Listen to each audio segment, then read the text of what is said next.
And here we go. The inbound goes over to Scottie Pippen at the horn for three. Banked it, no good. Putback won't go, and there's the horn. Well, it wasn't pretty, but the Denver Nuggets will take it. They'll go into the break behind a Nikola Jokić triple-double, and they take care of Memphis tonight by a final of 122 to 116.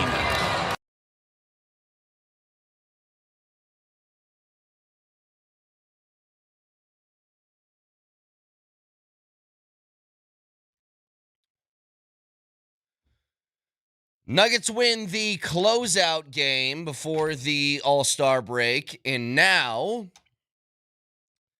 after a rocky sort of end to the pre-All-Star break schedule, sit solely in third place, a full game up of the Houston Rockets, who lost last night, which takes you a full one game ahead of them and a couple of games ahead of teams that are nipping at your heels. Very important to get that win. I know it was ugly. You know, me and Vic talked about this yesterday. Part of me wanted a close game just for this team to close somebody out. It still wasn't a great closeout. Left a little too much up to chance late in that game. You know, when it comes down to you're up 3 with a couple seconds left, and all it takes is for KCP to knock down a three-pointer to get that game back tied up. You know, he misses the shot, but still, you found a way to close. Now, it's something that Adelman talked about before, like this being the opportunity for more of a mental reset than even a more physical reset. I think it's just been a really long pre-All-Star break for him. And in some ways, what the Avs faced and what the Nuggets faced these last couple of weeks were very similar to each other. I think both teams, for different reasons, needed to have a few days off to kind of recalibrate. No, it's one of those things, if you've been, you know, if you haven't missed a day of work for 6-7 months and you got a vacation coming up, you just need a nice little reset. In the case of the Nuggets, it's because they've had so many different people being infused into the lineup. There is so many different people that have basically had their season start and stop and start and stop.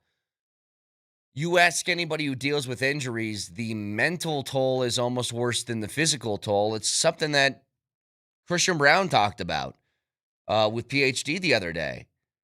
It's just he's never been hurt. And the mental aspect of missing a month, if you guys miss it, I'll just replay it for you. When I said that, like, I think basketball-wise, it's been pretty smooth sailing for me. I think everything, when I came in the league, obviously my role grew every single year, and obviously the opportunity I was grateful for. But I think that it was different for me, you know, being out. It was different for me not playing well. So all of that mixed together, you know, I didn't like the feeling, and I wanted to get back, and I wanted to play well. I wanted to be a part of the team. And I think that was part of, you know, the decision to come back when I did come back. Just wanted to be a part of the team. But it was too soon now. You look at it now, right? Yeah, it was definitely too soon. And I think that was easy for everybody to see. So that's him just basically admitting to you, I wanted to get back so badly that I put myself at a higher risk of re-injury just because I couldn't deal with not being able to be on the floor. And that's a mental thing. The Nuggets dealing with that much different than what the Avs were dealing with, which was, yeah, they had a couple injuries late, but they were so dominant for such a long stretch that I think it's hard to keep up that pace without thinking to yourself, when can I get a break from this? Because then you lose a couple in a row, then you start to get a little bit frustrated. You see the light at the end of the tunnel. It's a tough thing. So the Nuggets getting that win last night, I think, was huge. The The way in which they went about it, not great. That's a team that you should absolutely smash. And at no point in the game did it feel like they were doing it. A couple of times you had a 10-point lead, but that was it. I'm trying to think the last time they had a really good old-fashioned blowout of somebody, where it was sort of start to finish dominance. Because you see some final scores that look that way. You know, the Chicago game was 136-120, but you did all that work in the fourth quarter. I don't know when the last time we've had a game where it's just kind of you can gear down by the end of it. That we're running, running away with this through 4 quarters, and everybody can just kind of take a rest. All I know is it's been a minute. And I think that this can provide the type of reset that you need to make sure you're in good shape heading into, I just want to call it the second half of the season. I know it's not half. But you know what I'm talking about. That post-All-Star break, run for the playoffs, where everybody is kind of looking at their positioning and their seeding. Jokić finishes with another triple-double.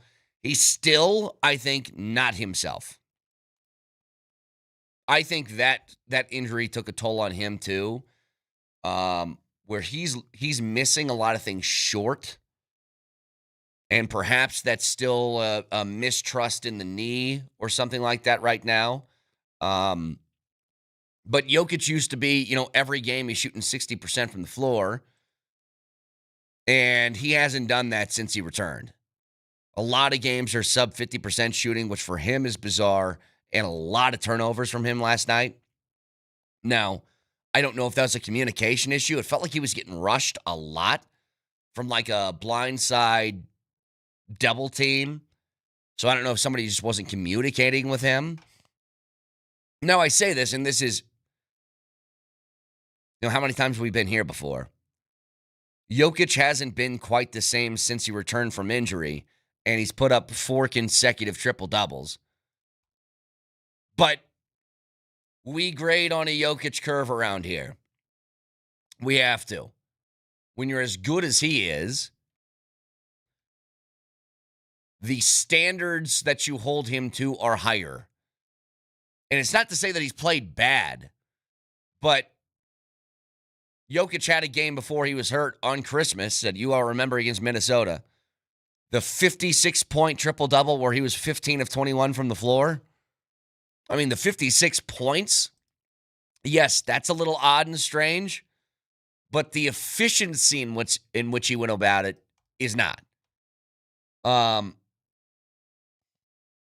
So with that, you're solely in third place, and I think maybe it's time for a better reflection right now than it is to kind of like move all the way forward. The fact that the Nuggets are in third place by the All-Star break, considering the names that have been out of the lineup, specifically Joker, but adding on top of that, AG and Cam Johnson and Christian Brown and everybody else that's been in and out, now Peyton Watson, it's crazy that they're in third place. That they've kept that kind of pace. 35-20. And we can nitpick at the things that they aren't doing well and the things that they need to do better, and there's plenty of things.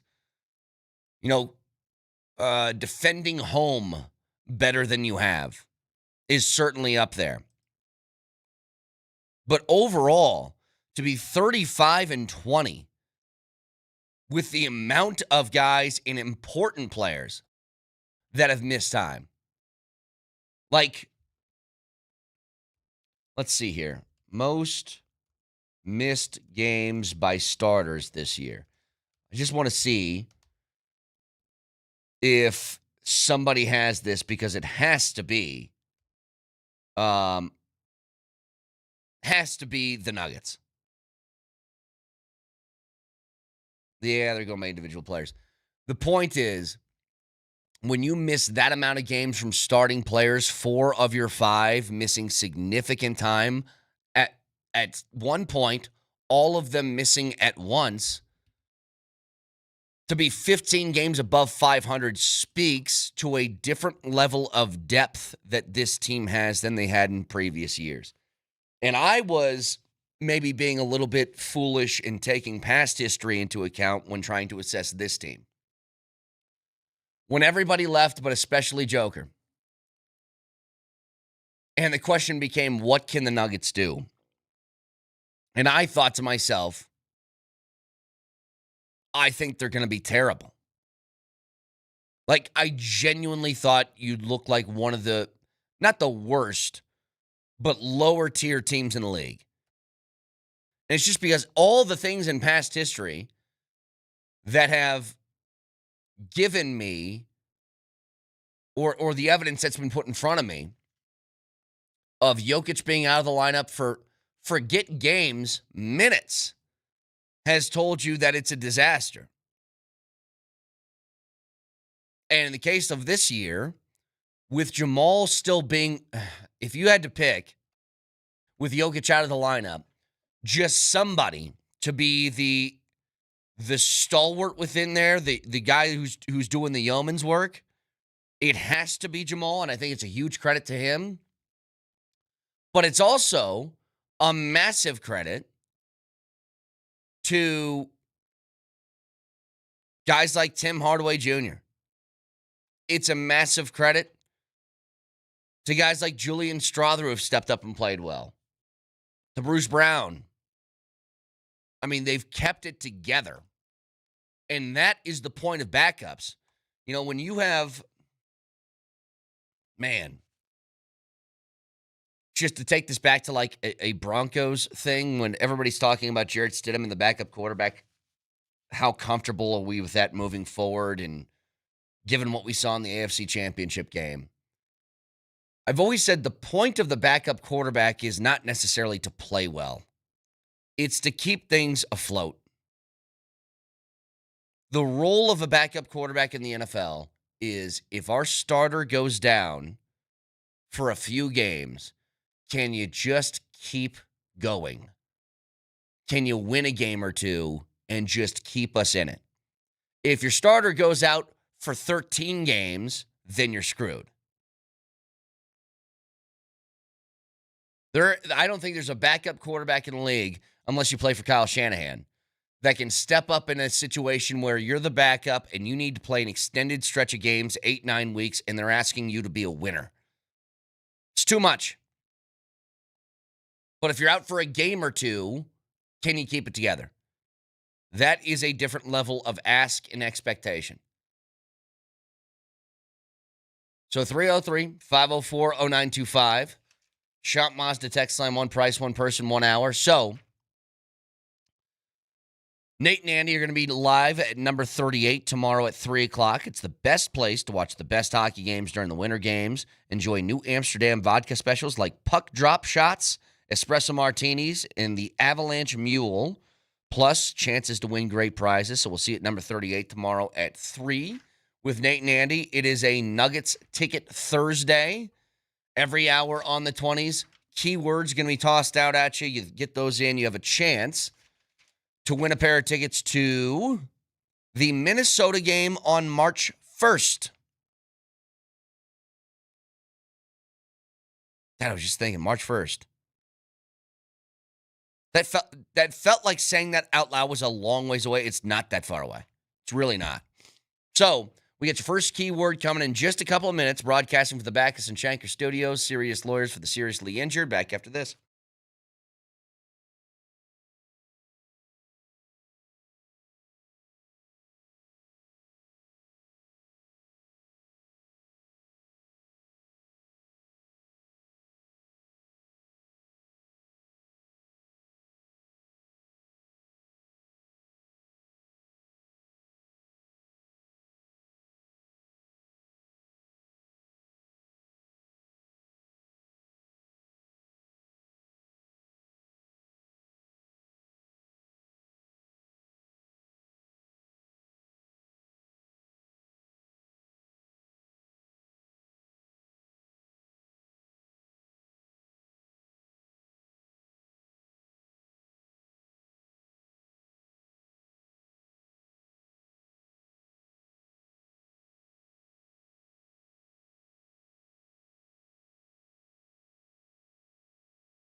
It's another Ticket Thursday, and it's time for your first keyword of the day to win a pair of tickets to see the 6th-seeded Minnesota Timberwolves.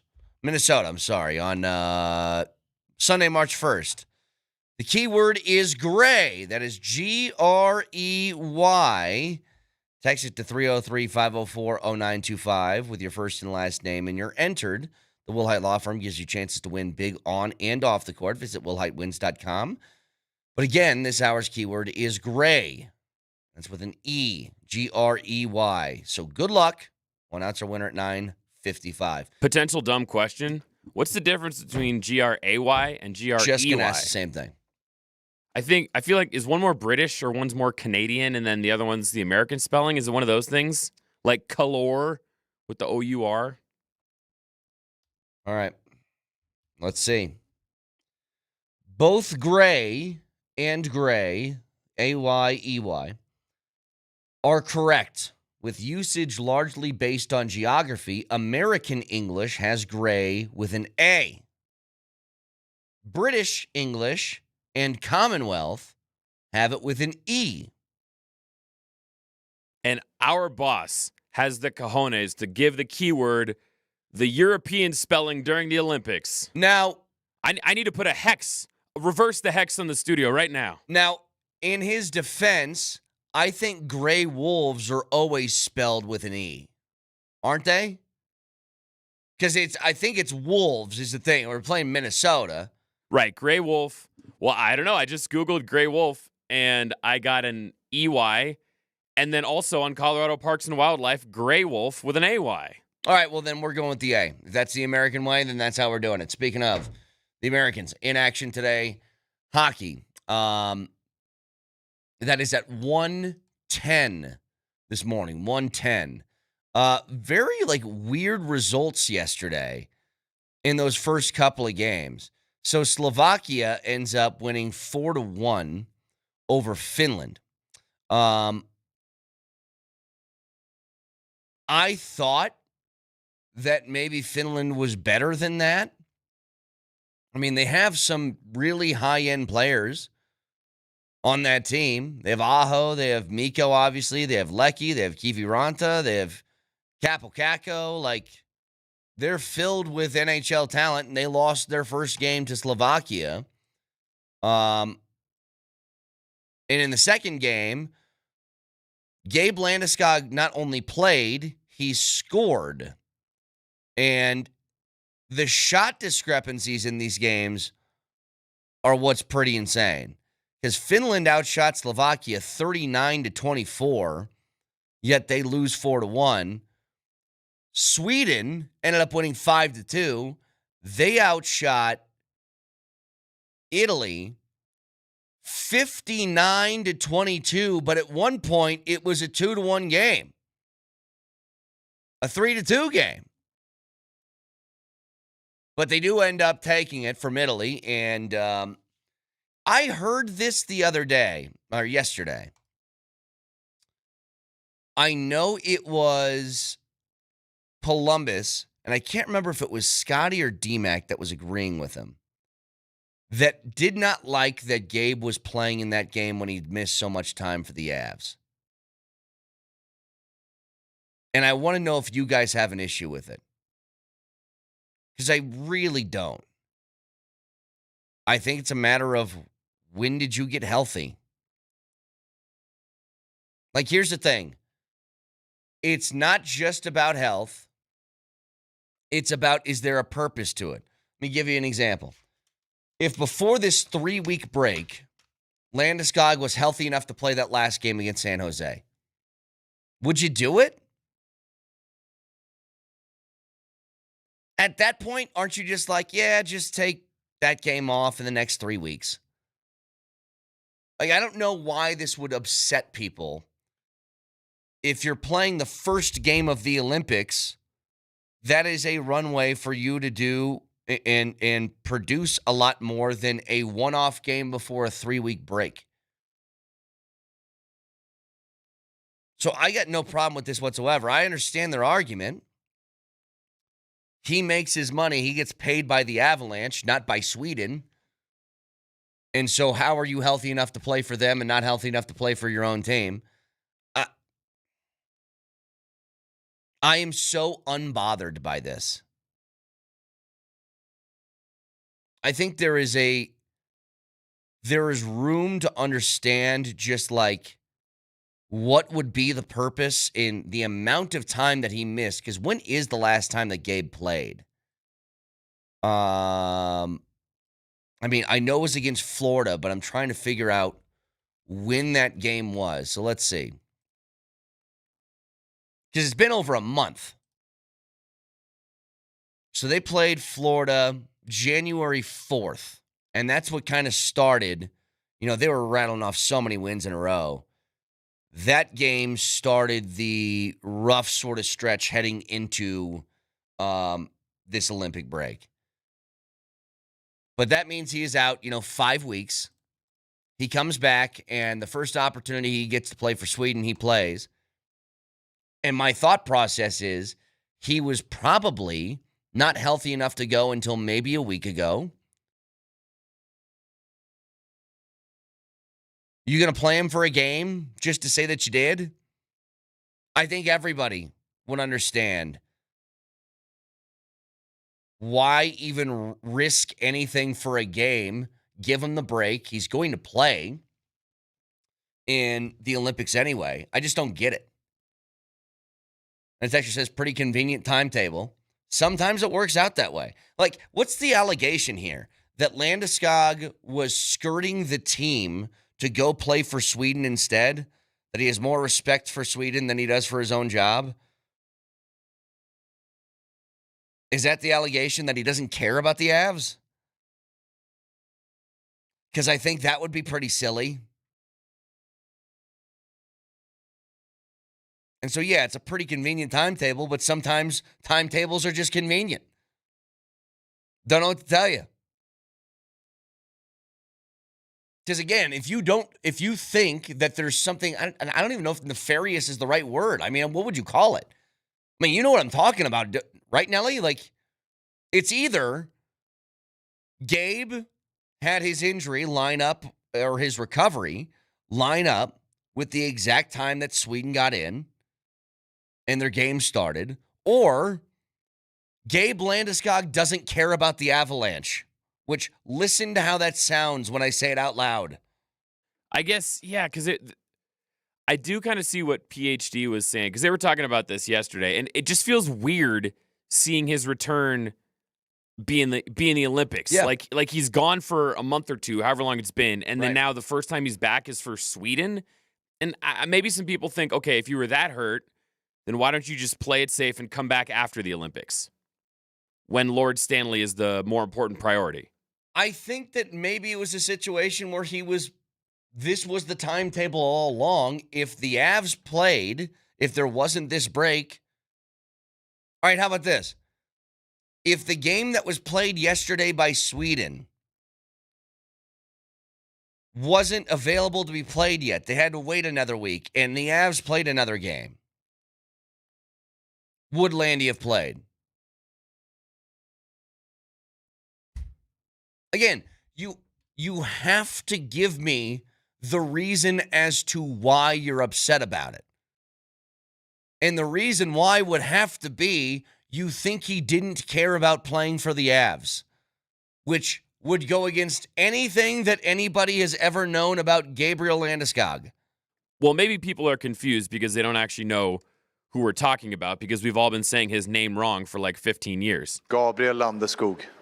Oh, come on. Gabriel Landeskog. So that's who we're talking about, in case you were wondering. Gabriel Landeskog. Gabriel Landeskog. Have you seen, by the way, all these different players? Was that from yesterday? No, this is all the players had to say their names and make a pronunciation guide. And on the Olympics website, there's every athlete saying their name, and they recorded themselves saying it. So that is from Gabe's mouth to our ears. Wait a minute. This is really bad on our part. Like, the Nikola Jokić thing, I've heard, like, people close to him call him Nikola. So that one's not as bad or egregious. His name is that much different when it's or is it just a language thing? That's just the pronunciation thing when you're saying it with the Swedish accent. But your name is your name no matter what country you're in. No, or what language you speak. Brett, you took Spanish like every other, white kid in America, and you changed your name. You weren't Brett. You were like, Brett. I was Esteban. No, I was actually Benito. There you go. Exactly. So, but no. But that's a fun thing you do when you're 14 years old trying to learn Spanish. My name was still Brett. Yes, but Gabriel, it's just different pronunciations in different countries. That's all. It just feels like Landeskog. No, all I'm saying is it feels like we aren't even trying. Gabriel Landeskog. Do you want to start saying it that way? Hang on. I want you to play that, and I'm going to say it the way that everybody says it. Go ahead. Gabriel Landeskog. Gabriel Landeskog. Gabriel Landeskog. Gabriel Landeskog. It's close enough. I'm just saying I feel like we're doing him a disservice. All right, then from here on out, Gabriel Landeskog. Well, now Moser, if you're there's no way he's listening right now, but if he was, I would say Moser, you got to start doing your goal calls that way. Landeskog scores. Yeah, I agree. That is how Alan Roach said it, announcing Landy's goal yesterday. Blew me away. I didn't even hear that. Wait, is Alan Roach going to bring that back to ball? Landeskog. Yeah, I mean, might be. But to get back on what we were talking about, listen, if you're upset about Gabe playing yesterday, which is so stupid, the reason behind it is you don't think he cares about the Avalanche. Crazy. Think about that for a second. Everything we've ever known about Gabriel Landeskog is that Gabriel Landeskog would die for this for this hockey team. And now it's like, oh, he didn't even care about playing for the Avs. He just wanted to play for Sweden. Don't buy it. So, few things. I'm glad we got these figured out. That if you're an American, Gray is spelled with an A and not an E. And Gabriel Landeskog's name has been butchered every time we've said it. So we figured those two things out. Something else. Lindsey Vonn, I don't know if you guys know the surgeries that she's having.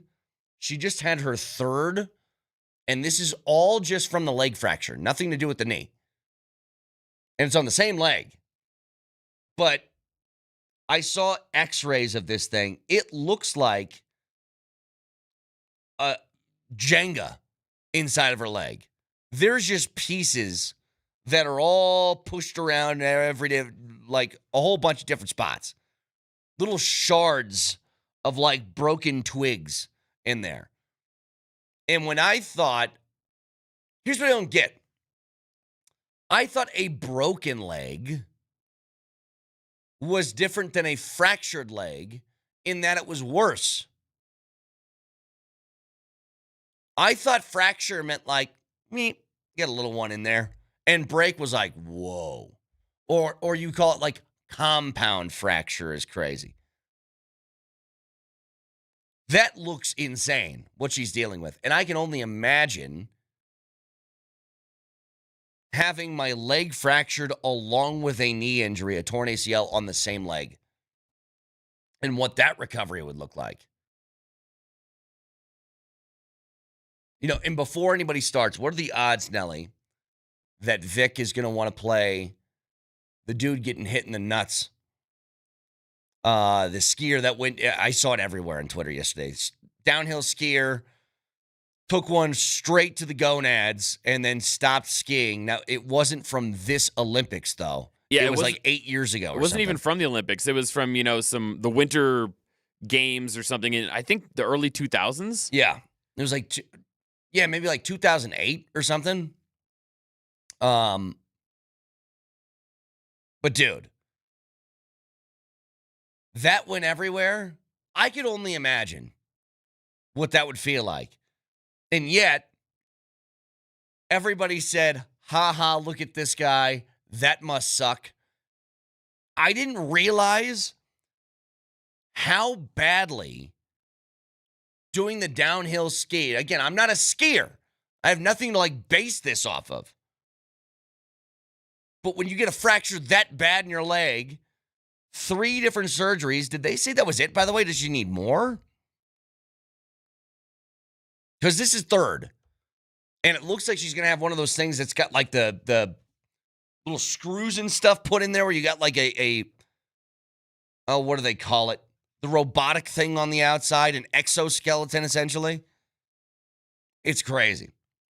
So I hope she gets better. But for that to be your final trip down the slope, at least competitively, rough. 303-504-0925. Reminder, keyword for this hour is gray, and this is gray with an E, because Kevin's un-American. So Grey gets you a chance to go to Minnesota, see Minnesota on Sunday, March 1st. Back after this.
So, updates here from the Olympics. The first game of the day is just wrapped up. And Switzerland beats France 4-0. Timo Meyer with 2 goals in the third period to seal it for them. And now we await 8:40 this morning is Canada and Czechia, with the U.S. and Latvia playing at 1:10.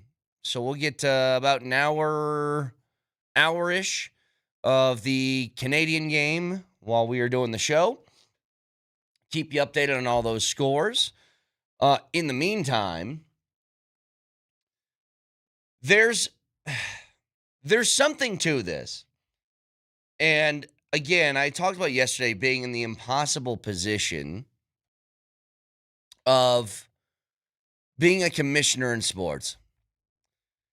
I think it's a tougher gig than it's made out to be. Yes, they get paid really, really well. But as far as the repercussions for the things that you do from a punitive standpoint and how it impacts the rest of your decisions. Here's what I mean. Roger Goodell used to be the guy in power for doling out punishment. So whether that was a fine, whether that was a suspension for something that happened on the field or where he got in trouble, if it's a suspension for something that happens off the field. And it all kind of came crashing down when, if you remember, the Patriots got punished for Spygate. Then Tom Brady got suspended for 4 games for deflating footballs.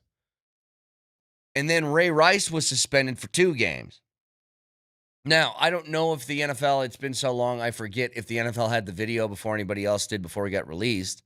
And they still made the decision to suspend him for 2 games. But once the video got out, Ray Rice was essentially banned from the league. He had one of those indefinite suspensions, might have been a year long or something, I can't remember, but nobody else ever touched him again. Remember, Ray Rice was a pretty good running back. But when you hit a woman, you should be out of the league. But when he did that, if you remember, they started making comparisons to, wow, Ray Rice only originally got 2 games and Tom Brady got 4 for deflating footballs for that. You put yourself in a bad spot. So Goodell put his hands up and said, that's it. I'm not in charge of this stuff anymore. I'm going to put some former player in charge. But when it comes to things that have to do with your business, it's a different story. I heard Nick Wright yesterday talking about the Patriots. And we all could tell there was something not right about Drake May. I think it's a combination of a couple of factors. One, that Drake May might just not be that good. He's good, but maybe not MVP level already in year 2. And the other is he was really hurt.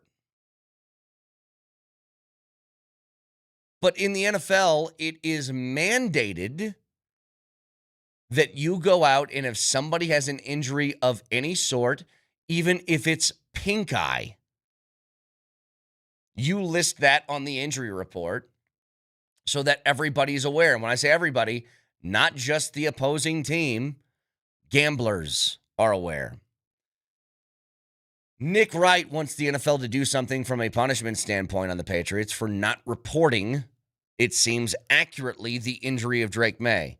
Now, that gets into a weird territory of how many other teams in the league are doing this every week. They list somebody as questionable when they know they're going to play, or they list somebody as questionable when they know they probably aren't. I don't know how many teams are honest with that in the first place. And also, quickly, Brett, do you ever watch the show Letterkenny? I've always been told to watch it, never have. I'm a big fan of that show, and there's the 2 hockey bros in that show. And after a game, they're talking about what happened, right? They're going over it, and they say, are you hurt or are you injured, buddy? Yeah. Everybody gets hurt, but not everybody's injured, buddy. Right. So there's a difference. Are you just banged up? Do you have a little bruise on the forearm? Or is your leg Lindsey Vonn? There's a whole spectrum of injuries here, and maybe questionable, doubtful, all that stuff isn't sufficient enough to accurately report it all. Well,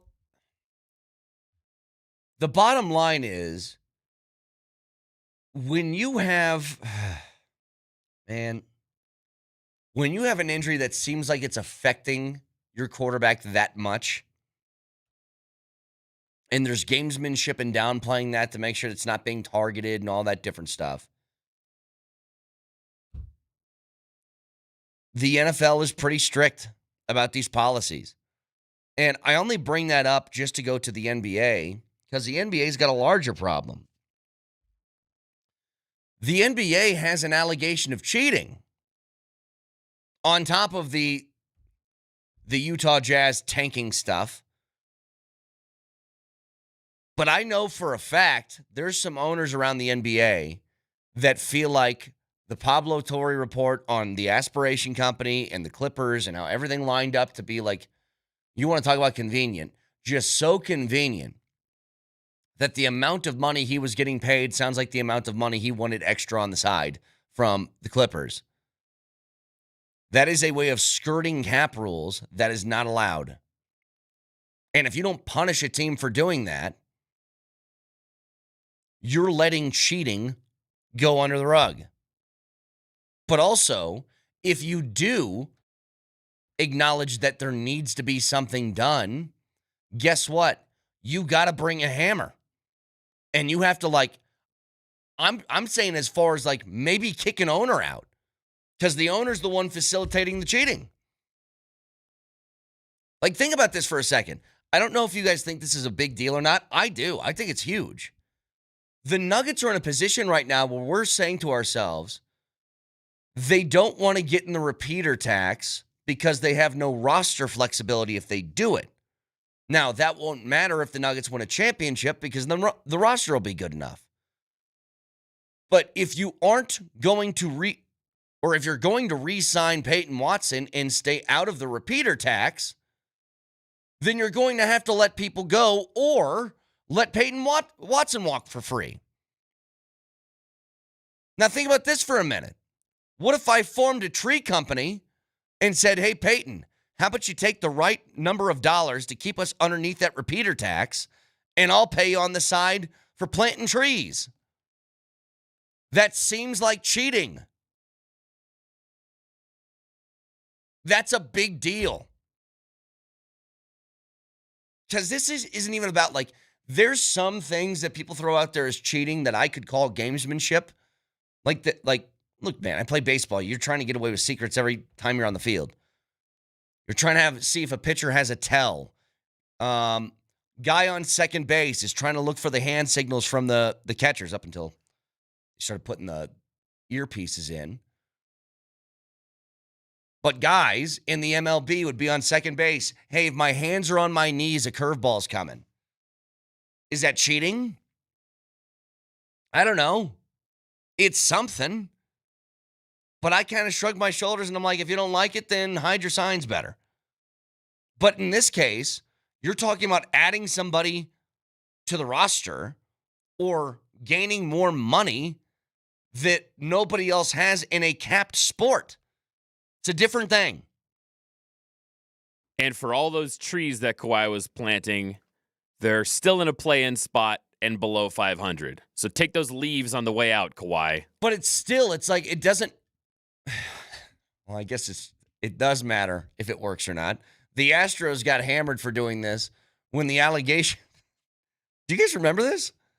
When the Astros got hit with the trash can beating thing, and everybody called them cheaters. And look, you use electronic devices to do that. I mean, yeah, it's cheating. Did you know the Rockies did the same thing, but they sucked so bad that nobody even batted an eyelash at it? That was one of the stories that emerged. That the Rockies were trying to do some stuff similar to what the Astros were doing, but they were 20 games below 500, and everybody's like, yeah, whatever. The Astros won the World Series. Again, pairs of tickets to give away to the Minnesota game on Sunday, March 1st, all throughout the day today, so stay tuned for those keywords on the 20s. You can watch the show live on Twitch, twitch.tv. Search Altitude SR in the search bar, the Altitude TV simulcast. Order online, Safeway does the rest. Get easy delivery or free pickup with the same great deals. Get started at Safeway.com or in the app. Safeway, fresh foods, local flavors. Can also watch on YouTube. Subscribe to the channel and don't miss anything from Denver's #1 sports station. Altitude Sports Radio 92.5. Moser, Lombardi, and Kane starts next.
When Gallo first came to the Nuggets, his nickname was the Rooster, right?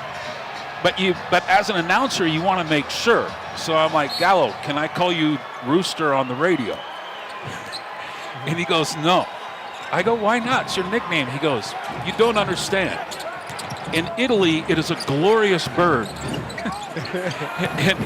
and in America, it's just a cuss word chicken. Nilo Gallinari doing a read for me. Go. Timeouts are brought to you by Colorado State Patrol. Slow down and move over when you see flashing lights on the road. Put yourself in their shoes. This could be you someday. Good job, Gallo. The inbound goes over to Scottie Pippen at the horn for three. Banked it no good. Putback won't go, and there's the horn. Well, it wasn't pretty, but the Denver Nuggets will take it. They'll go into the break behind a Nikola Jokić triple-double, and they take care of Memphis tonight by a final of 122-116.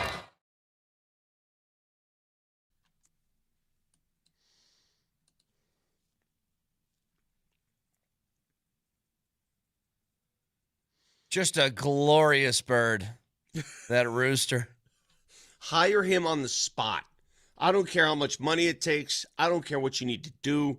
Steve Smith, Matt Kroll, everyone involved. Kevin Shockey, call him right now. Hire him on the spot. Okay, you know what's funny about that? Because it just took me back. We have these little kid books. And one of them is just a book that has a whole bunch of things that you would find in life. And just the names of them. So it'd be like ball, pants. One of them is a picture of a rooster. But the book was made in Britain, and they used the C word. And I'm like, I'm not saying that to my kid. What are we doing here? It's a rooster. So I don't know if England calls it, as Danilo Gallinari would call it, the curse word.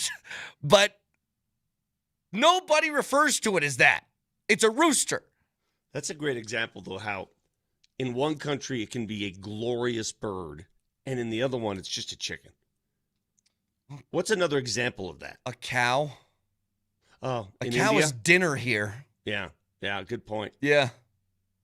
Yeah. You know what else? I do like me some cow for dinner. You know what I else is glorious, is considered very glorious in Italy? A donkey. And here they're put down all the time. Hey, you donkey. I remember my dad's donkey was they were tight, my dad and his donkey. He regaled us in stories about his donkey. Oh, I thought you were saying the donkey regaled you in stories. I was like what?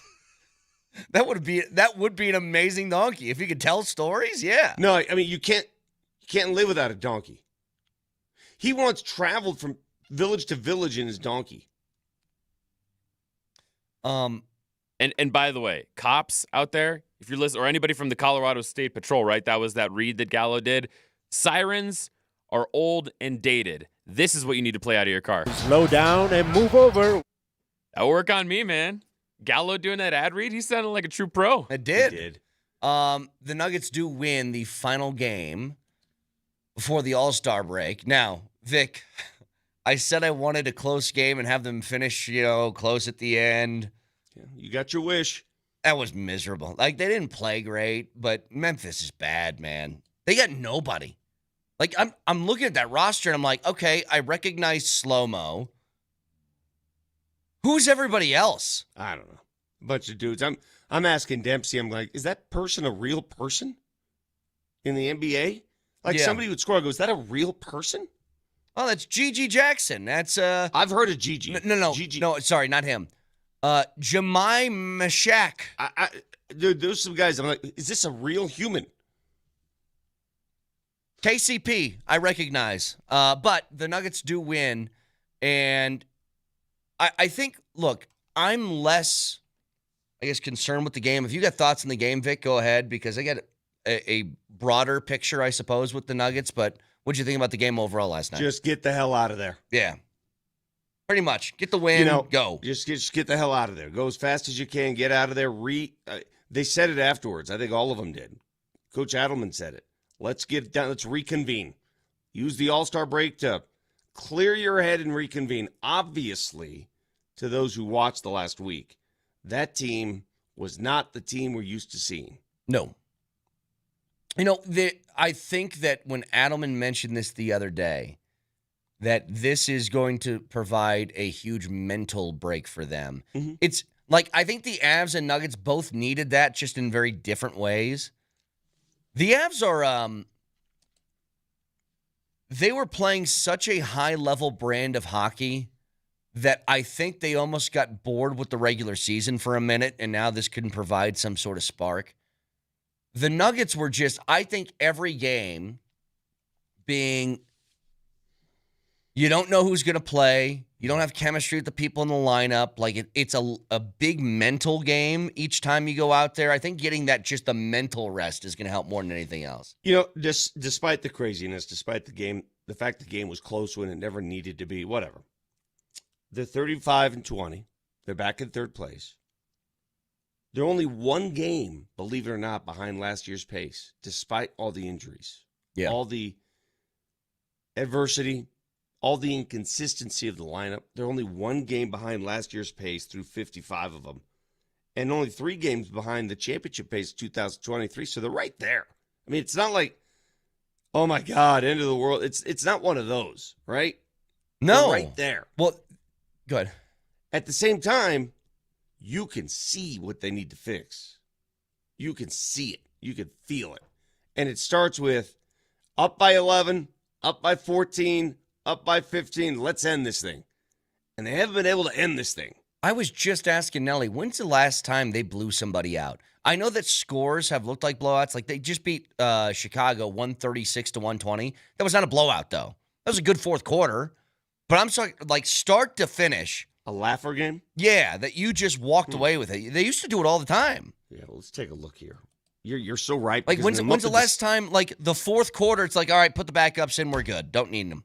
Well, I mean, you could understand through the month of January because they were so shorthanded. Winning games was, I mean, you won, it was awesome. It doesn't matter how you won, right? So January, I don't think you'll find any there. You probably have to go back to December. Let's see here. Look at the schedule. Look at some of the games that they won. December 22nd against Utah was 135-112. Oh, I remember that game. Yeah, and the Nuggets were up 40-15 after the first quarter. Yeah. That was it. That's the one. Been a long time. But you mentioned it, Vic, the more broad discussion I want to have with them is this. Everything that they went through before this All-Star break, all the missing games from all of the starters. I mean, virtually Jamal was the only guy in your top 6, 7, 8 players to stay healthy. Mm-hmm. You're in third place. You're 15 games above 500. And I was dead wrong on something where when all of these guys, especially when Joker left the lineup, you're out 4 or 5 starters. I straight up thought they'd be one of the worst teams in the league. I'm not even kidding. Because everything in the past, evidence-wise, has shown me they can't survive 6-minute stretches without Jokić on the floor. How are you going to do that for a full month? Mm-hmm. And to their credit, they kept enough pace to be third place in the West still. 15 games above 500. I know it hasn't always looked pretty and they have flaws and their home record isn't good enough. But just in a broad scope, you miss Joker for a month. You miss 4 or 5 starters at random points throughout the course of this year. To be 15 games over 500 is pretty damn good, actually. It's a little weird because they survived the stretch without the starters, and they not only survived it, they were 4 games above 500 during that stretch. Yeah. And then when they started getting the starters back, including Nikola, is when they struggled. Well, look, I still think that Jokić, I'm going to say this, even though Jokić still doesn't look right. He's missing a lot of things short. He's not hitting the bunnies with the efficiency that he used to. Like, he's had, I mean, how many games in a row now? Let's see. So in his last 5 games, he shot under 50% in 3 of them, including last night. I know 8 of 17 isn't a terrible shooting night, but Vic Jokić is like 11 of 17 from the floor. Yeah. So he's missing little shots like that. He's turning the ball over. And I get that he's got 4 straight triple doubles, and you're probably like, what the hell are you complaining about? I think we all kind of see, though, it's like he's not quite at peak Jokić yet from coming back from the injury. Yeah, he hasn't gone into that playoff mode. He'd even admit to you, I don't know if the turnovers, which, by the way, he nearly pulled off a quadruple double last night. Yeah. A lot of those was like a blindside rush. I don't know if communication was a problem. Nobody was telling him the guy was coming from the backside. Yeah. But there's a lot of that. Like, guys coming from the back and knocking it out. And I wonder how much of it is just him, like, we're in experimental stage here. Yeah. We're playing a Memphis team that, we know we're going to beat. We're going to turn it on. Maybe, I don't know. I don't know what else to say. There are some things you watched last night. They won the game. That's all that matters. They won. All right? They needed to win. Yeah. We haven't seen a blowout win. Now, are we getting too nitpicky when we're calling for blowout wins? No.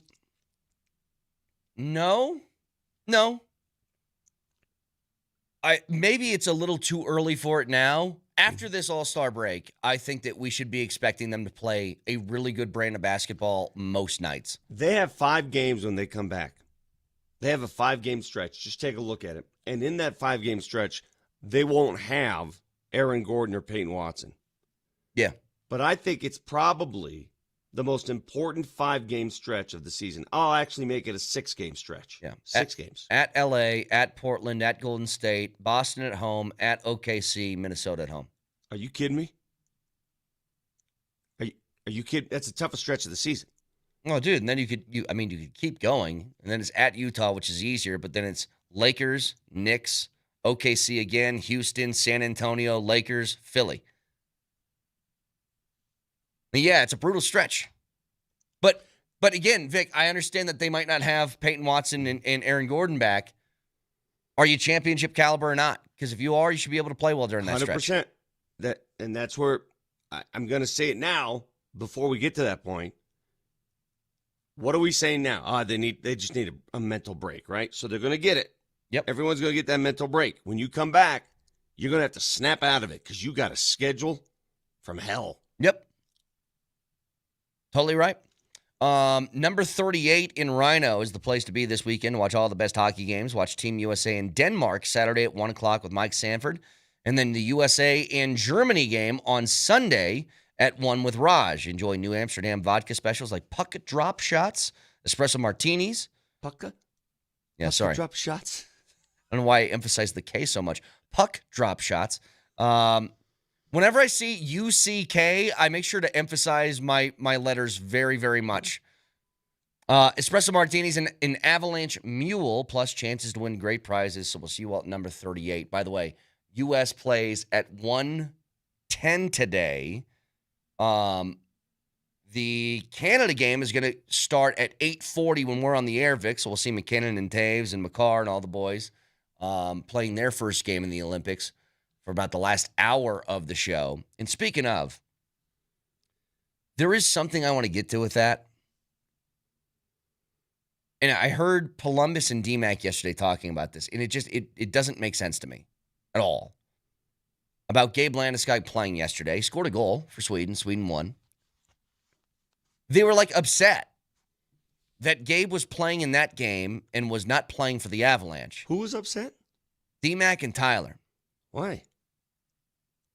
Well, they said that he missed 5 weeks with the Avs.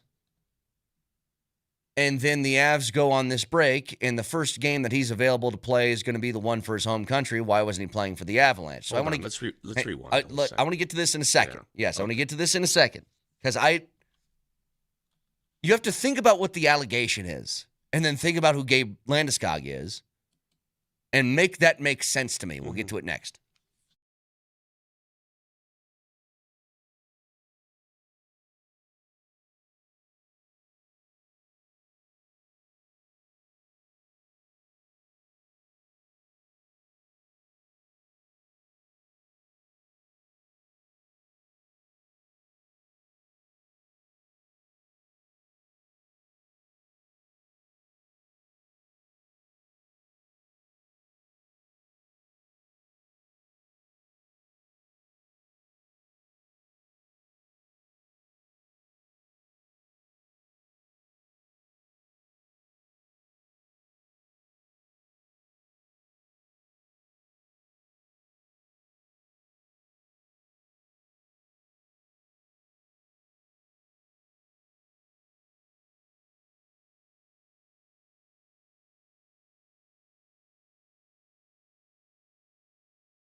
Listen, I understand the international love of international competition. It's the biggest thing for the country. Sweden were to win a gold, for example, it's bigger than any of their Swedes winning a Stanley Cup.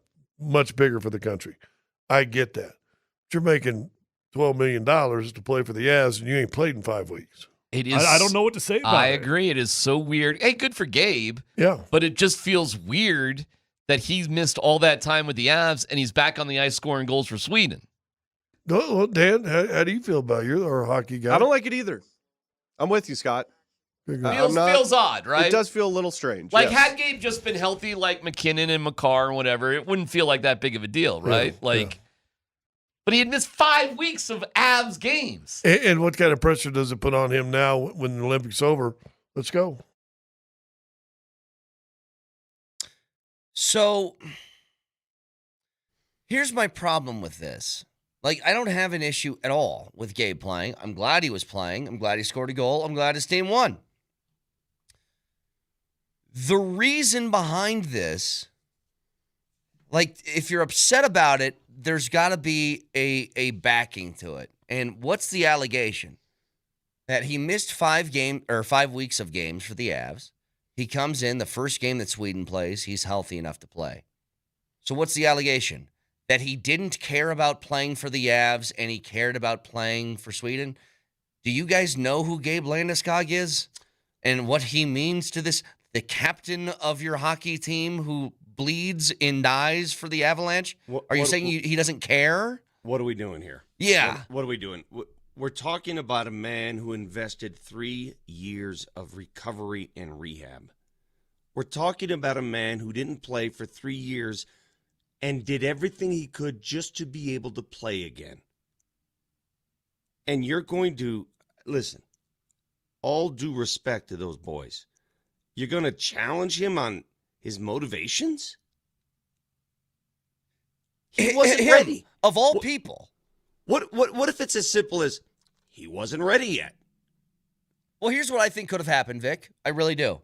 Somebody said earlier in the appetizer, they go, the timeline is just very, very convenient. And I go, well, sometimes timelines are convenient, and there's nothing more to it. But how about this? Maybe Landeskog was healthy enough to play against San Jose, that last game before the break. And if you're in charge, if you're Bednar or you're Sakic or you're whoever, McFarland, maybe you do this. Hey, Gabe, I know you're probably good enough to play. Don't worry about it. It's one game before the break. Come back afterwards. Do you think that's a possibility, too? That the Avs just said, wait it out, dude. Take the 3 weeks, play for Sweden, come back and play for us. I will never, ever criticize the judgment of Gabriel Landeskog after what he went through. Yeah. Because he took it to another level. He's one of only 2 athletes to ever, and listen to the word ever come back from that type of injury. Lonzo Ball is the other. Who ironically might be a Nugget. Only 2 men in the history of sports have come back from that type of injury. He could have easily called it a day. He could have easily cashed in and just said, forget it, I got a contract owed to me. He could have pulled a Chris Bryant. Yeah. And I'm not trying to shoot strays at Chris Bryant here. Yeah, I don't know. I'm not going to allege that Chris Bryant is faking an injury. Not at something all. Like that. That's not my allegation. Yeah. But I guess what I'm saying is he went and worked overdrive to get back on the ice. Overdrive. I would have quit. Most of us would have quit if we were Gabe Landeskog. They said, no, you need another surgery. You're like, you know what? I had a good life, good run, hang it up, made some millions of bucks. I'm done. Yeah, I just don't. I respectfully disagree with our cohorts. I have no issue with that whatsoever. I'm not wrong here, am I? That's the only argument you can make. If you're upset about this, you're alleging that he didn't care about playing for the Avs and he cared about playing for Sweden. That he was healthy enough to play for the Avs and he was like, yeah, I'm not doing that. Which is insane because it's Gabe Landeskog. Yeah. By the way, did you hear how he said his name? Nelly was just showing me this. Yeah, I was going to correct you as soon as you went to his name. Yeah. It is Gabriel Landeskog. Landeskog. So if you're not going to say it right, don't say it at all. Gabriel Landeskog. Listen, we pride ourselves on accuracy. And Moser better get this memo. We absolutely do not. Gabriel Landeskog. This show's always about being right, even when it comes to name pronunciations. So if we're going to go forward with this, especially Moser calling the games, we better call him by his right name. Gonna be honest, Vic. The greatest athlete I've watched with my very own eyes, in person, I still don't know if it's Nicola or Nicola or Nicola. I don't know what it is. I don't know what it is either, because at every press conference, it's pronounced 3 different ways. Yeah. He responds to all 3, by the way. Sorry, I made a mistake. It is a ticket Thursday and a big-time matchup when Ant and Minnesota come to town on the 1st of March. The keyword for this hour is Tundra. Text Tundra in your first and last name to 303-504-0925, and you're entered to win. The Wilhite Law Firm gives you chances to win big on and off the court. Visit them at wilhitewins.com. But the keyword for this hour is Tundra. Repeat after me. Gabriel Landeskog. You didn't say Gabriel. Gabriel Gabriel Landeskog. Landeskog. You Is gotta wait, hold is that. that, do you have to Landeskog. inflect that way too? Gabriel Landeskog. Gabriel Landeskog. Okay, wait. That's even different. Gabriel Landeskog. Point is, Gabriel Landeskog. see, I swear, I if feel you- like no, If Vic. you call him Landeskog again, I'm doing it, and I feel like a hick now. Oh, did you see that goal there from Gabriel Landeskog? Yeah. Like, that's how it sounds now that he said it that way. By the way, Alan Roach did PA stuff for that game. Did you hear it? Did you hear him call the goal? no. He did Landeskog. Like, Oh, he he did did? it in that accent, but he's never done it at Ball Arena. Oh, that's awesome. Bring it back. Dude, is Alan Roach everywhere all the time? That dude's the voice of sports. I mean, he's the voice of everything. He really is, man. He went from the Super Bowl to the Olympics. And correct me if I'm wrong, is he the PA? He's the PA voice in Madden, isn't he? I don't do cartoons. I don't know. Well, Vic, Madden's a pretty big deal. You know that. It's a huge video game. I mean, I'm just everybody telling you, plays I it. don't know the answer, though. I don't have the answer. But I think he is. Like, that's the hell's going on here. But anyway, yeah, I have nada issues with Gabriel Landeskog playing for his home country Landeskog. and missing 5 weeks for the Avs, because sometimes that's how long injuries take. And that's what happens. And I really do believe Gabe was probably healthy enough to go for the last game or two before the break, and the Avs just said there's no point. Wait until afterwards. Go play for Sweden, take another 3 weeks, and we'll be fine for the stretch run. By the way, Brett, so you know how we were talking earlier, all these players have to pronounce their names for the Olympic pronunciation guide. Nino Niederreiter is over there representing Switzerland, I believe. Okay. Mm-hmm. Here's how he put his name into the pronunciation guide. Nino Niederreiter, Nino Niederreiter, Nino Niederreiter, Nino Niederreiter, Nino Niederreiter, Nino Niederreiter, Nino Niederreiter, Nino Niederreiter, Nino. Wait, that was him just doing that over and over again. You didn't loop it, right? No, that is exactly ripped from the official right, do it Olympics again, do it again. pronunciation guide. Nino Niederreiter, Nino Niederreiter, Nino Niederreiter, Nino Niederreiter, Nino Niederreiter, Nino Niederreiter, Nino Niederreiter, Nino Niederreiter, Nino. And he's where? What country did you say? I think he was a flag bearer for Switzerland, right? I think he held the flag for the Swiss. Okay, let's go ahead and pronounce our Olympic names. Ready? Your Olympic name now. It's different from your stage name, your American name. Nelly, what's your Olympic name? How do you pronounce it? Steven Nilsson. Okay. No, I want to hear yours first, Vic. Vittorio Giuseppe Rocco Lombardi. All right. My turn? Yeah. Dick Hammer.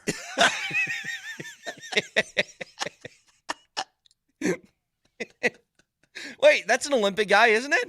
No, Dick Hammer was the Marlboro Man, wasn't he? Dick Hammer is the great-grandfather or grandfather of Sam Darnold. Sam Darnold. Yeah. No, I was thinking Dick Pound. Wait, doesn't he do Dick something? Pound IOC, baby. Yeah, he does. He's on the committee, right? Yeah. Dick Hammer. God,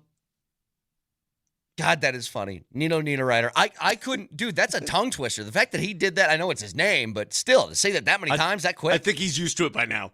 I think he's got it down. There's a lot of ends in there, dude. It's a lot of ends. Dude, speaking of that hockey game, my poor Italian team, that goalie just got. Bro. I mean, I don't know how many pucks he faced. I mean, just 10 pounds of meat. You guys were your Italian boys, were being outshot. It felt like 900-2. And it was 3-2 in that game. And I go, what is going on here? I know. Now, that's a game where you can get goalied. We always give Moser flack for that, but Sweden was getting goalied for a while. Look, the Italian goalie, I think I heard this was him every time a puck was shot at him. He turned into an Arkansas. No, he turned into an Arkansas native. He went, ow, ow, ow. I mean, they were peppering him. So 8:40 today is Canada. So McKinnon and McCarr and Taves, we'll watch them. Who the hell are they playing? Canada is playing against, Czechia. And then the U.S. and Latvia at 1:10. Also Denmark and Germany at 1:10 as well. So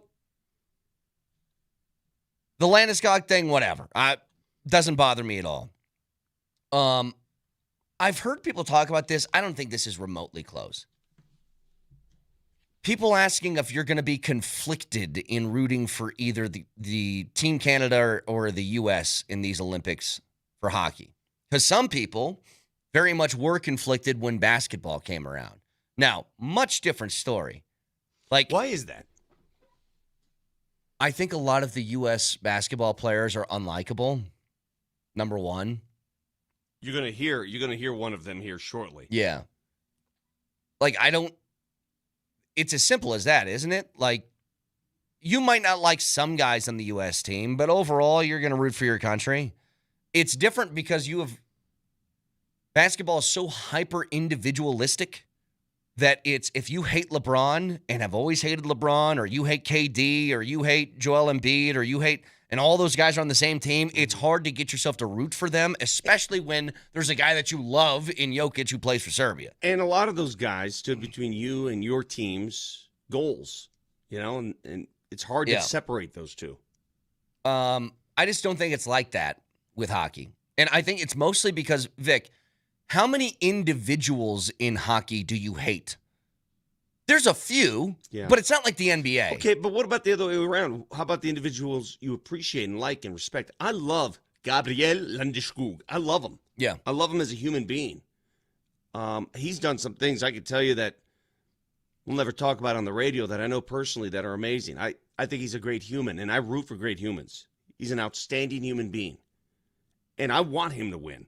I didn't have any problem him beating my parents' home country. Put it that way. Yeah. I had no problem with that. I like Nate McKinnon. I do. But for some reason, if Nate McKinnon is bearing down on a U.S. goalie in a gold medal match, I want the U.S. goalie to win that. Why? Yeah, you know what? So you know what I feel like? I feel like I'm cheating on him. Two people have texted in that they hate the Kachucks.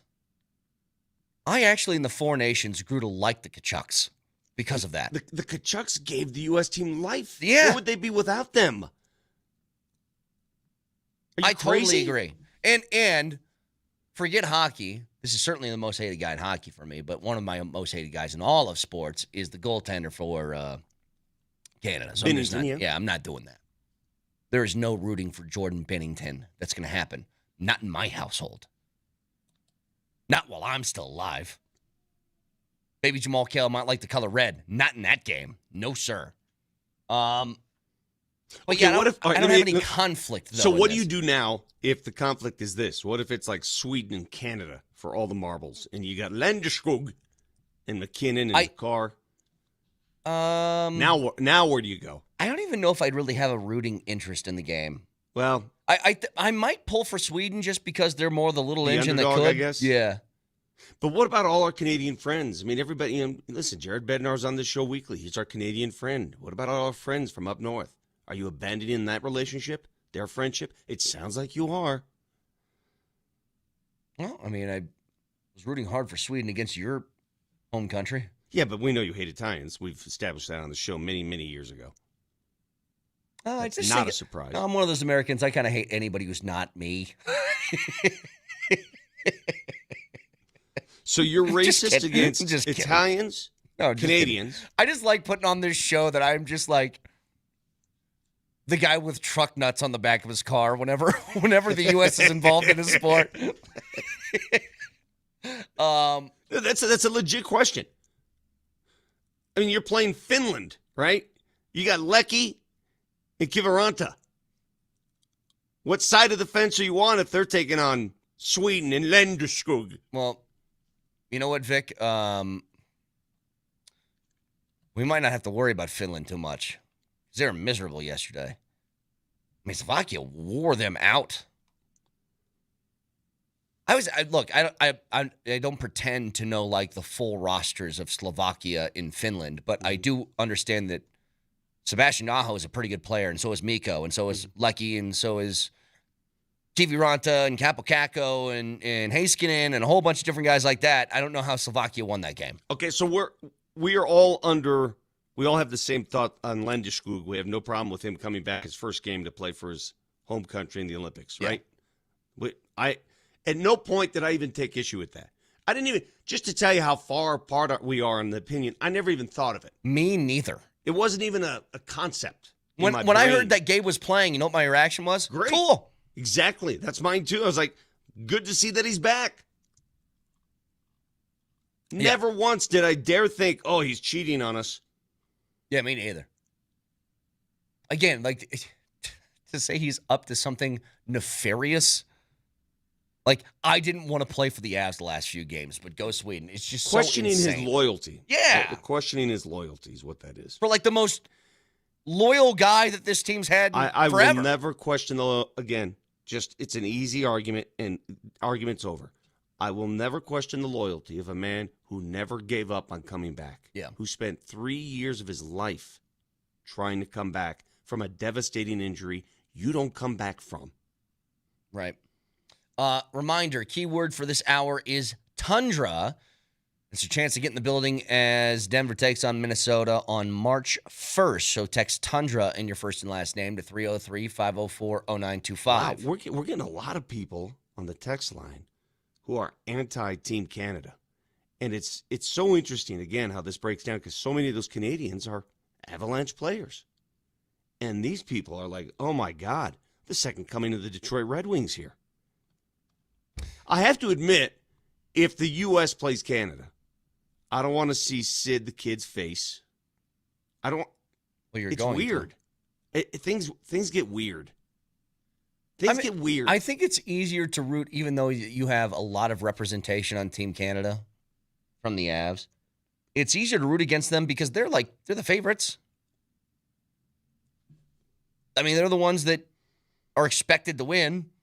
We all like an underdog story, especially when the U.S. is an underdog. Okay, when we come back, and I have no idea what you have planned for the next segment, so apologize if I step all over your toes. Go ahead. I want to talk about loyalty. We talk loyalty in the Olympics and who you're rooting for in the Olympics. We have a new form of that coming up this weekend in the NBA All-Star game when we have the world team against the U.S. team. Yep. Or teams, I should say.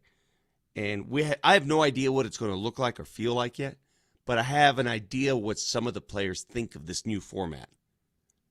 I also, to add on top of that, did you see Nick Wright's idea for the All-Star game? It's funny. I didn't tweet about it because I said, "Am I ready to go there with this?" But when I read this, when I saw his tweet, and you know our history with Nick Wright, yeah, you know our history with Nick. We've had him on the show before, and I disagree with almost everything he says, and that's fine. But he's really good at what he does. I was nodding my head, saying, "Do it." It would be the most intense All-Star game that's ever been played. Do it. So we'll get to that in just a second. 303-504-0925. Back after this.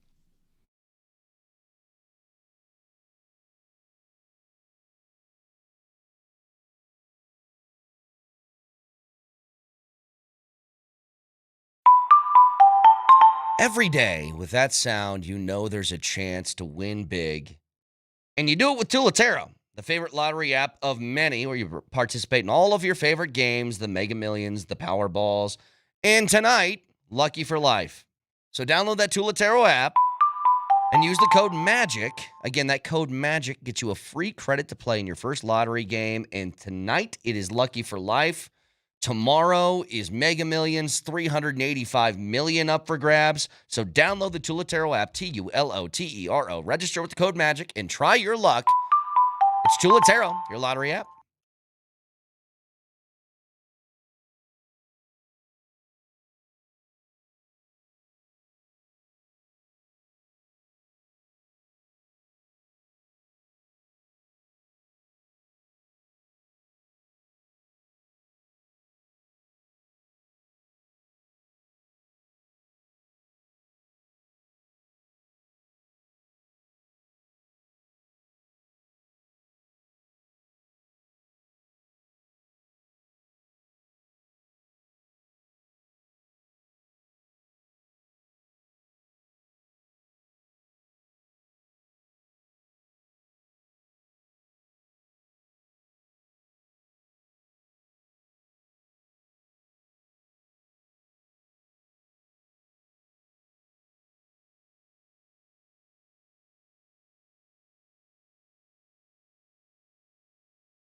So let's start with what you were talking about first, Vic. And I can play you a piece of audio. This is Kevin Durant talking about his team is full of old heads. And are the old heads going to try when they do this U.S. versus the world format in the All-Star game? You're on that old heads team. Do you think the old heads will compete and try to win the whole tournament here? You should ask the Europeans, if the world team, if they're going to compete. I mean, because we look at Luka Doncic and Nikola Jokic now. Let's go back and look at what they do in the All-Star game.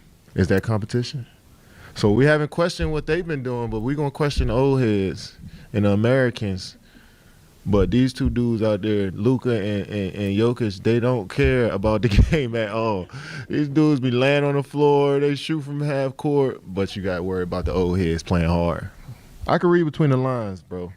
And it's not just about you. It's just a overall topic that everybody has just been talking about. You just happen to ask me that question. He's always so sensitive. Well, he's honest, though. I mean, what do you want? I give him full credit for being honest. You don't want to hear it. But deep down, you don't think they're thinking this, other players? Hey, why are you picking on us? I see these European guys. They're not playing hard either. Well, I think it was just given that nobody tried in the game. And he's saying, are you guys going to try in this one? Yeah. Here's my retort. Because I've been to a lot of these. Jokic and Luka are probably looking at him. It's like that old 50 Cent movie. He's like, what did you say bleep me for? He's not wrong. No, everybody didn't try. But the context of the question wasn't like, only you guys aren't trying. Are you going to try this year? It was just like, are you guys as a whole going to be competing? Anyway. But my point is this. I do believe the entire climate of an All-Star game has gotten out of hand. And it's been that way for years. Nobody tries. Yeah. You got to go back to the root source of this. So I've been with Joker at every All-Star game he's been to. I've walked around. I've seen how he's reacting to what the environment already is. Yeah. Like, if he were thrust into a competitive game, hotly competitive with hustle and intensity, he would react that way. But he was put into a game in which nobody passed him the ball. It's also the worst guy is the one that can't read the room on what the vibe is. And it's like, no matter what you're doing. Like Vic played darts last week with some guys. We were just chucking darts, having a couple drinks. If somebody just rips a triple 20, turns to me and goes, yeah, mother bleeper. Exactly. That's a wrong intensity for what we're doing over here, man. You don't play pickup basketball, but for those who do, you ever play pickup? No, I get it. I totally understand what you mean. You ever play pickup with that guy, you're out there, and he's suddenly guarding you full court? I'm like, what are we doing here? Or that guy who every time he shoots, bucket, splash, he comments before every shot, right? Yeah. Play by play. Okay, calm down. You know that guy? Let it ride. The guy who's bringing 100% when you're going 60 is so the he intensity sucks. level then changes. It changes. The entire mood changes, but that's not what the intent for that run is. And the All-Star game, Luka, Joker, a lot of these guys walked into this. This is what you gave them. KD, your era. It's KD's era. The LeBron, KD era. Your era made the All-Star game what it is. Trash. Your era did that. So they want to do this to try and spike intensity. It might a little bit. Like, I know that this is a reaction, and this is why they did it. It's a reaction to how successful the Four Nations thing was in the NHL. But, Vic, it's different, and I still think it's different. Playing for Team Serbia and playing for the world is not the same thing. It's playing for your country and playing for everybody outside the U.S. does not bring the same level of respect, I suppose. I totally agree. Listen, I think there might be a little more intensity. I think there might be a little more competitive fire this Sunday. A little. But not to the extent where they think these players are going to treat this like, oh, got to win this one. It's not going to get to that level. It just isn't. And I think the prime reason is what's at stake? Nothing. All right, it's an exhibition. Let me ask you something. This will answer the entire question of how intense this game is going to be. Do you think we will see somebody heave up a half-court shot with 20 seconds left on the shot clock? I'm asking you. Do you think somebody will heave up a half-court shot with 20 seconds left on the shot clock? Of course. Then it's not a game. Then it's not a competitive game. So the guys that Durant should be directing his anger toward are Steph Curry and Damian Lillard. They've turned it into a half-court heave-a-thon. Yeah. Step across half-court, shoot. Because you know when that didn't happen? the Olympics. Nobody was taking half-court shots with 18 seconds left on the shot clock. They were running an offense. They were trying to get a good shot. And it might be a little bit more intense, but not a lot. So here's Nick Wright's idea, by the way, if you guys missed it. Nick Wright said, you should have team whites and team blacks. That's what he said. That was his idea for the game, was Jokić and Luka, and you take all the best white players in the league and you put them against all the best black players in the league. And I got to say, Vic, I don't think that would ever happen. I think it could set race relations back 50 years by the end of that game. But it would be intense. I think it would be intense. I think they'd try. I heard I was driving in. LeVar Arrington's on the show before the 6 o'clock hour starts with me. Mm-hmm. He said, it might be fun in games for a bit, but we ain't losing that game. That's what he said. Like, I think that would, if you wanted competitive, that would do it. I don't think there's any way you could feasibly do that. Okay, we're going to have a judge and jury come in to figure this game out. I remember the days when you couldn't even bring something like this out because people would be so sensitive to it, right? Yeah. I'm glad we're beyond those days. Are we beyond those days? I mean, you can't say that it wouldn't be interesting to watch. And I'll ask you this, and I'll ask our listeners, I'll ask everybody. I don't care what color, creed, religion, sex, I don't care what you're from. Would you watch that? I would make it appointment viewing. I would cancel plans to make sure I watch that. Vic, I would be there, and I'd be eating the blandest food possible. I'd be eating boiled chicken with salt and white rice along with it. No pepper, though. That's too spicy. Is the world ready for that? I don't know. No, I don't think so. Vic, here's the reason why. I don't think there's be anything wrong with the game. But now that people have rooting interests, the trash talk is where you're going to skirt a very fine line between you and whoever your opponent is, whatever side of this you're on. And no, I don't think we're ready for that at all. I don't know what you do to make the All-Star game intense. I don't know what we're going to see on Sunday. I can't wait to watch. I did hear Joker last night react to this. Somebody asked him, are you and Jamal going to play hard? Here's what he had to say. I mean, it's definitely experience, but I'm not sure that he's going to enjoy it. I always say it's a pleasure to share the court with all those players, you know, the best players in the league right now. So it's definitely a pleasure to be there. Is there any chance we see the two-man game at the All-Star game? I don't know. Who knows? Probably yes. So that was a question on if he's going to enjoy the All-Star game. He goes, I don't know if he's going to enjoy it. He followed up with this. Nicole, why won't Jamal like the All-Star game? Why? What do you think is going to surprise him? He said he was going to play hard. And then he should. Yes, he should. Then he's going to have a lot of fun, actually. So I'm not sure about me. Do you plan to play hard? Always. I always play hard. Do you think he was just joking there? Again, I'm going to preface this by saying he was introduced to this game with a certain pace, certain demeanor. Yeah. Hey, this is just a joke around. We all joke around here, so don't worry about it. This is how we do it. When did that start? Where did that start? And who is in charge of changing that? The only people that can change that, and here's a memo to the league, because I know Adam Silver's tried everything.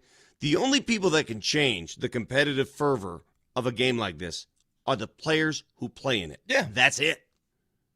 That's it. Well, we talked forever. Like, how do you change the All-Star or the dunk contest? I don't think you need to change the dunk contest. You just need people who are stars participating in it. And if you have an All-Star game in which guys actually play, like, Vic, the Four Nations was a blast because, yes, there was a country aspect tied to it. But if they went out and lollygagged it, it would have been nothing. It was good because it was intense. I'm just thinking about all the possibilities. Nick Wright brings up white versus black. What if you just took it a step further? Over 30, under 30? I mean, you just kept going. You just kept finding ways to make this a competitive game. That would be interesting too, actually. I'm trying to figure out what the Whites uniform would look like. What do you mean? Well, I mean, they're going to have a jersey. Tight shorts. You know what I want? You remember when people took the Cleveland Indians old logo and they made it a white guy? What if they put that on there? What if they did that? What would your team be? Teams, if you went that route. I actually saw Swipa put together a list.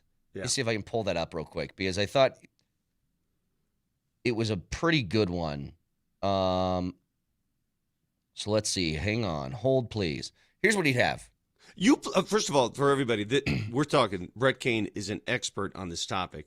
He played a pickup game once where I was the only white guy on the floor. He was the only white guy on the court, and he was afraid to shoot the ball. So what'd they say to you? It's towards the end of the game. Yeah. And it's not just that I'm the only white guy on the floor. I think 7 other guys, they played college basketball at some point. Okay. So you had listen, in all honesty, no you had business no being reason to be on that floor. I was minding my business. They said, dude, we need one more for 5-on-5. And I go, I don't want to play. And they said, please. And I go, okay, fine. Right. And at the end of the game, I've taken no shots. The guy guarding me is bored. That was my entire purpose. Sure, I'll just be bored. And he said to my team, can you let the white boy get a taste? And I said, I don't want a taste. Taste, please. Did you audibly make that known? I don't want to taste? I said, no taste. No taste. They laughed at me. I was like, I'm serious. Don't pass me the ball. If you do it, I'm going to Jackie Moon it. It's going right back to you. So here was Swipa's lineup. This is so funny. Here's what it says. The Whites. Starters. Luka, Caruso, Flag, Chet, Jokić. Bench. Reeves, Franz, Markkanen, Khan, Zubats, Hero, Giddey, Buzelis, Hartenstein, Şengün. Okay, you have a lot of Europeans there, obviously. So you got the European contingent taken care of. Again, I'm just reading from Swipa. All right. The All Blacks. Starters. SGA. Ant. LeBron. Giannis. Wemby. Bench. Curry. Mitch. Hold on. Oh. No. Stop on Curry. No. I know, there's going to be a battle here. There's going to be a battle here. Hey. Put that one aside. We'll debate this one. That's where the draft comes in. Yes. We'll debate that one. Mitchell, Kawhi, Durant, Embiid, Tatum, Brunson, Brown, Barnes, Murray. Brunson's another one. I know. That's where there's got to be some coin flipping going on with a couple of these names. I agree with you. Anywho, that was his list of teams. And I got to be honest, I think we get smoked. Well, it depends on, you got some players there that I don't think you leave it up to them to decide which side to go on. You gotta have a draft. It turns into Embiid talking about you can play for Cameroon, France, or the U.S. Let me scratch my noodle for a second. I think the U.S. is where I want to play. Anyway, there's an old Chappelle skit that talked about this exact thing, by the way. 303-504-0925, Shop Mazda text line. The name of the Italian goalie was what? Some guy like Sterling? Oh, hang on. I'm looking at his name going, all right, come on. What are we doing here? Hang on. We're just making up people to play for Team Italy in hockey. The Italian goalie. I don't know. No. Oh, the starter was Damian Clara? No, there was another one in there. I saw his name. I was like, come on. Gabriel Landeskog. David Fadani. I mean, that's pretty Italian. Are you sure it was the goalie? Maybe it wasn't the goalie. No, they had the guy who scored a goal for them was Matthew Bradley. Okay. Yeah, that's what it was. I was like, come on. Matthew Bradley. Hey. Yeah. Anyway, 303-504-0925. Jeff Legwald at 9 o'clock this morning. Stick around.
Dan Caplis Law is the official law firm partner of the Denver Nuggets and the Colorado Avalanche because Dan Caplis Law wins in record-setting ways. A serious firm for serious cases. If you have a case, of course you think it's serious or you wouldn't be here.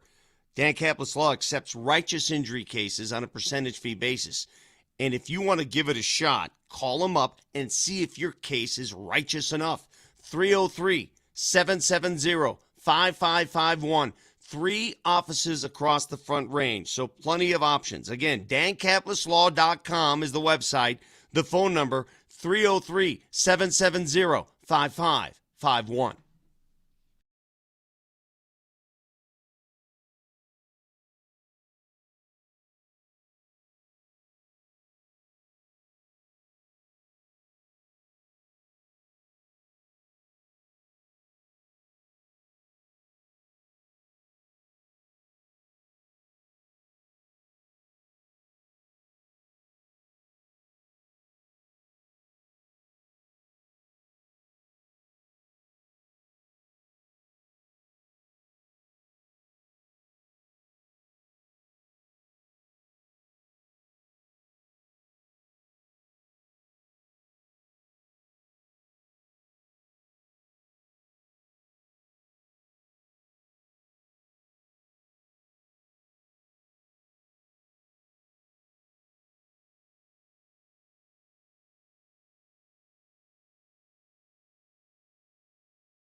All right, Jeff Legwald's going to join us at 9 o'clock. Jeff Legwald, big combine guy. Why? Because Jeff Legwald is all about his top 100, and I'm already gearing up. I know it's like 2 months away, but I want it. I want it now. Interesting thing about the combine, Vic, and I know you hear the word combine, your eyes glaze over, but hear me out. Do you know how many representatives CU has at the NFL Combine this year? 0. Yeah. 0. That ain't good. Well, because a couple of the guys, I mean, the portal changes things. They would have representatives. Last night, I'll give you an example of this. The changes, all the transferring in college basketball. There was a guy that played for the Memphis Grizzlies, that 7-footer, Lovering, is that his name? Yeah. He played for CU. And I'm looking at him going, how do I know that guy? And then Right. he transferred. But, Vic, I'll go back to at the very beginning when Dion got here. The first words out of his mouth was what, essentially? I got my own luggage, and it's Louis, right? That's what we heard. The basis of CU success was going to be fronted on the back of recruiting and acquiring talent. When you have nobody that was deemed good enough to be one of the 319 players invited to the combine, that feels like a problem to me. And if you can't get that, when is it going to happen? The big talent that came through here was the first 2 years that Dion was at CU, and the biggest names were guys that he brought with him and his own son and the other kid who was basically like his son, and Travis Hunter. Now, they had good wide receivers, too. They had Omari and Miller, and they had Weaver, and they had some other guys that were talented. But when I was watching last year, it wasn't some sort of like, man, things just aren't going right. You just didn't have the horses. And that is going to be a problem if they can't get that fixed in a hurry. You know, for all of the guys that we hear about, Juju Lewis, and I know he had limited opportunity last year, it's like you need to hit on these guys consistently. Yeah, I just think you're going down the road now, and if you're thinking about combine players, who do these players represent? What school? The previous school or the one they transferred to? Or maybe the third one they transferred to? Like, does Cal do they get to say, hey, Fernando Mendoza is ours? Or is that just Indiana? Do they get to share them? Every player has gone through now a blender of schools. I mean, I suppose you could, but at the same time, Vic, like, it represents what was on your roster last season, right? And if you can't get at least combine caliber players on there, because 10 guys declared for the draft from CU, none of them got invited. And all I'm pointing out is, if you're having trouble acquiring talent, that's the basis on how you were going to build your success. And I guess all I'm telling you is that talent comes and goes. How do you know they didn't replace whatever combine talent they lost with more combine talent? Because Jordan Seaton was going to be a combine guy, right? He left. Yes. Omarion Miller's going to be a combine guy. He left. And so is Travis Hunter, and so is Shedeur. But, Vic, you said, what if they replaced them? Has Shedeur, Travis Hunter been replaced? Well, how do you know? We don't even know what the roster looks like. Last season. No, last season, of course not. Well, Travis Hunter's a Heisman Trophy. How do you replace a Heisman Trophy? Or anybody, Weaver. Anybody like that level of player. It feels like they haven't acquired the talent. We've seen it leave. Have we seen it come back the other way? If that happened, then it's fine. But I haven't seen it yet. And it's concerning. Because, again, I'll point out, you aren't playing against Ohio State and Penn State and Michigan 3 straight weeks. It's the Big 12. Yes, Texas Tech has a lot of money and they're a very difficult team, but it's Utah and Iowa State and Kansas State. So a lot of people are critical of what's happening in Boulder. A lot of the criticism stems from the way they're coached up. Your criticism, from what I've noticed on the show, it's always been about not how they're coached, but how they're acquired. No, it's the lack of acquiring talent. Exactly. I don't care how, the lack of it. But I think look, I said this from the very beginning when it comes to Dion. I don't know how good of a coach he's going to be, X's and O's, game plan, scheme, all that different stuff. If you acquire the talent in the Big 12, you can make that not matter. Coaching really matters along with talent when you're talking about Bama playing Georgia. That's where X's and O's stuff really comes in handy. I'm just trying to get CU to be competitive. I just think it comes and goes. If you look at the National Football League right now, there are like 4 receivers in the league that played for Deion Sanders at CU in the league right now. He's got players in the league. That was all at the beginning of his tenure. I know, but that's an up and down. Every team goes through that. How many combine players do you think Indiana had 5 years ago?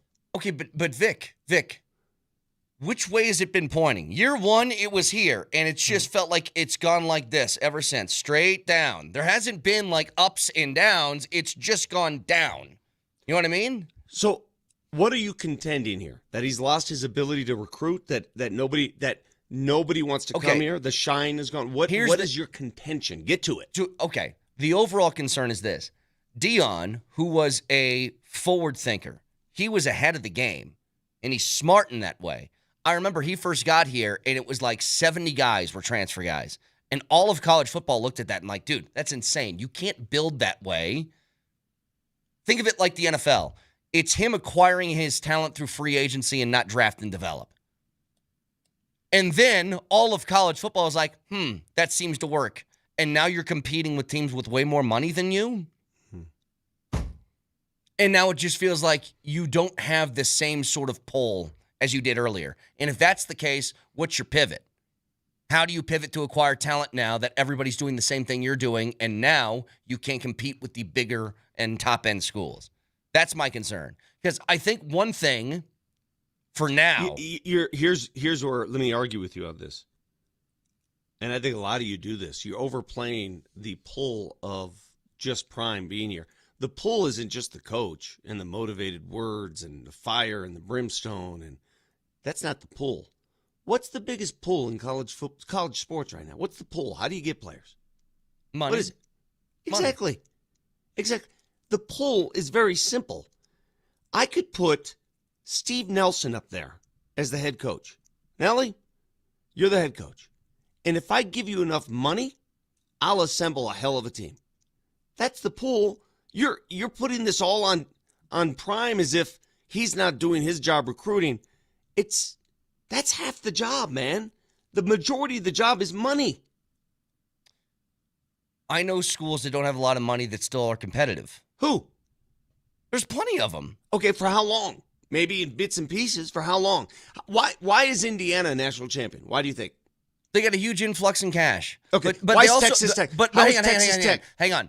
Indiana also was different than everybody else in that they had an entire roster of 23-year-olds, which nobody was doing. Sure, and it's very smart of them to get veteran players. But did they pay them? Yes, they did. Yeah. Did they pay them? Okay, Yes. How's Texas Tech in the CFP? Hold on a second.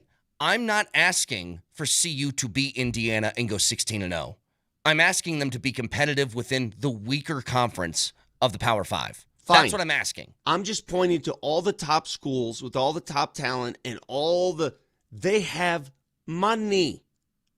They spend money. That's all well and good, Vic.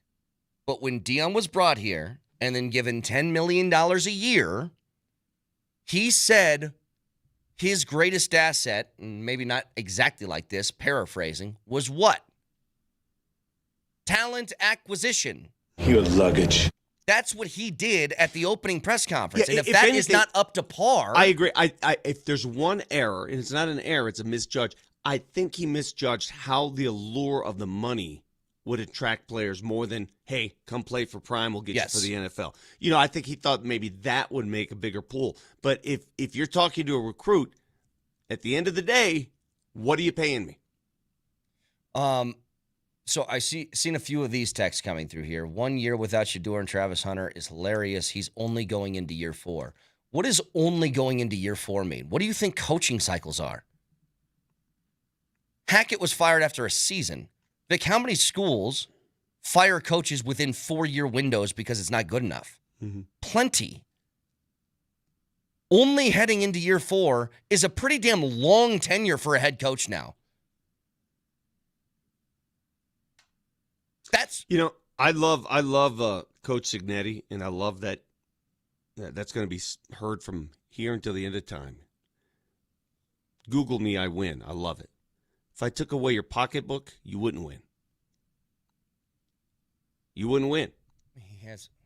If you do a Google search, he's won in places that don't. Yeah, have pocketbooks. I know, but at that level, at Indiana, if I took away the money that you got from your boosters, you wouldn't win. I mean, so it's that simple. That applies to Ryan Day. That applies to Lane Kiffin. That applies to Lincoln Riley. That applies to everybody. Google right now. The top 15 teams in the final, the top 15 that finished the season, where they rank on roster construction and roster salaries. But Vic, we're on different wavelengths here because I'm not arguing with you on that. I know that is what's king right now in college football. The point is, how do you do business then? How do you get to a point to where you're competitive? Well, here's the first.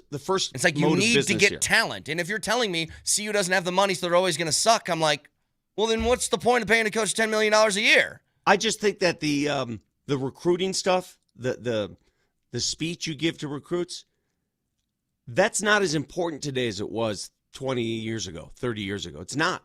That doesn't mean anything anymore. It doesn't. It simply doesn't. Yeah. Dude, again, I'm only going to speak from what I know.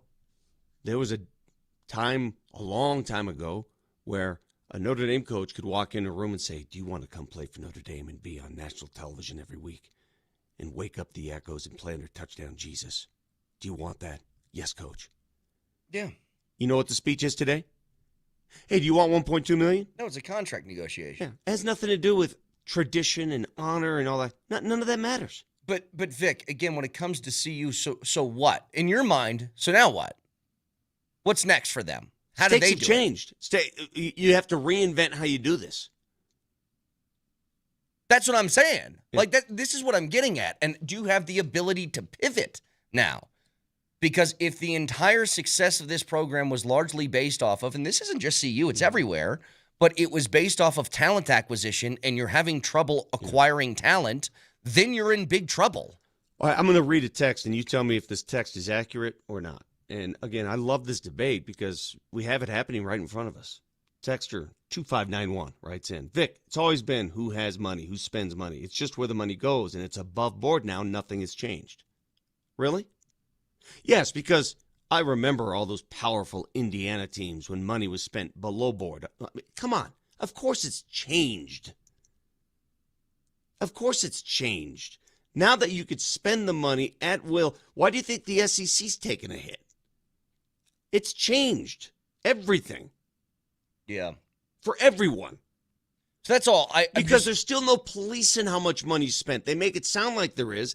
Oh, yeah, each school is allotted, what is it, $21 million? But they're not policing the money coming from outside that. By the way, the booster money. There's no policing there. I bring this up for one reason, and I think people get this very, very confused. There's nothing I'd rather have than for CU to be really, really good back in the national spotlight, getting all the attention like they were really early in Deion's tenure here. There's nothing I would enjoy more because I think it would be amazing for this state. I really do. I think the missing wavelengths here are, with some people who are CU fans and me, I have higher expectations for your football team than you do. Because what you're telling me is this is okay because Deion's here. And I'm saying there has to be results that go along with the story. And I don't think going 3-9 but having Deion as a representative, which is really cool, is good enough. I want wins. Right, I plan on winning. They know it's not good enough.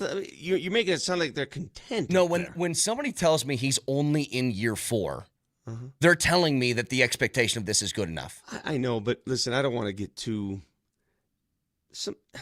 Dude, the guy was mired in horrible health last week. I got it. To give him a pass, man. I mean, listen. Everybody says, why isn't he going to people's homes to recruit? I understand. I get it. I'm going to tell you right now, the last 8 months, I don't think he ever wanted to leave his home. There were some circumstances going on here. Correct. Okay? And a lot of it, you don't want to hear. You'll call it excuses, but it's real. It's real. His health was an issue. It hurt badly. I'm going to give him the benefit of that. I am. You can do what you want. You can judge. You can do whatever you want. We'll see what happens this year and a year later. If they continue on this track, it'll play out on its own. You'll see. They have to recalibrate this because people. Here's what I know: young men aren't going to schools for this tradition crap anymore. They don't care. Most of them. That is true. And they're not going to schools based on the coach's speech. The primary reason they're picking their schools, cash money. Got another keyword coming your way in just a little bit to get in the building for the game against Minnesota on March 1st. So that's coming away in a couple of minutes. 20 minutes away from Team Canada playing their first game in the Olympics. So we'll keep our eyes glued to that. Stick around.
You know, my beautiful baby boy, I could never get him to come home and see his papa until I got my sauna from Flatirons Fire and Design. Now he wants to come home and use that sucker every night, so I got him. If you want your kids to come home, go get yourself something cool for them to come home to. FlatironsFire.com. Go see the showroom today. They got all the toys. They got saunas. They got fireplaces, gas fireplaces, wood stoves, inserts. If you want to build something outside this spring, the grill, the fire pit, the outdoor kitchen, the pizza oven, they have it all, and they have it all laid out for you in a beautiful showroom on 53rd and Bannock, North I-25. Again, you can see it online before you go there. FlatironsFire.com.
It's another Ticket Thursday, and if you want to see some Western Conference hoops as Denver hosts Minnesota on Sunday, March 1st, text the keyword RED, as in the color, red, to 303-504-0925 with your first and last name, and you're entered. The Wilhite Law Firm gives you the chance to win big on and off the court.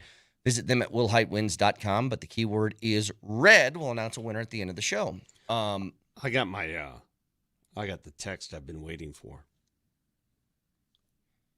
The All-Star Media pickup game Sunday morning before the All-Star game itself. Oh, yeah. Bring in my shoes. You're in? I'm in. There's a cut. So wait, there's media members from everywhere? All of NBA media. There's a cut list, though. I'm in. Who's the biggest baller of all of them? Can't pick former players. Oh, there's some good ballers. Best media basketball player you know. God, there's a lot of good ones. I mean, it depends. There's, national media. Chris, what's his name? Chris, he can shoot. What's his name? Haynes? Chris Mannix, yeah. who we'll never have on here ever again. No, not Chris Mannix. Haynes, yes. He can shoot. He's a baller. Does McMenamin play? Yeah, he can shoot. Yeah? He can shoot. There's some that can't do anything, and then there's some that can shoot. But we got a game. What do you think they'd say about you? Just short and hostile. Hostile acts. Yeah. They said, hey, let the old man without a prostate get a taste. Hey, let me ask you something. Canada is playing in 10 minutes in their first hockey game of the Olympics. The U.S. is playing at 1:10 against Latvia. Have the Broncos graduated to a category that we held for years now for the Nuggets and Avalanche, which is next year, because of where they made it to, championship or bust? It's that for the Nuggets and Avs every year.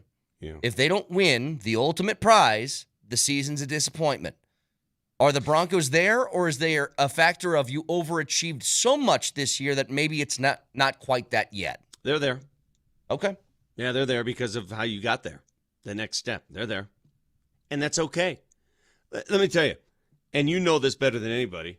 We've talked about this. There's no better time to be a fan, like when there's the most joy. Obviously, winning it all is joyful. But when you're on that road up, when the expectations are exceeded, that road up to stardom, that road up to that's the best place to be. You're like, oh my God, where'd this come from? Look at how good they are. When you're there in that championship window and you lose that 7th game to Minnesota at home, you get injured and lose at OKC, you lose to the Dallas Stars in the 7th. When you're in that championship window and you can't get there, I think that is the toughest place to be. You're just, the expectations are through the roof, and now it's like, oh. It feels a lot like in 2020 when the Nuggets made the Western Conference Finals in the bubble.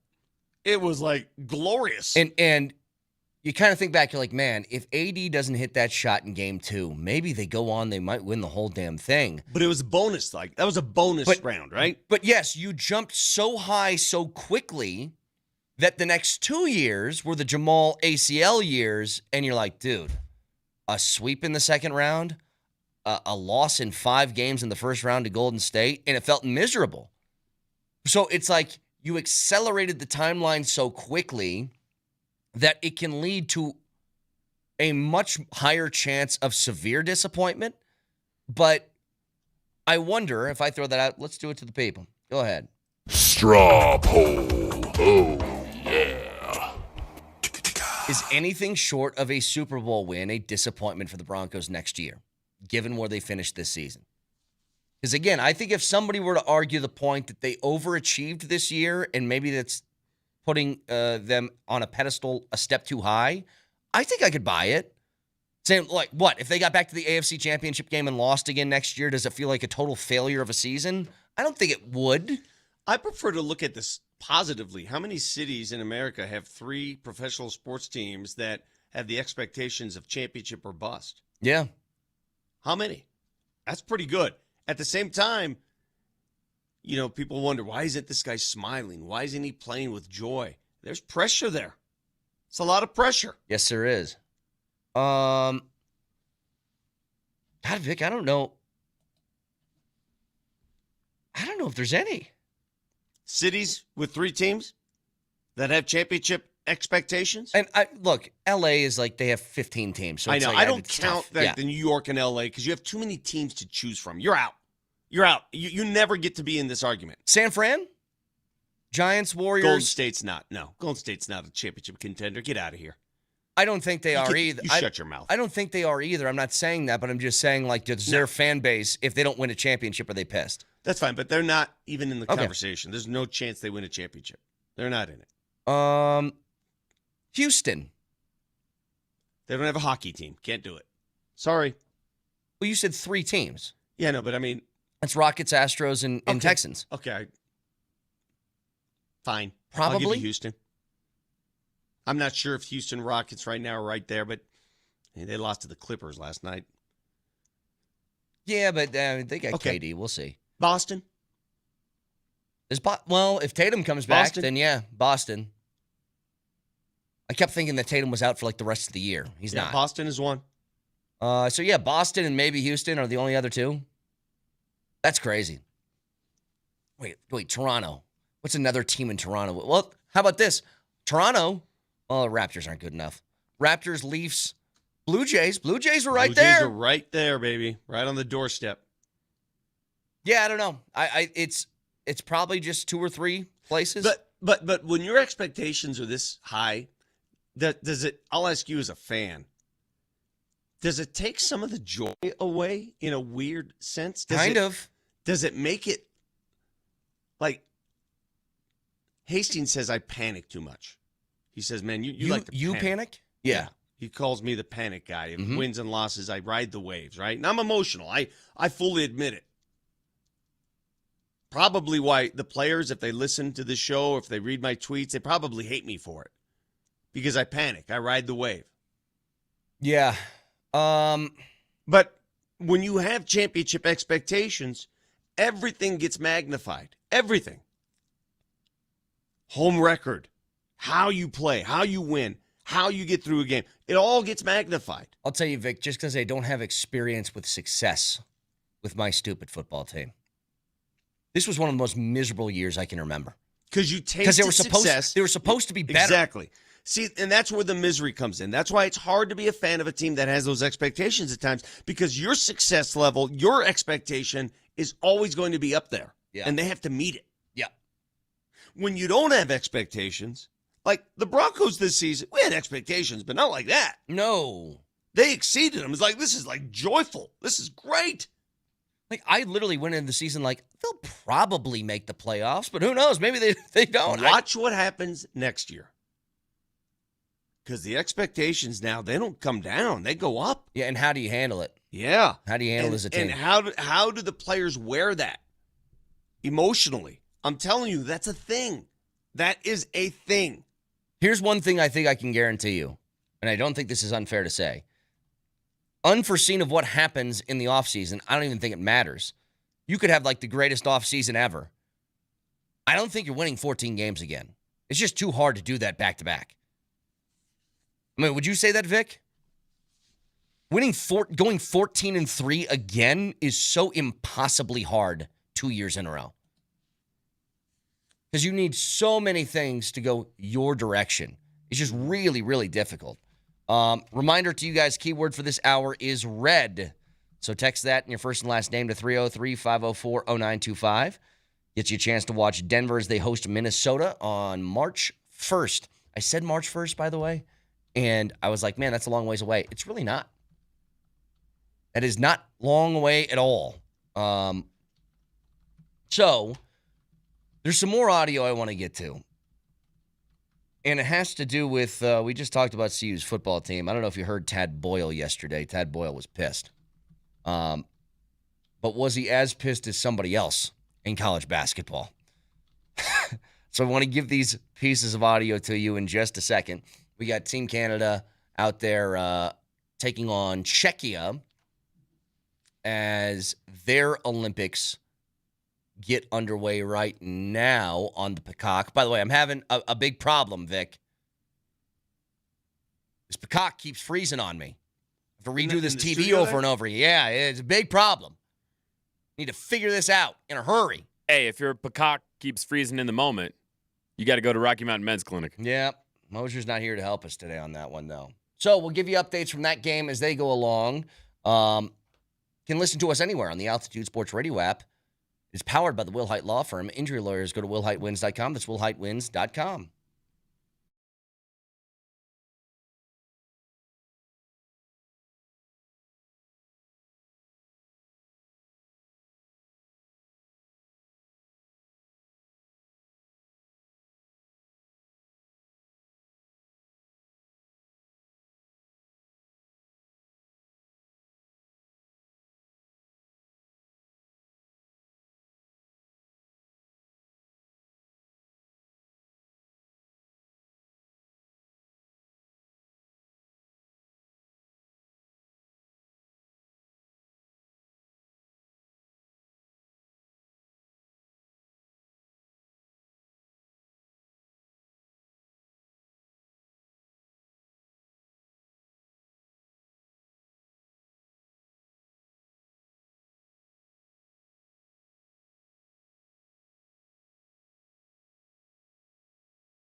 Oh, by the way, Nathan McKinnon with a huge reverse hit at the end boards. Canada and Czechia is underway. Oh, by the way, shout out to the Olympics. When something starts at 8:40, it starts at 8:40. Not 8:47, not 8:49. Yeah. It starts at 8:40. 100%. They do not mess around with time. There's no pregame that carries it 40 minutes past its due. Yeah. Oh, we got pregame. Wait a minute. We got to get our national anthems in here, and now we got to do our fan of the game or whatever people do. It starts when it says it starts. I appreciate that. So Canada and Czechia underway. 2 minutes in, 0-0. What do you know about Czechia? I literally know nothing. Not even kidding. No, a single thing. I don't know a single thing about Czechia. Never have. I don't know what language they speak. I don't know if Czechian's a language. I don't know what food they have. I don't know where they are on the map. I don't know, like the general region, maybe. And that's today's geography lesson. I know that on Czechia. There you go, kids. I mean, my brain can only handle so much stuff, okay? It's not my fault. I know one thing about Czechia. It's that Marty Natchez plays for him. All right. There you go. What about Czechia, the Czech Republic? You could have told me it was the same thing. There's another Chechnya. There's another Chechnya. Yeah. Yeah, Chechnya. Hang on a second. Hang on. Yeah, there's too many Ches. Just figure it out. No, Czechia is the Czech Republic, isn't it? Yeah, it's the same question. thing. No, it's the same thing. There, that's the one thing I did know, that it was the Czech Republic, but they call it Czechia. By the way, I'm looking at these pictures of Czechia on Google. Looks beautiful. Just beautiful. Not to be confused with Chechnya. No, Chechnya is where you hire hitmen. Every movie you see with an Eastern European accent and the guy's out there to hunt you down, that guy's from Chechnya. Oh, by the way, did you happen to hear Tad Boyle after the CU game yesterday? He wasn't happy. Yeah, here's this. Yeah, I mean, that was just a good old-fashioned ass whipping. I don't. There's just no other way to say it. You know, a lot of you guys are from West Texas. You probably know what that is, and we took one tonight. So credit Texas Tech. You know, they have a motto with their program that the toughest team wins, and there wasn't even question who the tougher team was tonight, and that was Texas Tech, and we weren't. 78-44. Yeah. That is their 8th loss in their last 10 games. That was rough. Remember, they started the year 12-3, and it's just kind of dropped off since then. But there's another guy, if you remember, a little like, I don't know, maybe a darling story of the NCAA tournament not too long ago, was Kansas State. They had that dude, I forget his name, that was like 5'6" at point guard. You remember that? I do. Yeah. And they made the Elite Eight, and it was this great story. Well, they have been terrible the last couple of years. They've lost 10 of their last 11 games. Their head coach, amazing name, Jerome Tang, said this after the loss 91-62 to Cincinnati. Hey, I'm gonna honor Christ like I always do. Blessed to do this, but this was embarrassing. These dudes do not deserve to wear this uniform. There will be very few of them in it next year. I'm embarrassed for the university. I'm embarrassed for our fans, our student section. You know, it is just ridiculous. We got practice at 6 a.m. tomorrow morning. Dude. These guys don't deserve to wear the uniform, and many of them won't next year. These coaches are crashing out because with this money and this transfer portal, they can't coach hard anymore. It's not working. They don't know what to do. I'm telling you, they're crashing out left and right. Because if you coach too hard, if you push too hard, what happens, Brett? They leave. They leave like this. Yeah. You can't push hard anymore. Yep. You can't coach. You can't coach them up. I know. Here they come. Okay, Boomer. It's coming, right? But you tell me. You tell me what's right. I mean, if you coach them up real hard, what happens? Okay, Boomer. Yeah, there's going to be pushback. I mean, that's it. And pushback did not exist in collegiate athletics for 80 years. It never existed. You do what the coach tells you to do. There's a new captain. I'm the captain now. By the way, the guy that we were thinking of, Marquise Noel is his name. That's the tiny guy who, he's a Houston Rocket? Had no idea. Nelly, you said you had something. Go ahead. Oh, by the way, did you guys see that the NBA All-Star festivities are actually starting tonight? Yeah, they have celebrity games and crap like that. Actually, tonight it will be the NBA's Creator Cup. And wait, what? Yes, because the NBA specifically invited 200 content creators from all around the globe to cover the All-Star weekend. They'll be part of the live broadcasts, the in-arena programming, on-court competitions, and there's going to be a basketball tournament with some of these content creators tonight that you can watch on TV at 8:30 p.m. Mountain Time, brought to you by PlayStation. So you better get on that. But Vic, the reason I brought this up is the NBA specifically is prioritizing content creators to cover the All-Star weekend. When you were at Radio Row, that's all it was. You said it was all content creators too. So it seems like TikTok and Instagram is the way that these games are going now.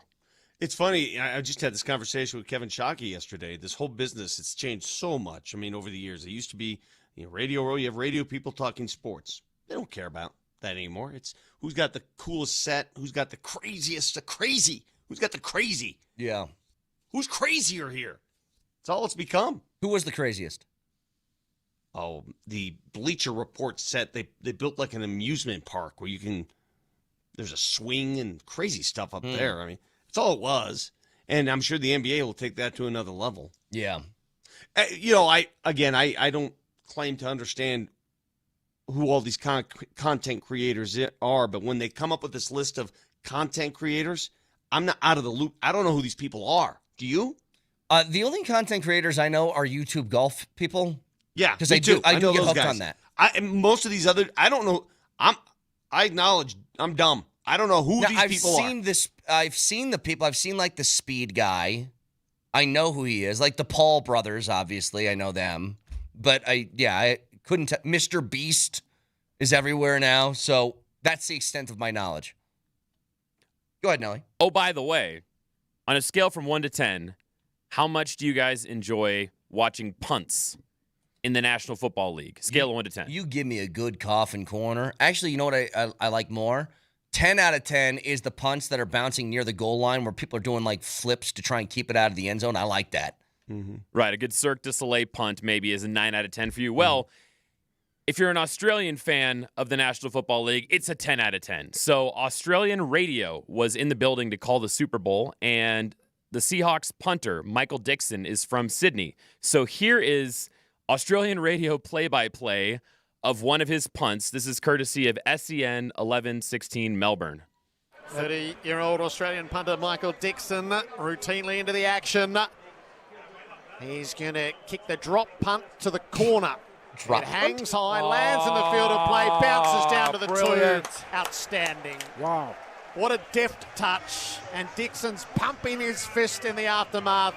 Ben Graham, that's why he's the best. That is one of the best punts of the year. Yeah. Biggest game, needs to pin them deep. This is the battlefield position and flipping the field. He angled that to the sideline, and his teammate ensured that it didn't go in for a touchback, so tapped it out at the 2-yard line. All right. No disrespect to our friends in Australia. It sounds like guys who are watching football for the first time, and they did like a Football for Dummies read before the game started. It sounds to me like guys who value certain facets of the game more than others, and they value that because Australia is known for their kicking. Well, yeah. You know what, though? As a Broncos fan, you should admire that and acknowledge that because, hell, your kicking department, your punter, I should say, not kicker, punter, gave you every chance to win the AFC Championship game. Yeah, he did. Every chance. And their punter shanked one, and you had the ball on the 32, 33-yard line. Should have cost him the game. My God, every time I think of that. I know. Punt to the corner. Hey, by the way, Do you remember a big story of what was going on in New England that was a source of contention between Tom Brady and the Patriots and Bill Belichick at the end of their run? Yeah, Tom Brady's his workout guy, his personal trainer, was Alex not allowed in the Guerrero. facility. Well, according to Albert Breer, part of the reason why Max Crosby wants out of Vegas is because that same Alex Guerrero, he's not a huge fan of. He made the decision, because remember, Tom Brady's part owner there now, and I guess this Guerrero guy is just like, it's his Bill Belichick girlfriend, follows him everywhere. He made the decision to shut down Max Crosby when Max Crosby didn't want to be shut down in December. And that pissed him off.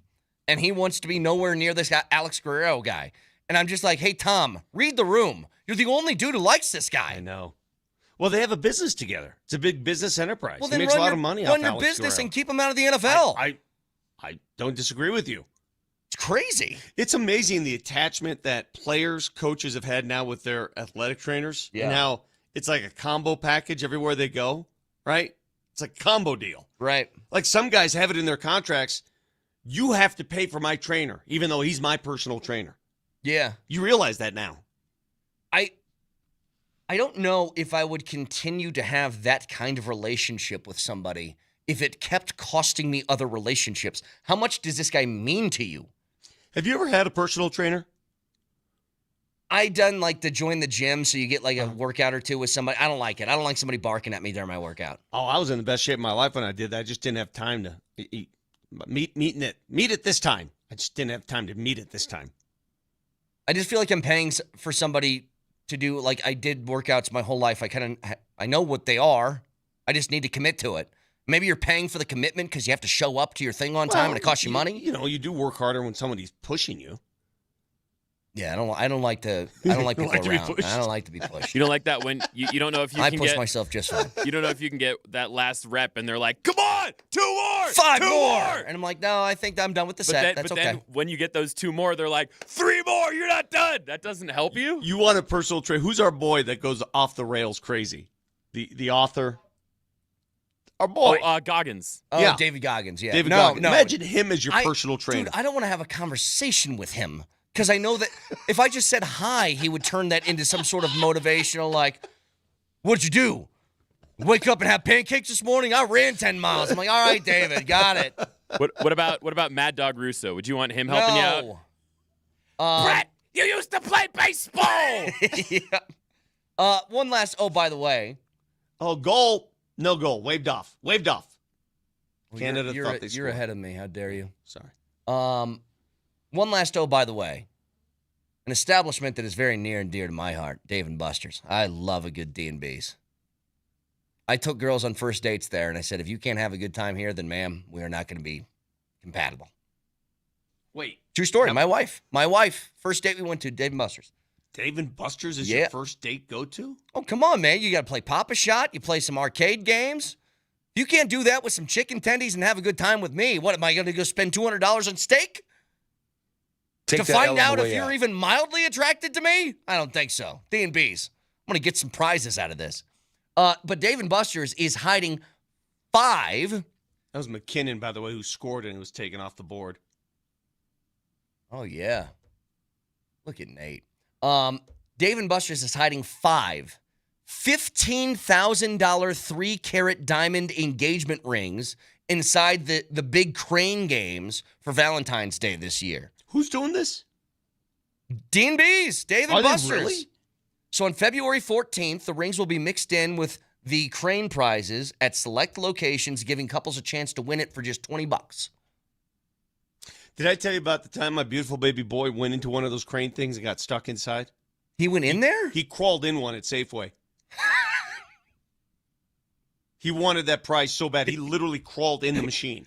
There is nothing better than winning at a crane machine, though. Like, you win the crane game, you get a prize. There's a huge level of pride I have in that. Huge. Yeah, it's not like winning a bingo. My beautiful baby boy. What do you mean? It's better than winning a bingo. You just have cards, and that's luck. That takes skill to win at the crane game. There's nothing better than winning at bingo and then just laughing in the face of those old ladies who've been spending all their life savings. Is that what you do? You bring 10 level intensity to bingo? What you think about that, you old hag? Buy 20 cards. Yeah, eat that, Muriel. 303-504-0925. Jeff Legwald joins us next.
Send out to the Ramos Law Hotline. Car accident, you need Ramos Law. Medical doctor and attorney, ramoslaw.com. We're joined, as we are every Thursday at 9 o'clock, by Jeff Legwald. Hello, Leggy. Good morning, fellas. We just found out, by the way, so we played a call, Jeff, it was the Australian broadcast of the Super Bowl, and they were very excited about a punt. I'll just give you a second of it. 30-year-old Australian punter Michael Dixon routinely into the action. He's going to kick the drop punt to the corner. It hangs high, lands in the field of play, bounces down to the brilliant. 2. Outstanding. Wow. What a They love the punt from Michael Dixon. And what we just found out is one of these guys was listening live to the show and heard that, which is bizarre. So shout out to our friends from Australia. What do you think of the Broncos punt game there, Leggy? How about Crawshaw? The Australians have franchised the punt game overall. They monopolized it. A punting academy. I mean, half the punters in college football are Australians. So they have found their way into the NFL. It's very interesting, too, because not only have they found their way, they aspire to do this. I mean, a lot of them play that Australian rules football. They do other things. But Jeremy Crawshaw gave me the entire background on how he got involved. You know, he didn't know what he was going to do, and then he started going to this school and developed the knack for punting, and here he is in the NFL making a good living. No, there's just for the draft every year, I go up and down the college rosters, and there's just one Australian punter after another, a variety of ages. It's pretty amazing, and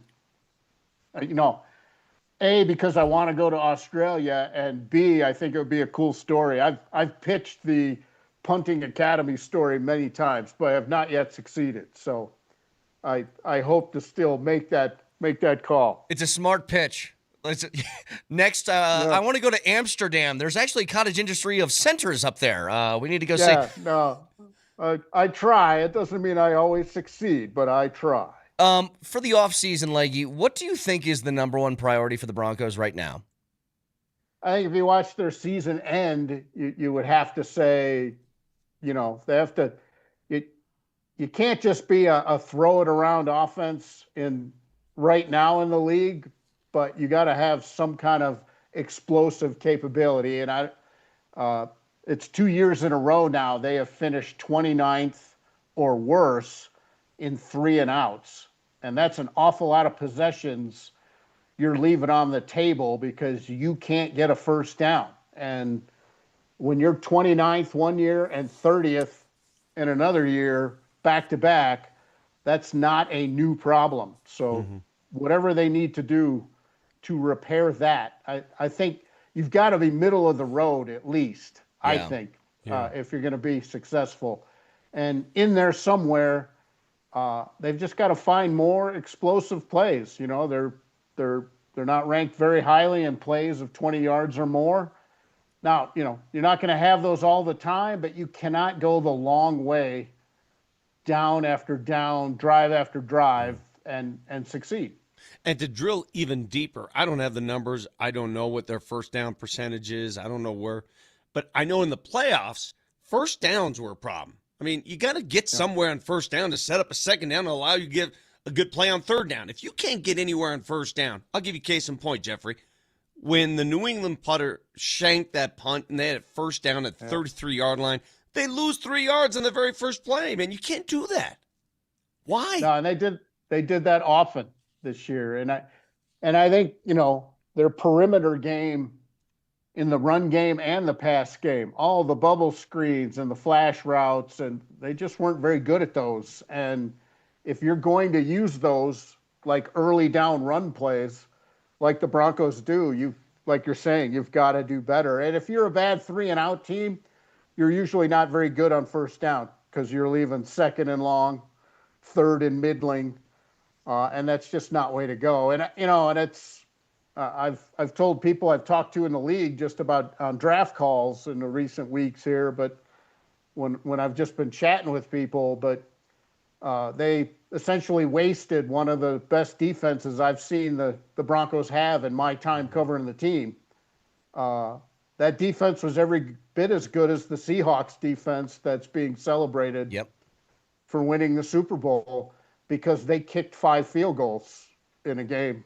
that meant a lot. So it appears defense and field goals can still win you games. And the Broncos had, I think they will be as good or have a chance to be as good on defense next year, but they did let one of the best defensive performances this team's ever had result in not winning the whole thing. Jeff Legwald with us. All Conversations with Leggy are brought to you by the International Brotherhood of Electrical Workers, IBEW Local 68. Start with a job, end with a career. So on that subject, you were talking about you need bigger plays on offense, you need explosive plays. I have a lot of respect for Courtland Sutton. I think he's very good. Is he good enough to be your number one wideout, or would you look to improve? I think his life would look a lot different if he had another receiver across from him that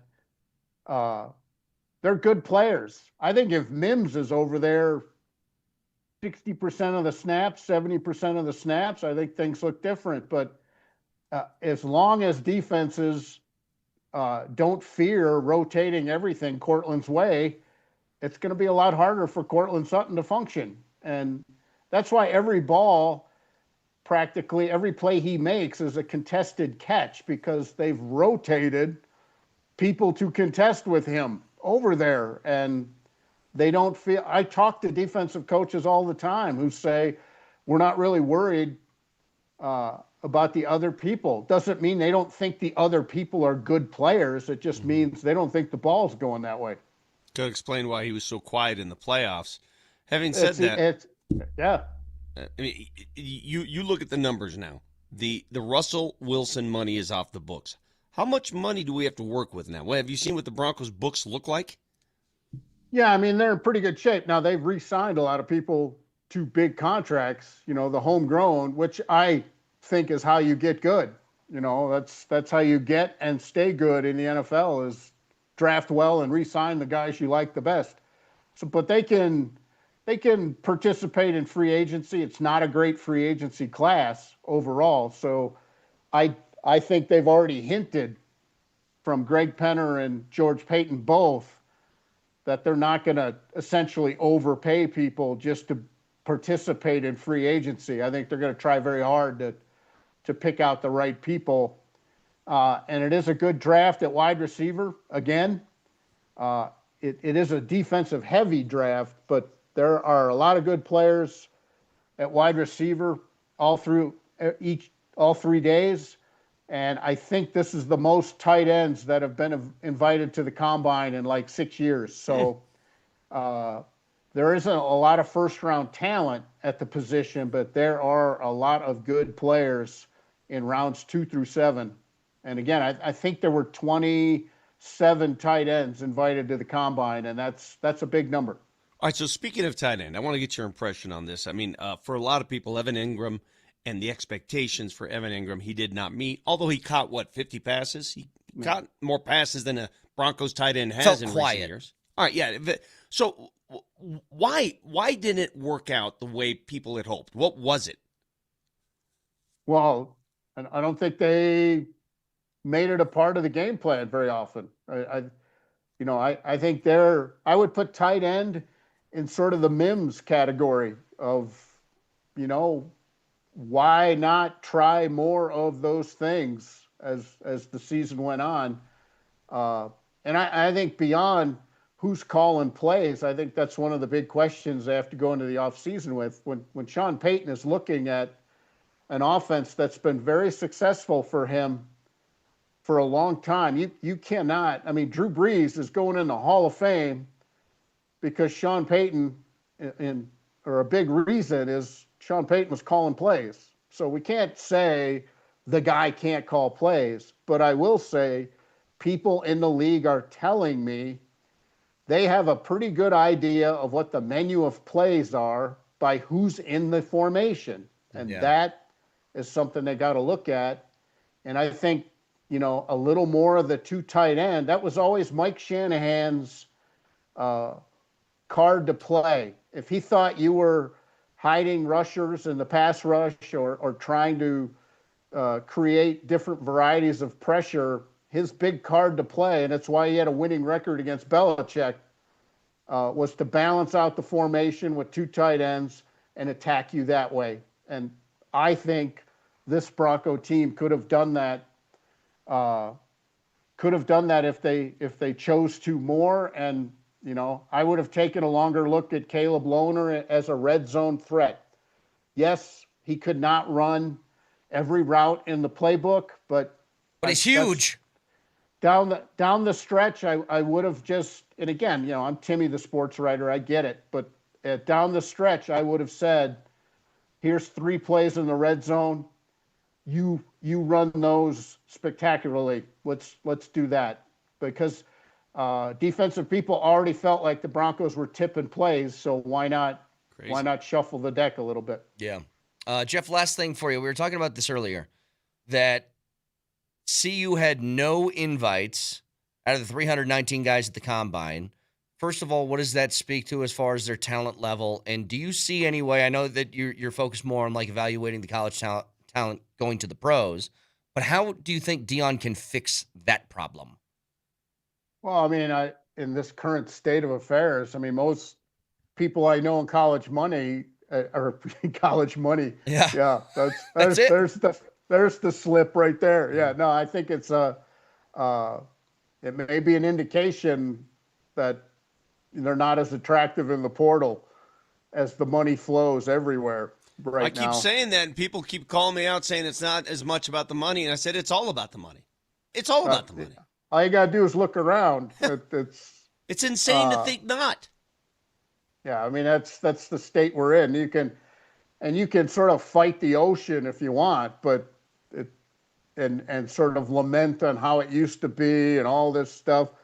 But there's a reason, the SEC was playing a different game than everybody else for a long time. Yep. And suddenly we've got 3 Big Ten national champions. Because as somebody who went to a Big Ten school, I always said the amount of money available to Big Ten schools and Notre Dame and that area of the country is off the charts, and people in the SEC never got that. But now that the money's out in the open, we're seeing it's an awful lot. All you got to do is look at Hurley's post game at Butler, the basketball game. Yeah. Listen to what Hurley says.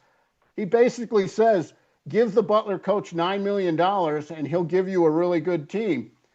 And of course it's about the money, but it's about retaining the talent too. I mean, I would guess, I haven't looked at the list, but I would guess there's a player or two that's transferred from Colorado that's at the Combine, but I'd have to go look at that. Well, I'm not at the Combine yet, but Jordan Seaton, will be. Yeah. I mean, he's gonna. It's Jeff Legwald, joins us every single week. Always appreciate the insight, Leggy. Thank you, buddy. Thanks, fellas. We'll see it. Jeff Legwald, ESPN.com. Final seconds of the first period in this Canada-Czechia game. Did you see what happened? Did you call him Chechnya? Yeah, I confused myself for a second there. Czechia game. Did you see what happened? No. Makar drills one in there, and Celebrini tipped it for the goal. And the folks from Czechia are saying it was a high stick. Czechia. Czechia. Help me out.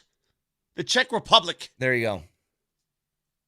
Beautiful tip job. But I want to ask, when is the stick too high? McKinnon's pissed. Oh, somebody's got blood all over him. Yeah.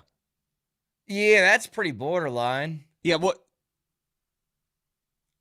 Do they have reason to argue that? That first period was insane, by the way. Yeah. That was insane. The speed on the ice in that first period. I know. And the shots on goal were even. So it's 0-0, by the way, for if you're wondering. 0-0. But what are you talking about? Did they not count that goal? They counted it. Oh, I thought they called that back. No, they didn't. No. You're right. No, you're right. The guys from the Czech Republic, Czechia. Czechia. It's like a Czechia. The Checkers team. Yes. They wanted a high stick. They didn't get it. I don't know. That looked clean to me. I thought you were saying sorry. Well, I didn't see it because I was talking to Leggy. I thought you said they did call it back. No, that looked clean to me.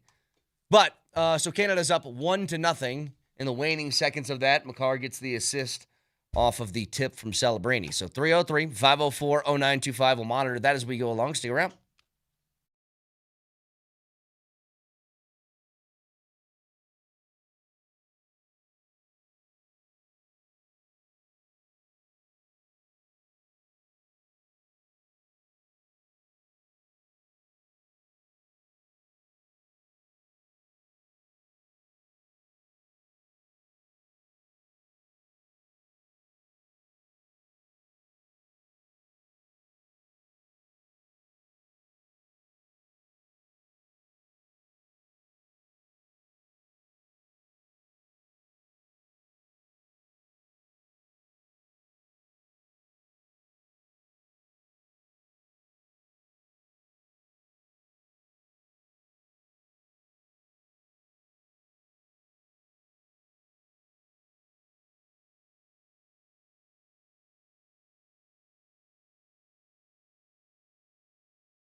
How do I follow the voice of the Olympics and the Super Bowl?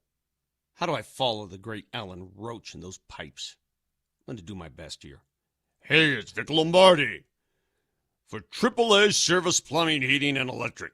Right now, a $49 furnace safety and efficiency inspection. $49. Improving efficiency, preventing breakdown, ensuring your furnace is safe to run. So be like me and leave it to the pros. Schedule your appointment today. AAAtoday.com. That's AAAtoday.com.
All right, one final keyword, a chance to get in the building at Ball Arena March 1st for the Denver-Minnesota game, and that keyword is Arctic.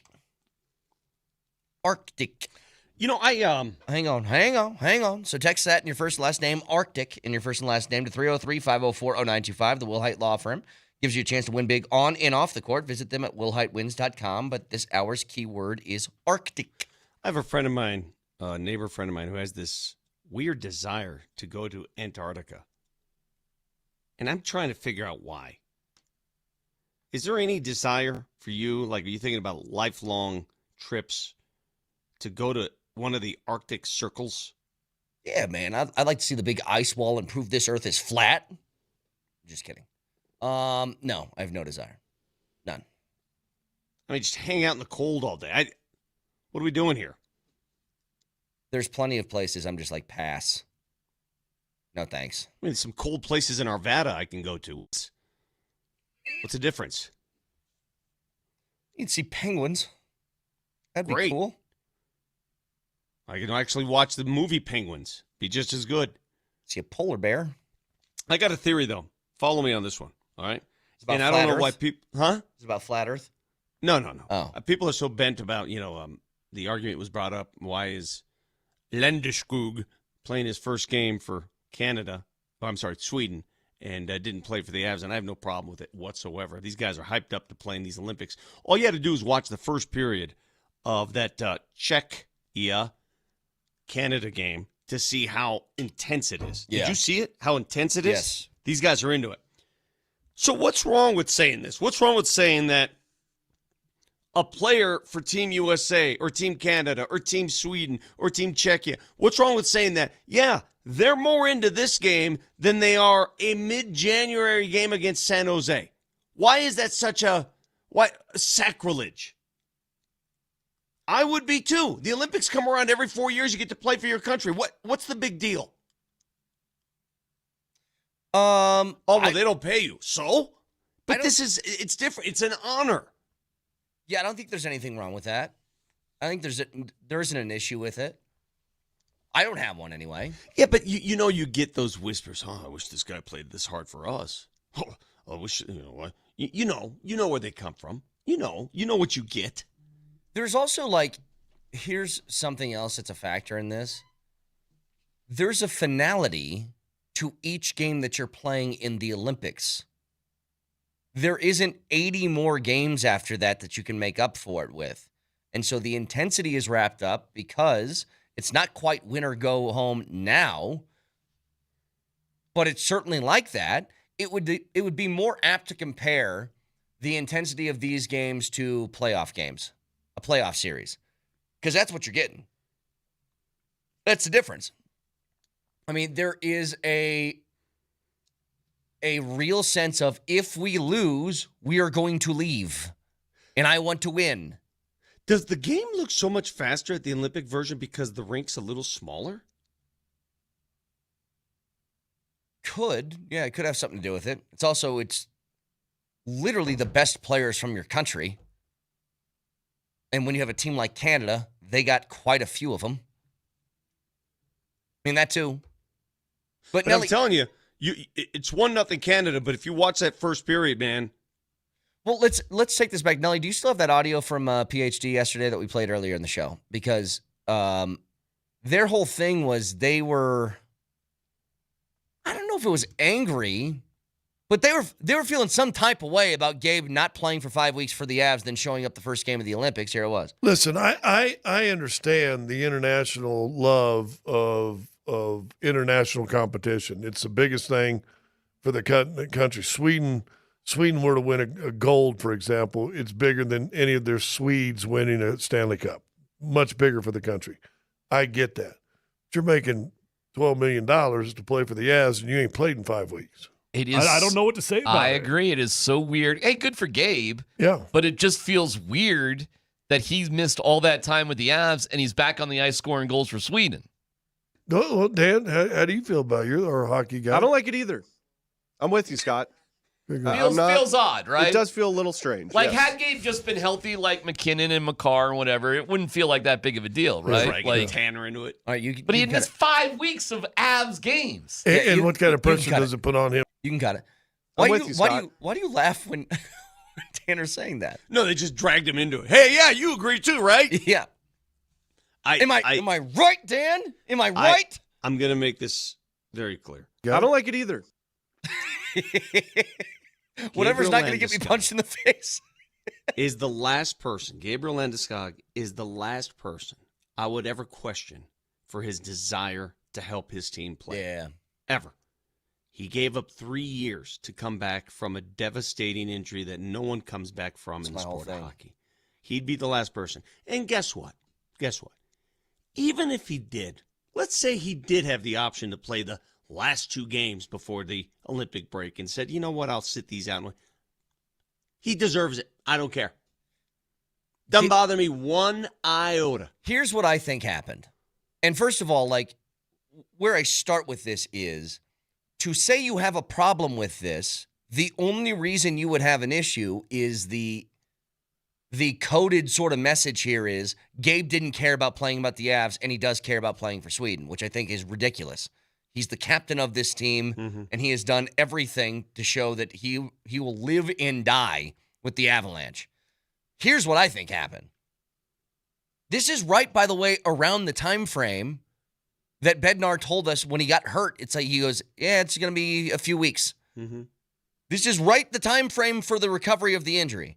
I bet Gabe was probably healthy enough to play maybe in the San Jose game before the break, maybe the game before that, and the Avs said, don't really see a point. Keep taking rest time. We'll be fine. Come back after the break. Yeah. I would almost guarantee that was the case.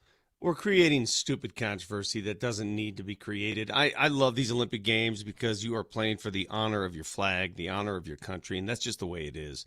And I have no problem admitting maybe a guy gets more intense for a game against, Team USA than he does a mid-January game against Utah. Big deal. Yeah. Is that wrong? Well, I don't like it either. Texter brings up a good point. What if it were Joker? What if Joker missed a month, like as he did, did not play a game for the Nuggets, and then the first game of the Olympics for Serbia, it's in the middle of the basketball season, he plays that first game? Would you be saying the same thing, that Jokić didn't care about playing for the Nuggets and now he cares about playing for Serbia? I think he'd be foolish to do that. Really foolish. Dude, I just think we don't take enough into account the length and the dog days of an NHL and NBA season. There's a lot of games, bro. Yeah. They're all not equal. They don't feel equal. There's going to be days, trust me, we see it, we feel it. We saw it with the Nuggets this week. Yep. Those dudes wanted to get the hell out of here. They played a Memphis team last night.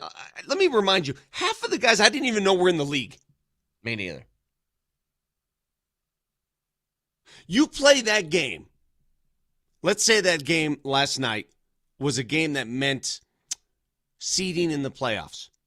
It was the final week of the season. You had to win that game to avoid OKC or something. You think the intensity is a little different? Yeah.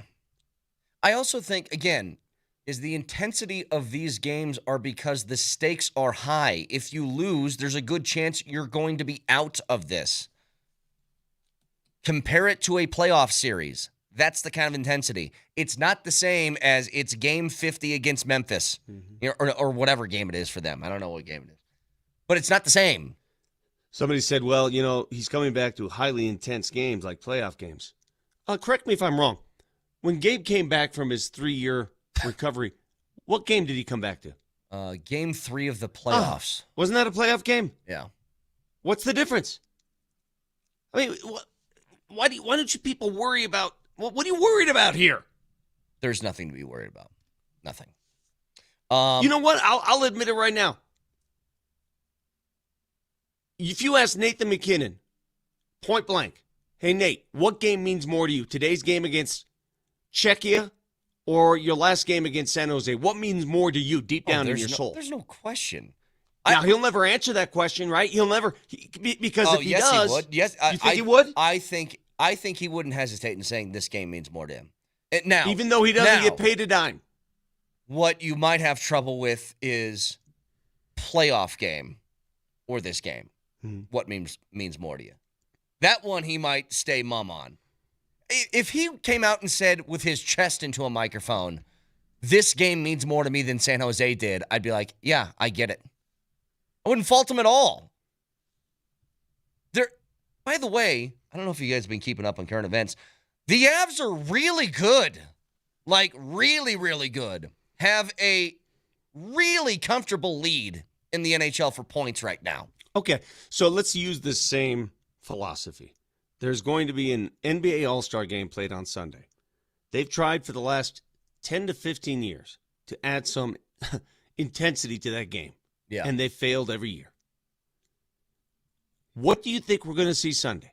On the level of intensity, 1 to 10, what do you think we're going to get? This is Team World versus Team USA. And by the way, the World's going to be missing SGA.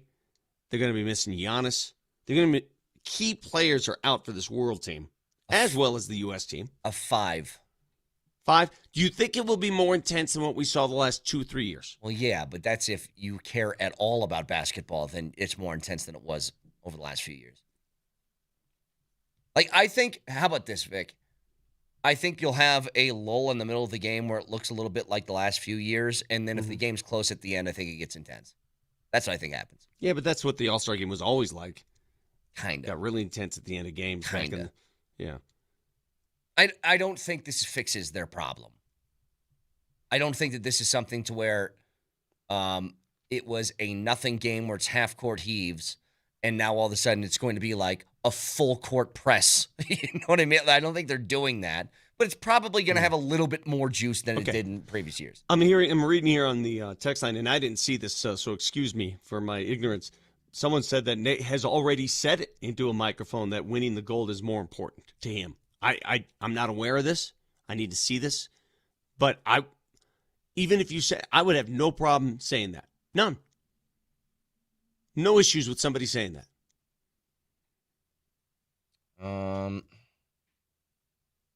In Olympic. I'm going to tell you right now, I am paid by this company to do this radio show. But if I got to represent my country at the Radio Olympics. Yeah. Because there is a Radio Olympics. Oh, it's there. If I represented our country at the Radio Olympics, it would mean more to me than having to walk in here with you, Moser, and Nelly. Yeah, there's no real championship in radio, though. It's hard to compare. Oh, no, there is. You're just not aware of it. You've not been invited. I've been there 4 times. What's it called?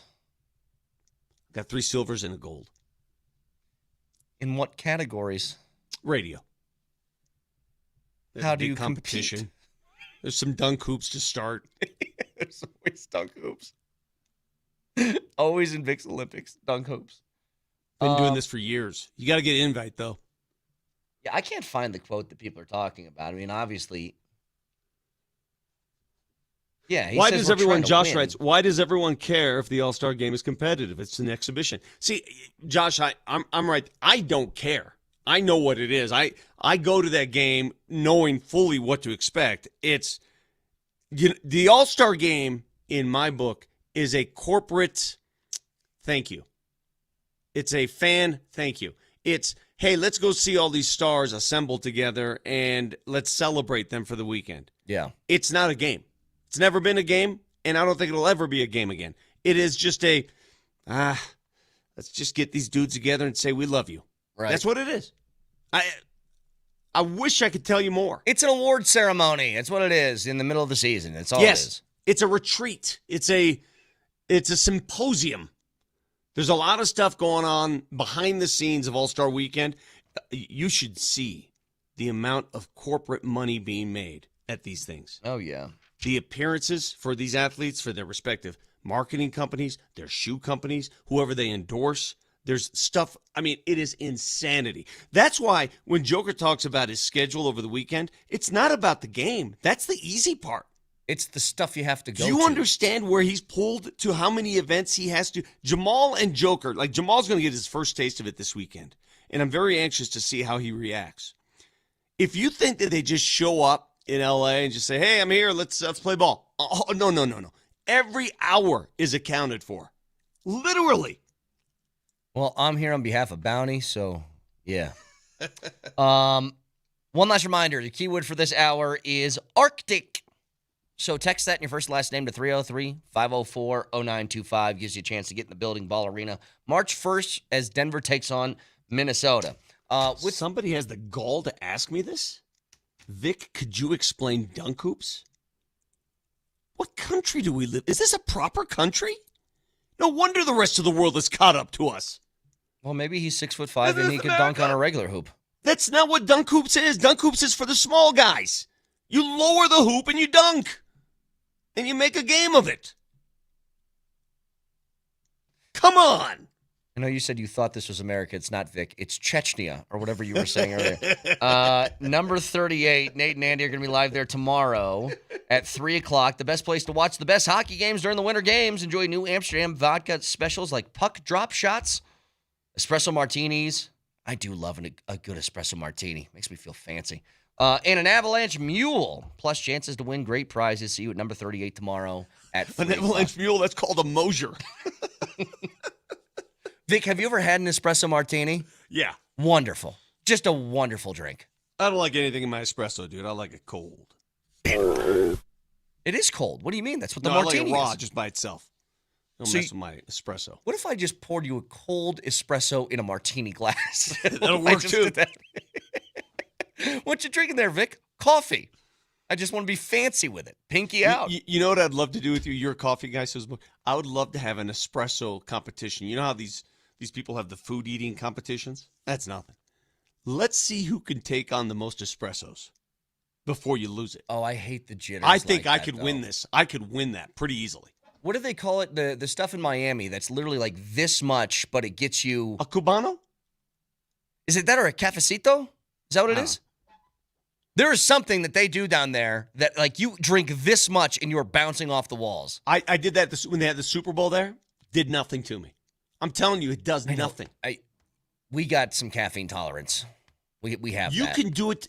I could have intravenous espresso and go right to bed. Vic, how many times do you see me going back and forth to the coffee machine and I have like a Monster or a Celsius in front of me? That Monster stuff will kill you, by the way. I stopped the Monsters. I'm on the Celsius. It makes me feel better. I don't know if it is better, but it makes me feel better. So anyway, keep you updated on the Canada and Czechia game. The U.S. plays at 1:10 this afternoon, by the way. Fact checker next.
Number 38 Rhino, the place to be this weekend to watch all the best hockey games. Watch Team USA versus Denmark on Saturday at 1 with Mike Sanford, and then the U.S. and Germany on Sunday at 1 with Raj. Enjoy New Amsterdam vodka specials like puck drop shots, espresso martinis, and the Avalanche Mule, plus chances to win great prizes. So see you at number 38 this weekend for all of the hockey festivities. Just real quick, Canada scored again. It was scored by Mark Stone. No. Is Vic on? Is his mic on? There we go. And I just realized, we've talked about Mark Stone's face a lot.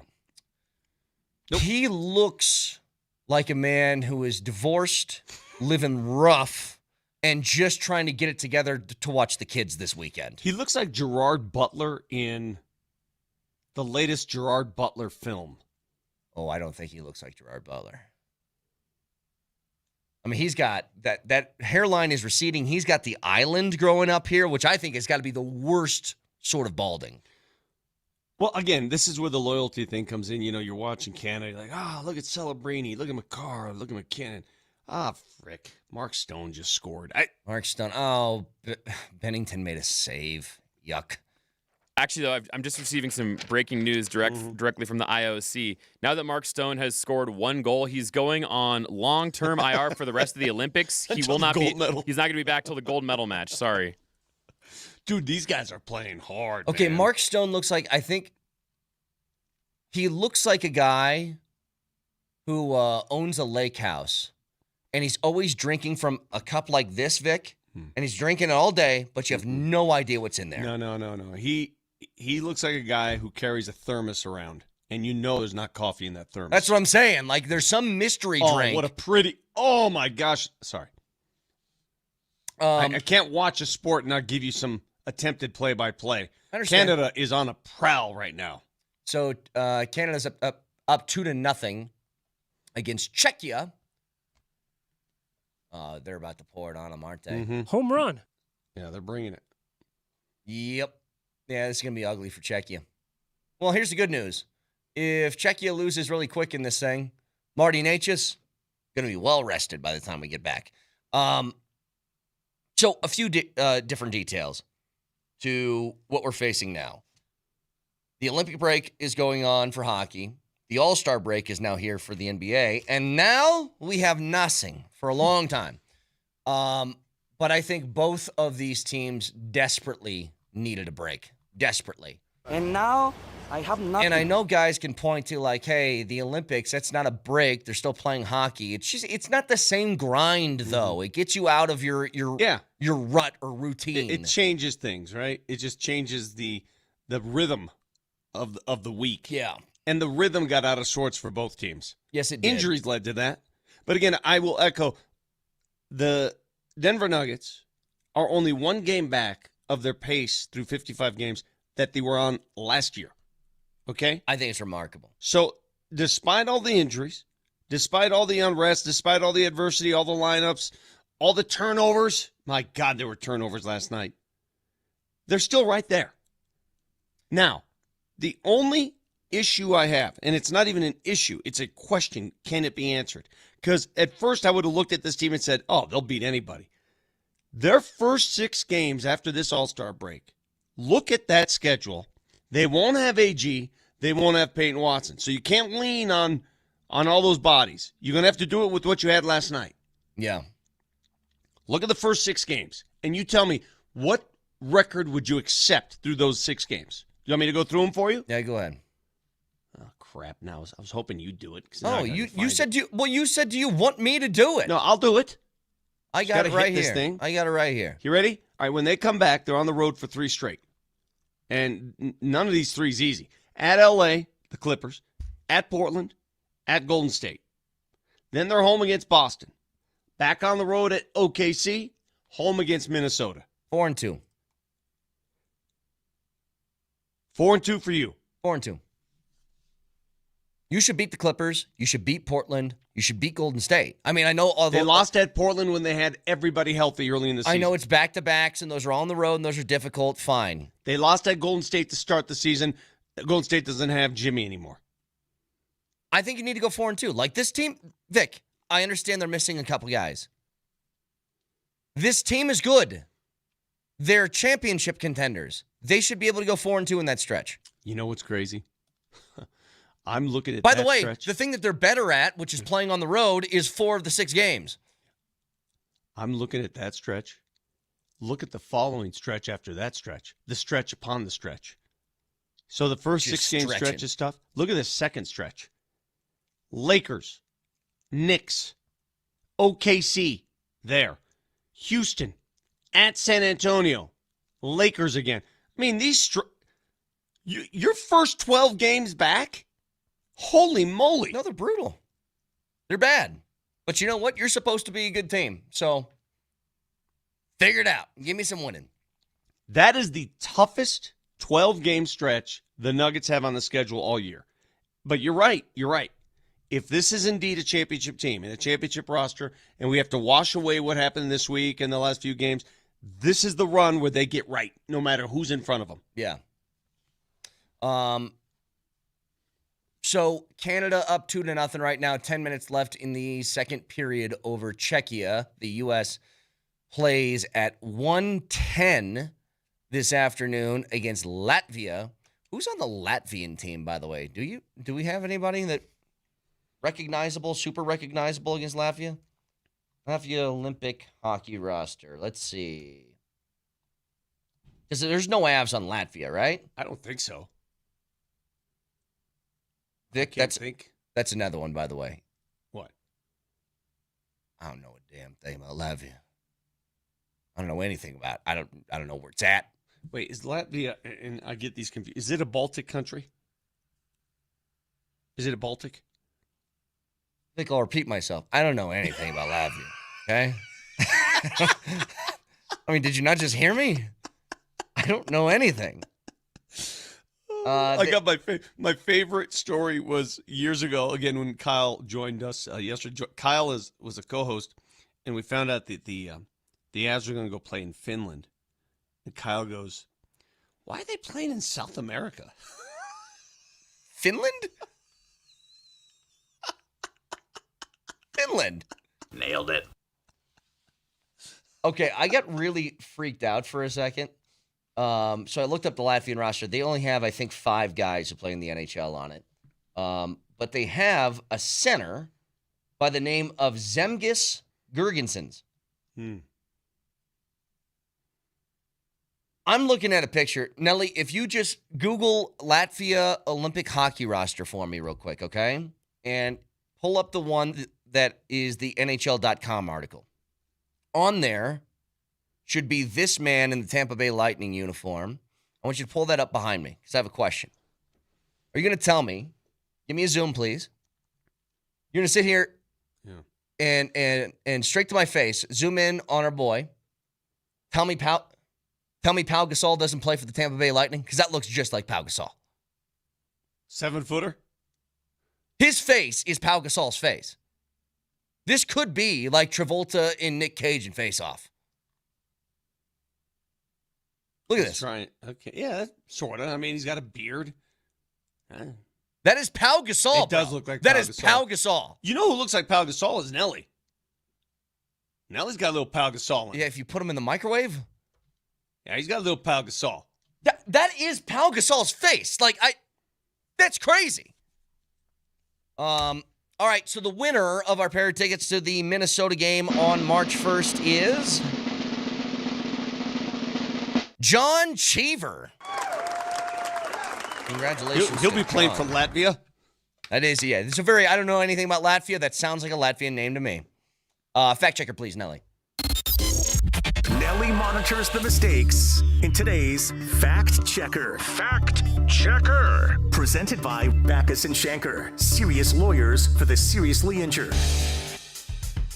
Brett, what do you always say on this show? We don't get got. What do? We gon' get. Well, I have some bad news, fellas. Who got got? Did we get got? I got. And I'm going to turn myself in. So earlier in the show, we were going through the official Olympics pronunciation guide, right? Where every single athlete in the Olympics has recorded themselves saying their name. It's available online, so you know how to say their name. Yeah. And Nino Niederreiter, who's representing Switzerland in hockey, this was the pronunciation guide I found on Twitter. Nino Niederreiter, Nino Niederreiter, Nino Niederreiter, Nino Niederreiter, Nino Niederreiter, Nino Niederreiter, Nino Niederreiter, Nino Niederreiter. What's the problem? I went to the actual Olympics website, and here is him actually saying his name. Nino Niederreiter. Oh! Nino Niederreiter. So, boys, I got. I like the other one better. And actually, while I was at it, I decided to dig up the pronunciation for the one guy in the Avs who no one can agree on how to say his name. Marty Nachos, Nechas, or as Bednar says, Nekash. Yeah. Well, here's straight from the source. Martin Nechas. Martin Nechas. So it's sort of a combo of what we do and what Bednar does, right? So wait a minute. Moser's wrong. He always said it's niches. Niches. That's how he said it. Moser tries to make it Spanish. No, he tried to. It actually sounds like Teddy KGB. Martin Niches. Niches. Nechas. It's Neches. Nechas. Nechas. Niches. Martin Nechas. Wait. Gabriel Landeskog. Landeskog. We have to do that from now on. iTunes, Spotify, Moser, Lombardi, and Kane. Have a wonderful, wonderful Thursday. We'll talk to you tomorrow. Love you. See ya. Gabriel Landeskog. Gabriel Landeskog.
tic-tac-toe passing in the corner, Hardaway 3. Yes, that's big. Pick and roll with Jokić, floater in the paint is on the way, no good again. Rebound Joker, put it back up and in on the putback. Nicely done. First free throw for Jamal Murray. That one's good, and that should do it for Denver unless something squirrely happens. I mean, it's definitely experience, but I'm not sure that he's going to enjoy it. He's going to, I always say it's a pleasure to share the court with all those players, the best players in the league right now. So it's definitely a pleasure to be there. Is there any chance we see the two-man game at the All-Star game? I don't know. Who knows? Probably yes. Nikola Jokić following his third straight triple-double. The Nuggets go into the break 35-20 thanks to a 6-point win over the Memphis Grizzlies. We joked yesterday about the quadruple double, and we were nearly there with 9 turnovers for the world's best player. Don't ignore the signs, Raj. I was telling you about it. There were some turnovers. You don't like the quad dub. And the third quarter and the fourth quarter got a little squirrely against a undermanned and bad Memphis team. But you know what? A win's a win. You're feeling good. You're 15 games above 500. You are in third place alone right now going into the All-Star break. And regardless of what Kevin Durant says about you, Nikola Jokić, and your buddy Luka Doncic not caring about the All-Star game, we know you care about the Nuggets. Yeah, so we've gotten to the point in the National Basketball Association where the rivalries that we're trying to create are based off of who plays less hard, American NBA culture or international NBA culture in an All-Star game. Sounds like we're really building up an awesome All-Star environment, aren't we? Yeah. Let's see who can outdo playing less hard. I heard it's such a sports talk radio thing for all of us to do, man, and I apologize to our listeners if we spend 30 minutes talking about how to fix All-Star games. Oh, we're not going to do that. Good, thank you. You know why? You know how I've started to view All-Star games? Frankly, how I've always viewed All-Star games. Even when you were in youth basketball, playing rec league for your local church or local community rec center, the All-Star game always felt weird, did it not? You played in the All-Star game, you're like, yeah, this doesn't feel like the normal basketball team I'm usually on. Or you probably, maybe one time in your life, Raj, maybe because your parents donated more money, you were on an All-Star team in hockey. Did it not feel kind of like, yeah, this is kind of like we're playing with our food? It's like, I kind of miss my team. They always feel like exhibitions. So guess even what? when you're a kid. Guess what they are? Even when mom and dad pay to get you there. All-Star games are exactly what they are. Son of a gun. I was happy to see you this morning. You look good today, man. In your beautiful USA sweater. The Americans playing hockey today. We get the Latvians today, baby. We'll get into Olympic hockey in a little bit. We'll get you an update on what is happening right now between Canada and the Czechs. I need your breakdown on the third D pairing of the Latvian roster. I need you to go into deep dive. Couldn't tell you who it is. Is that third D pairing? The three blue liner pairing, is that going to be something that the U.S. third line can really expose, man? Can we go a deep dive on the penalty kill of the Latvian outfit on historically? Kristaps Zile or Roberts Memcic? I'm not doing All-Star. I am not doing All-Star radio improvement radio.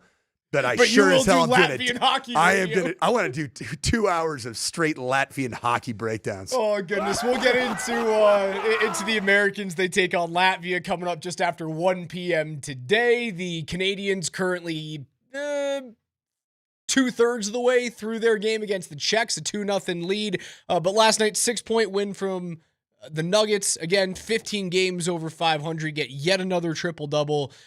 From Nikola Jokić. It was a sloppy game. It was a game that was very clearly contested by two teams that were ready to be done for a week. Joker was careless with the basketball, but good when he needed to be. The story of the night, though, was Tim Hardaway Jr. coming off the bench. He drops 21 points, 4 threes from beyond the arc, has a little heat check there in the second quarter, a little step back heat check, which was phenomenal. It's kind of the game I anticipated. I didn't anticipate them coming out and stomping on Memphis. I anticipated them being a little sluggish to start, which they were, getting out to a lead, going into the fourth, and then kind of holding on for dear life when Joker left the game and Jamal left the game, and unfortunately having to bring those guys back in when clutch time mattered. I mean, a 13-point lead dwindled all the way down to 3 with 3 minutes to go. Didn't feel great, but you got the result you needed. Yeah, and I still think that getting into the All-Star break with some semblance of good news is a great thing for the Denver Nuggets. Also to get, I felt like a little springier version of Christian Braun. That's something that I talked to Scotty Hastings when we passed the torch from the morning sprint to what did they call PhD? Sorry, I'm getting all my acronyms. I'm glad that we have a name because what are they? PhD and then KNL and then MLK. At least we got a name. RNC doesn't sound good, Rajan Coach. But anyway, we talked about it that Christian Braun is a guy that was like a 47-inch vertical jump guy at the NBA Combine, and he hasn't necessarily ever had a chance to look like that this season because he's been nursing bad ankles or bad ankle, whatever it may be. He started looking like the guy that's starting to get up and play above the rim, and I'm telling you, man, if we can ever see this team fully healthy, plus we can get these nice pieces of 3-and-D players. Hopefully the deal gets done very soon. Any updates at all on Spencer? No, they're slow playing that thing until the concussion protocol gets cleared. And also now you have 8 days. There's no reason to do anything. So you got good 3-and-D and role players, and obviously 3 player from Tim Hardaway Jr., great addition. I think that Cam Johnson's been a really good 3-and-D player. Probably more D than 3 for this team so far, but I think that's going to start changing.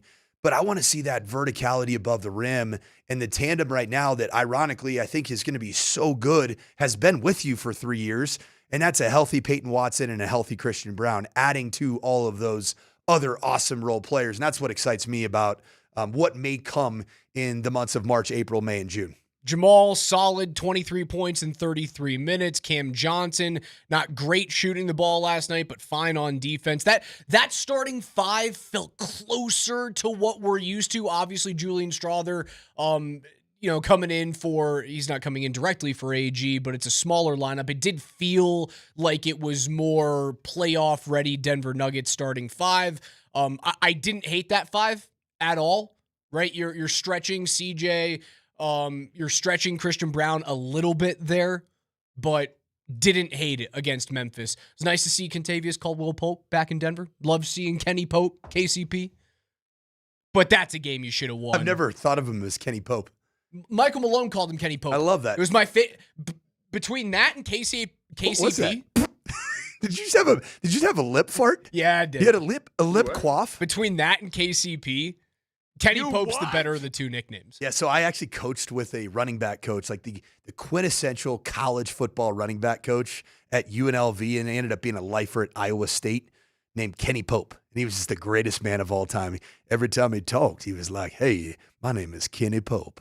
And he's the kind of guy that would wear a zoot suit and a top hat to a pregame walkthrough, and I loved him. Team Canada, with under a minute to go in the second period of their first game at the Milan Cortina Winter Olympics, sporting a 3-0 lead over Marty Necas and the Czechs. Might be 4-0. Oh, it was a really good take from Connor McDavid on the goal line. Those whites are terrible for Canada. You know what?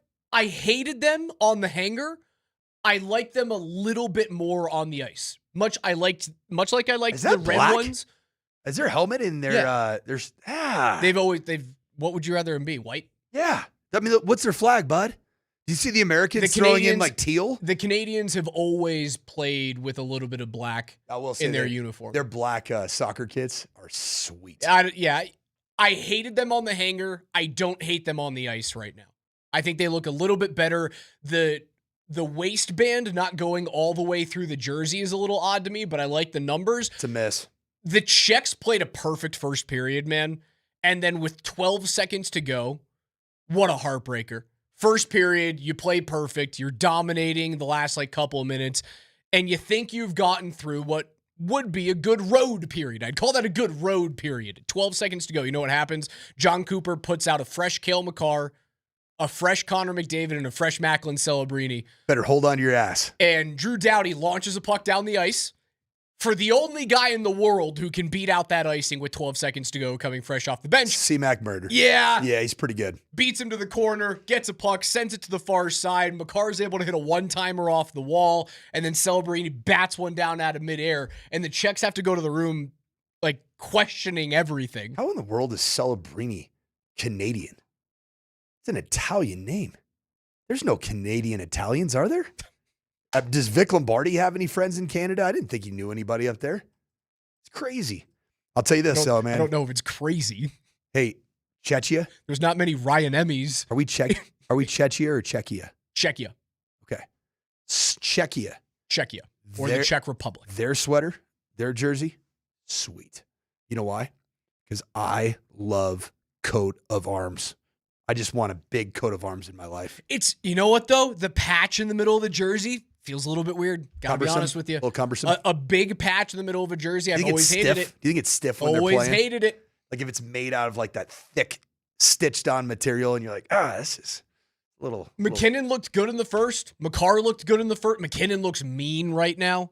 But the first shift of the game, McKinnon lays somebody out. McDavid lays somebody out. McKinnon's throwing cross checks at guys' biceps and I was told the international game is going to be finesse. I never said finesse. I said different. It is not refereed in the same way. I never said it was a finesse game. Don't put words in my mouth. I never said it was a finesse game. I said it was a little bit less physical, which is the truth. We're going to don't put words in my mouth at Don't 10:15 this morning. Don't do it. All right. Never called it a finesse game. I'm not going to put words in the mouth of a national champion. And, well, that is former CU player Christian Foria. He had something to say about the current state of CU football and Deion Sanders. We'll hear from it on the other side.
It's a Ticket Thursday, and time for your first keyword of the day to win a pair of tickets to see the 6th-seeded Minnesota team on Sunday, March 1st. The keyword is pulp. That's P-U-L-P, pulp. Text it to 303-504-0925 with your first and last name. You'll be entered. The Will Hite Law Firm gives you the chance to win big on and off the court. You can visit them at willhitewins.com. Again, this hour's keyword to go see Minnesota on Sunday, March 1st on the hardwood is pulp. P-U-L-P, pulp. Good luck. We will announce our winner coming up at 11:55 as Coach Mike Sanford is all the way in the background right now, sporting a beautiful Matthew Tkachuk Team USA sweater. Can I speak now? You're allowed to speak now? Apparently, I get in trouble because I interrupt a lot of these really important reads and interject things that shouldn't be interjected instead of letting my exquisite driver of the show, Alex Ryanemi, just do what he's supposed to do and drive. So I decided to just remove myself from the microphone that I wouldn't distract Alex Ryanemi, but pulp as in Pulp Fiction, I guess. Pulp as in Pulp Fiction. Was that movie, did that movie take place in Minnesota? I don't know. Maybe it was shot in Minnesota? I have no clue. No idea. Or do Minnesotans like pulp in their orange juice? I'm not a big pulp guy in the orange juice. I like to chew a little bit. You're a Grove Stand guy? Yeah. Uh-huh. Really? Yep. I like to chew on my OJ. Yeah, but it gets stuck in your teeth. You too, KJ, a pulpy guy. Oh, my God. I love pulp. Now, my wife is a pulp free, so I had to compromise on that, but I'm a pulp guy. I thought I was a pulp guy as a kid, and then I grew up and became an adult and realized maybe not. Yeah, you know what else I've learned since I've been a 44-year-old male is that orange juice and mimosas, that world doesn't work with the 44-year-old. Oh, no, it does not. The GI setup. You know, the old... That's the a lot of pipes sugar, don't like Coach. all that. They don't like the sugar, and they hate the acid. There's nothing worse than starting your weekend off on a Saturday morning or a Sunday morning with some good old-fashioned heartburn. That's a lot of sugar in an alcoholic drink. I'm rocking my Team USA D2 Mighty Ducks Charlie Conway jersey. She's a beaut. She's a beaut. She's got the Hendricks patch on the sleeve as well. Is Hendricks still very much in the game or no? Hendricks is not a real company. Oh, really? This is a jersey from a children's movie, Coach. Right, but there are sponsors. A fake children's believe it or movie. not, there are sponsors of movies that will get their product in there. Like Nike has used Nike shoes before and paid for that likeness to be on a movie. I hate to break it to you. The Goodwill games from D2 the Mighty Ducks don't actually exist. They used to, though. Trinidad and Tobago doesn't have an international hockey team. They should. Iceland doesn't have a top-tier international hockey team. there ever been like an elite Icelandic hockey player? I don't think so. Latvia? Gunnar Stahl, baby. Okay. He's fancy. Triple deke. Oh, yeah. God, they were good, man. It was a good film. It's a good film. Was there a D3? There was a D3. Was it good? The quote from D3 that you might know is "Don't mess with the varsity." So the Mighty Ducks team, the Gordon Bombay coach team, they go to high school. They go to a prep school. Where was it? Was it in? Can't remember. I'm assuming it was in Minnesota. Right. I was trying to get specifically what part of Minnesota. No clue. What's the one that's Again, like a children's movie? There's a really good Minnesota hockey program. Not War Road, but it's a Chuck of sorts. Chuck? It's certainly a native name. I'll get it at some point. I had it for a second there. You know. I'm not sure what you're talking about right now. D3 was the worst of the three. D2 was the best. The first one was a slight second, and then the third one they were kind of overswinging their position. They were fun movies, though. So, yeah, I'm rocking it. Team USA. They get to play at 110. Unlike our midday show host. Have you heard this? I heard this from Dan Tanner. Darren McKee? That dude ain't rooting for Team USA? DMac's rooting for, Team Canada because there's more Avs on Team Canada. That's disturbing. Yeah, it doesn't surprise me, though. He I got to learn his type when I was dealing with the the evacuation of Empower Field following the debacle that was the AFC Championship, and I learned what a real masshole is made of. And it's not a whole lot of substantive brain matter. It's a lot of gray matter up there, up north. Are you thinking of the school that Macklin Celebrini went to that I coached against and Sidney Crosby went to, Shattuck? That's in Canada. No, it's not. Oh, it's Minnesota. Yeah. I was thinking of Shattuck. Okay, you're thinking of Shattuck. Yeah. All right, there you go. So Celebrini played U14 hockey for Shattuck St. Mary's. Shattuck St. Mary's. Yes. That's not, I don't think But that's Shattuck, actually. but Shattuck St. Mary's does not play in the same high school tournament as Edina. Right, And it's an academy. It is a private school that plays USA Hockey Tier 1 AAA. Yeah. So Well, I couldn't Celebrini find went it. there, Crosby went there, McKinnon went there for a year. Yeah, all those. So I couldn't find it. I was actually just looking at the Class AA boys hockey rankings in the state of Minnesota. Amazing hockey teams. Take a guess who the number one undisputed best team today is in high school hockey in Minnesota. Edina. Minnetonka. the Let's go. Spuds.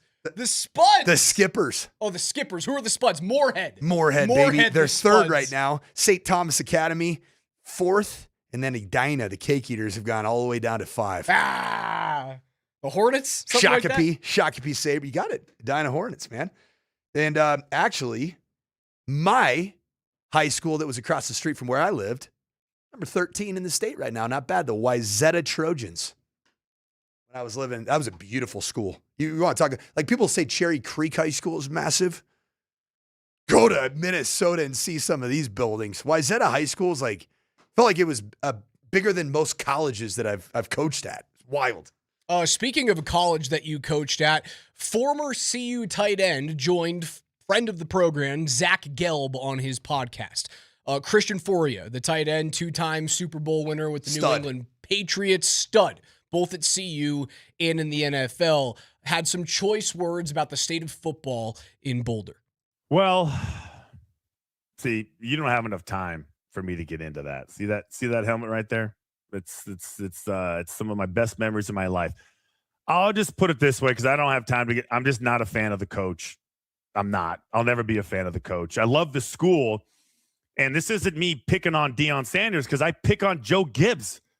The worst coach I've ever had was Joe Gibbs. So me picking on Deion Sanders is nothing. I just don't like the way he coaches football. I don't think he's very bright. I don't think he can manage a game. Whoa. I think there's a lot of flash, but I think there's no substance. And he's got a lot of people like brainwashed. And, we'll see. We'll see what he can do. But I'm not a fan of him. Not a fan of his coaching style. Not a fan of his messaging.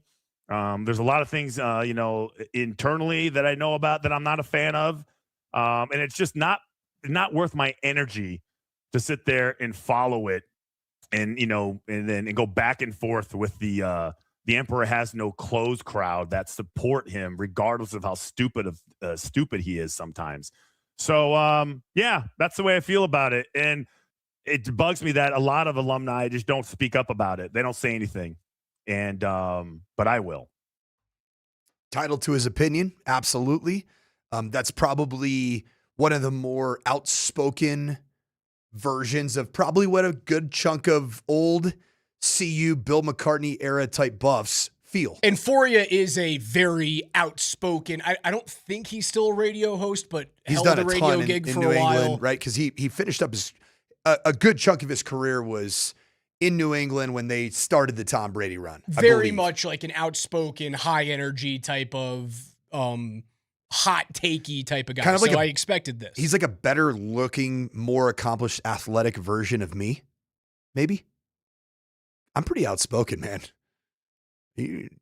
My story that I told you about my entire Western Kentucky roster being... It's one of my favorite stories, and people on social media, like if you guys haven't seen it, it's up on our YouTube shorts and our Instagram reels and on TikTok. People loved it, laughing. You know who I've gotten the most response from out of that? Who's that? The former players got it. And they are all just doing... So I had one of my former players who's an awesome young man, Devin Bell. He actually how do you quote it? You quote tweeted or whatever, and he said you reposted or something like that. and he had it crying emoji, laughing, and said, "Coach wasn't lying." Very quickly, for those of you who didn't hear the story a couple of days ago, what happened at Western Kentucky, we were talking about new head coaches, young head coaches as it pertains to Joe Brady and the Buffalo Bills, and like how do you become a head coach? How do you fake it until you actually make it? And your first chance to do that after walking through the halls of Stanford and Notre Dame was walking into the Western Kentucky Hilltoppers. And it didn't smell like a locker room. It didn't smell like Ben Gay. It smelled like I-25 when you're trailing somebody in a car and you know they just ripped some serious bluntage. That's exactly what it smelled like right there. But back to Fourier. You know, it's an interesting time. So think about when Christian Fourier played at University of Colorado. Man, this was the height of the height.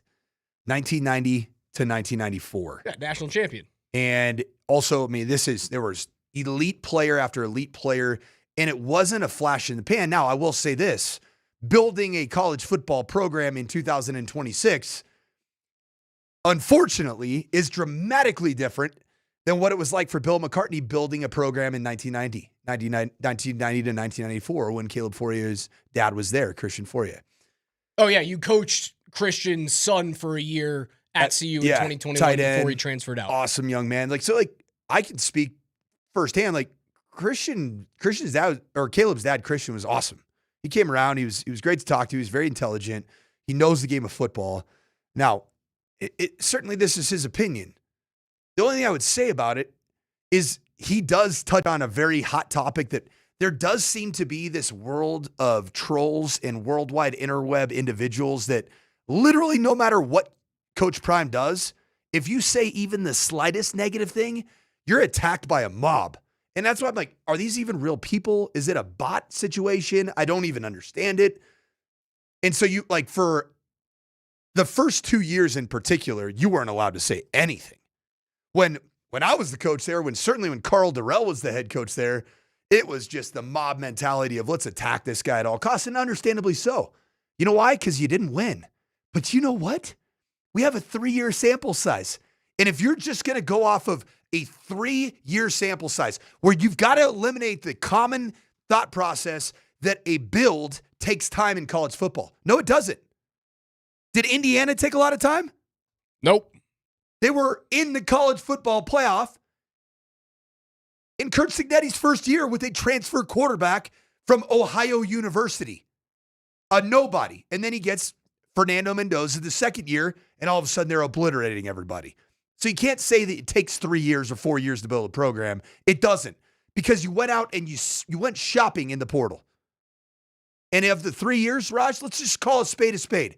If you take out common logic about college football program building, and you say that any 1 year, anybody can go from awful to elite, how many of these 3 years have been double thumbs up victories for the CU Buffs? I would give the Heisman Trophy season at 9-4 a single thumbs up. I'd give it a 2 double thumbs up. And the other 2, I would give a massive double thumbs down. From a team perspective. They won 9 games. They won 9 games. Did they not? I'm pretty sure they won 9 regular season games and then got obliterated by BYU in the bowl game. It's a good season, man, at CU. Especially gauging that against recent success or lack thereof at CU in the last 15, 20 seasons. Did it not feel, though, like at the end of that year, it was a little disappointing from a team perspective? A little disappointing. But you lost 2 of your final 3. Raj. You didn't win you had a really good chance to beat Kansas, and you fell flat on your face because of the one thing that we knew for many years: you can't stop the run and you can't run yourself. Yep.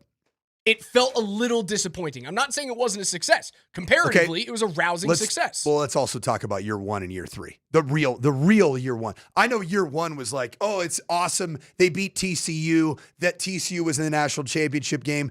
What did we find out about TCU that year? They sucked. They weren't good. It was a great win. It was a great moment. Because of who they were the previous season. But at the end of the day, that team was not good. In fact, it led to firing of basically both coordinators on the offense and defensive side of the football for Sonny Dykes in a year following a national championship appearance. And you ended up 4-8 that year. Am I right? 4-8. How did that year end? Do you remember the debacle at Washington State when it was basically a tap-out fest? The last 3 games of that season were as bad as it gets. The feel of it, the optics of it, it just felt awful. So that was a double thumbs down season. And then last year, what about last year? How did that feel? It was never good. Felt rock bottomy again? It was never good. And so you have to start looking at it. Okay, we have to evaluate coaches, just like Christian Fourier is, not for what they do publicly, not for what they do in terms of restaurants having more business because you're there. That doesn't matter.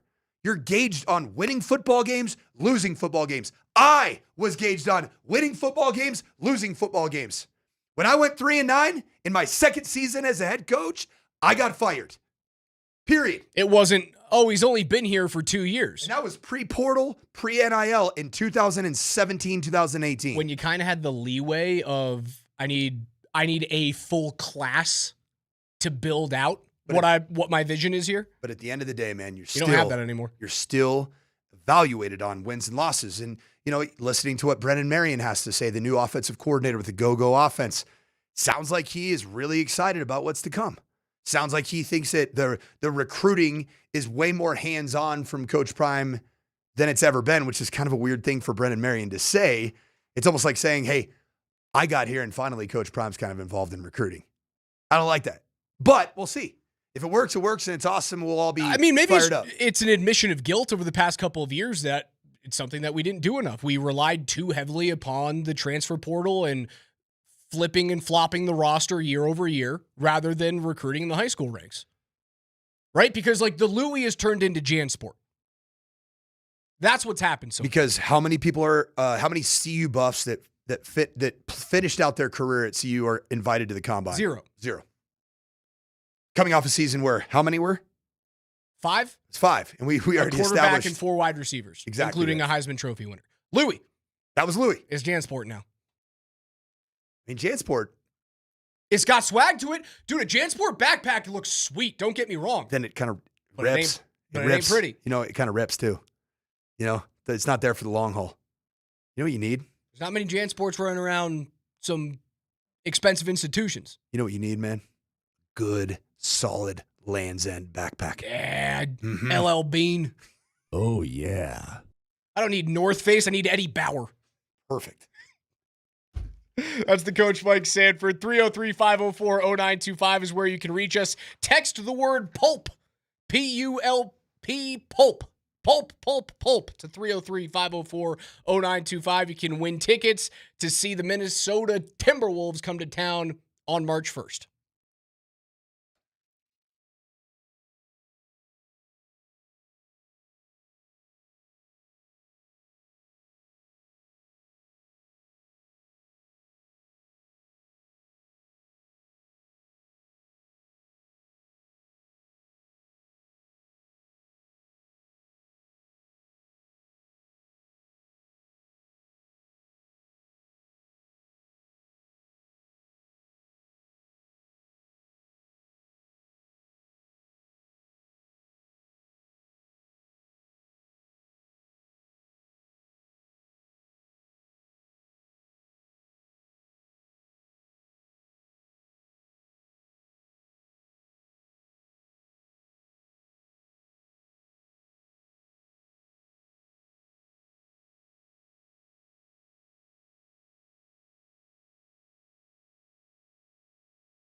Nate and Andy are going to be live tomorrow at number 38, starting at 3 p.m. for the best place to watch all of the best hockey games during the winter games. You can enjoy New Amsterdam vodka specials like puck drop shots, espresso martinis. I love me an espresso martini.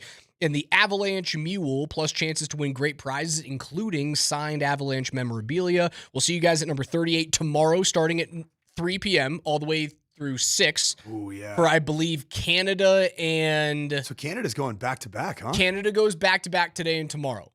I can't remember who they play tomorrow. It's somebody... It's someone who they should stomp. Somebody not great. You know who I think it was? It was Trinidad and Tobago. No, it was Iceland. Just kidding. The Trinidad and Tobago jerseys from that movie were fantastic. Should I get that one? What? The bubblegum jerseys? The fictitious Trinidad and Tobago that jersey. That would go really hard. It'd I go should do harder than my Charlie Conway that's Team really USA good. jersey. That is really good. Oh, well, the Canadians actually have a harder game than I thought. They play the Swiss tomorrow. Okay. So you can be there watching Nathan MacKinnon, who just scored. By the way, Nathan MacKinnon just scored a power play goal. What? Like you said. What? Is he going to learn something about how to find the back of the net when you got a man advantage on the ice? It Huh? have been Nathan MacKinnon's easiest goal he's ever scored in his career. The assists went to Sidney Crosby and Connor McDavid. Turns out when those three guys touch the puck in that order, good things happen. Who's the netminder for Czechia? Probably not great, right? Lucas Dostal. He's the starting netminder for the Anaheim Ducks. He played really well against the Avs this year. All right. Tough one today. Having a tough go there. Easiest goal Nathan MacKinnon has ever scored. He has the Canadians up 4-0. If you guys want to continue at number 38, you can do so with Coach Mike Sanford tomorrow, Saturday, starting right around 1:30. Yeah, I think it's 12:30. 12:30? 12:30 to 2:30 is USA versus Denmark. USA versus Denmark, same thing. All of those pre-game shots, espresso martinis, and Avalanche Mules. Sounds like a pinky out kind of day. If you're not sick of it yet, you can go back for the second leg of a back-to-back for Team USA as they take on Leon Draisaitl, Moritz Seider, and Team Germany on Sunday from 12:30 to 2:30. And I'll hang out with you guys there for that watch party. Whose is going to be the most fun watch party?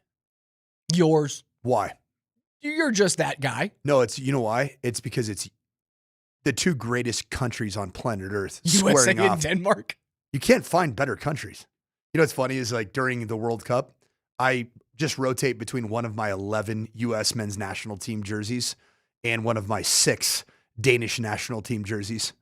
Oh, soccer jerseys? Oh, yeah. Okay.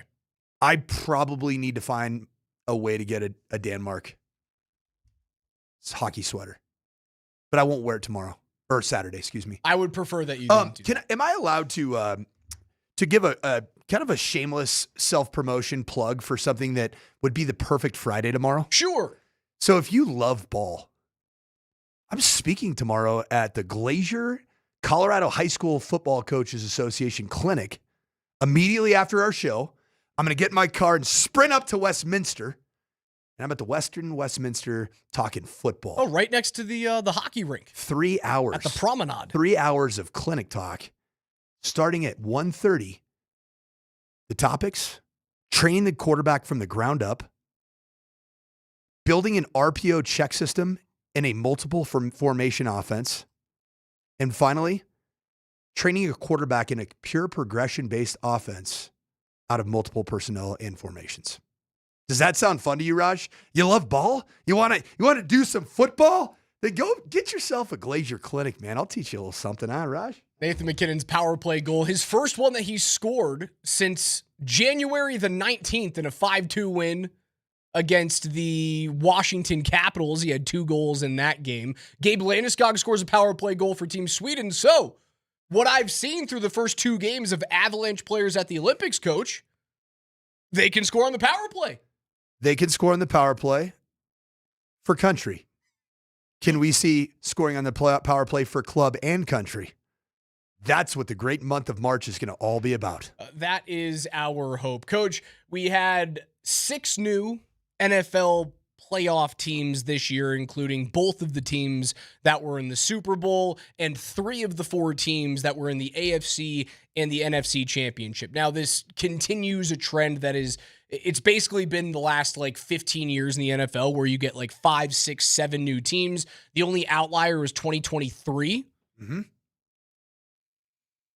Of the teams that didn't make it, yes. What are you laughing? Because I did the 6, 7 hands and it distracted you. You're pissed off and you're like, I probably should not. I thought we were past I know. 6, 7. And so I do it now. It's rage baiting, as the kids call it. It's trying to invoke some type of emotional reaction. But back to new playoff teams that were not there in 2025. Of the teams that did not make it this year, who are you highest on to make the postseason this coming year? Who are you lowest on? And those teams, I'll give you just a quick refresher. Teams that missed the playoffs this year, very quickly.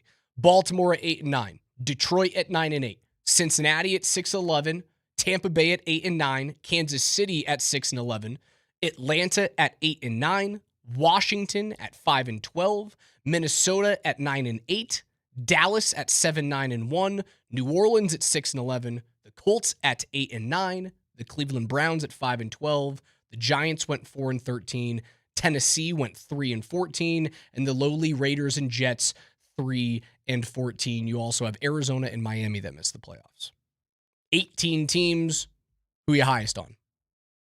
Fernando Mendoza. It's so ridiculous And that you're going Clint to die on Kubiak. that hill. I'm telling you, man, the vibes are different in Vegas. The vibes are changing.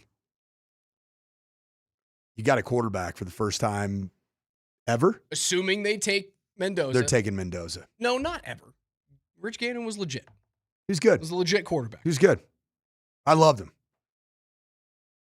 I'm not really saying that I believe of that group that I'm highest on the Raiders. I just, anytime I get an opportunity to speak that into the microphone, I do, because I think at some point, accumulation of young talent is going to pay dividends for the Raiders, and especially because they are not coached by Antonio Pierce or a 92-year-old male anymore in Pete Carroll. They now have somebody that can call offensive football plays. You want to hear something funny? Please. You know how I made fun of you yesterday because you almost put the Raiders in the playoffs? I actually did. No, you didn't. Okay, good. You know who did? You. Yep. No, you did not. This is our NFL preview. That's why you're so mad at the Raiders. 25-26. Because you're mad at yourself. I am. The winner of the AFC West, the Broncos. Got that one right. Big check mark. What did I say? You had the Broncos. Oh, congratulations. Sexy. Last place, Coach had the Raiders. Did I really? I had the Chargers finishing last place. They made, well, the playoffs. My AFC wild cards were the Chiefs, the Bengals, the Raiders, and the Jags. So you want one is good, right? You want one. I went 1 of 4. Not great.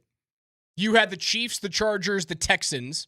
Ooh, so I missed the Chiefs. Oh, sorry, those are 3 wild card teams. It's 7. So I got 2 out of 3. I crossed off the Jags and put the Raiders in. Okay, Like so were you idiot. over? Yeah. So okay, then who did you have as divisional winners? Quickly. Divisional winners this year, I had the Bills. Nope, didn't get it. Patriots Didn't won get it. I had the Ravens. Nope, Didn't get it. Didn't make the playoffs. I had the Texans. Okay, not bad. Not a terrible take. You had the Jags. Yeah. AFC West. AFC West were Broncos. NFC East, Eagles. Commanders for you, woof. Ooh. NFC North, I had the Lions. You had the Packers. Ugh. Both missed the Bears. NFC South, I had the Bucks. So did you. We both had the Saints finishing last. In the NFC West, I had the 49ers winning the West and the Seahawks finishing last. Whoops. You had the Rams finishing first and the Cardinals last. Pretty close. Tough go. I was better than you. Oh, you were way better than Better than you for sure. That was embarrassing. My predictions continue to be awful. I like your little notepad over there. It's like a bastion of truth. It's a bastion of failure. Well, for just me, accountability. It's an accountability buddy. Team Canada scored yet again 5-0 with 6 minutes to go in the third period against the Czech national team and our buddy Marty Necas. The Avalanche players thus far have scored 3 goals. Arturi Lehkonen scored for the Finns. Gabe Landeskog scored for the Swedes. Nathan McKinnon has a goal for Team Canada. Cale Makar does have an assist in this game as well. McKinnon should have 2. You mentioned also power play revelations so far this international cycle in the Olympics. Also, Arturi Lehkonen. He scored on the power play. Oh, I didn't realize this was a power play goal. There you go. Mm-hmm. Look at that. 3 Avs. This is all they needed. So who was it? It was. How do you say? Did you hear the morning show? The pronunciation of Gabe Landeskog. Like Landeskog, something like that. Gabriel Landeskog. Landeskog. See if you can find that, KJ. It was I pretty need good. that. Yeah, I really, we'll find it in the break and really we'll play like that. for it, you guys, on the Also, other side. I don't know if KJ can do this. I don't know if it's legal with, but we have a new morning sprint opening that I heard for the first time at 10 a.m. I don't know if we can do it again at 11, but we get asked almost, I'd say once a week, are those actually your guys' voices coaching in our intro? And the answer to that is a big fat no until today. Until today. Because it used to be some Canadian or Minnesota hockey player saying like, oh yeah, get up there, come on, you got to hit him hard, check it. Dude, I'm not from Canada. I'm not from Minnesota, okay? I'm a ball coach. I got a raspy voice like I've been yelling my whole life. So hopefully you can stay tuned and listen to that at 11 o'clock. Morning sprint back in 3 minutes. Gabriel Landeskog. Gabriel Landeskog.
Martin, nečas.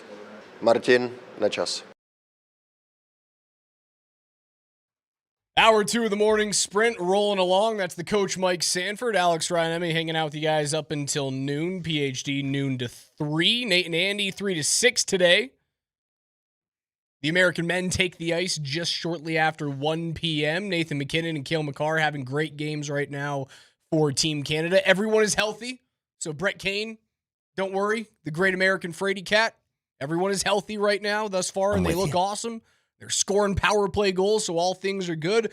The Nuggets go into the break on a 6-point victory over a bad Memphis team, and despite 9 turnovers, near quadruple double if you added in the turnovers for Nikola Jokić. 3 straight triple doubles for him. 16 turnovers in the last 2 games. Yeah, it's a lot.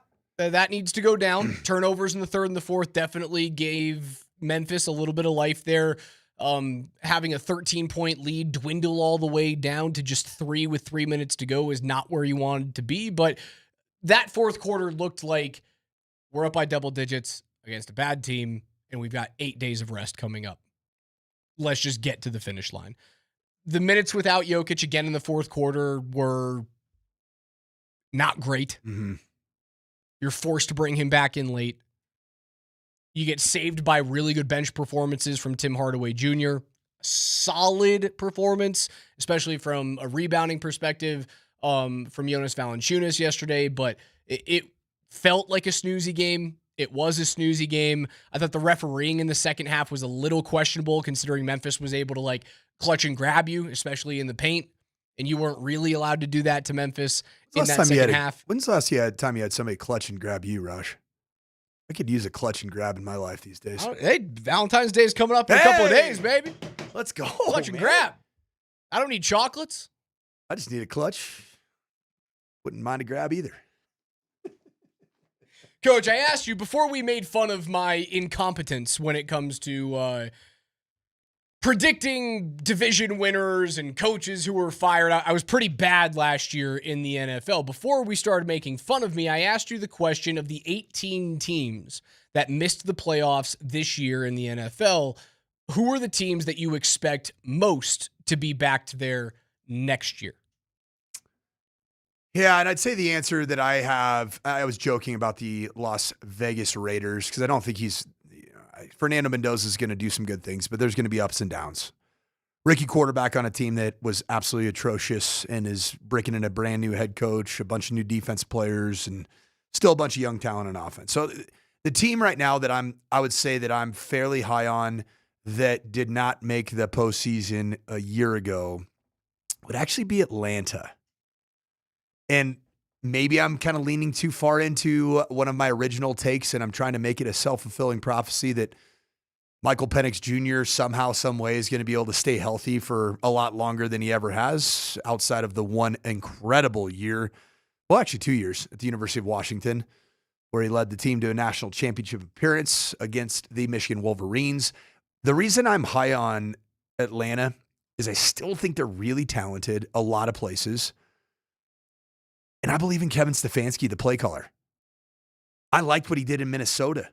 He was one of the original savants that kind of got Kirk Cousins paid. A couple of them did that for him. Kevin O'Connell ended up finishing that job just a few years later.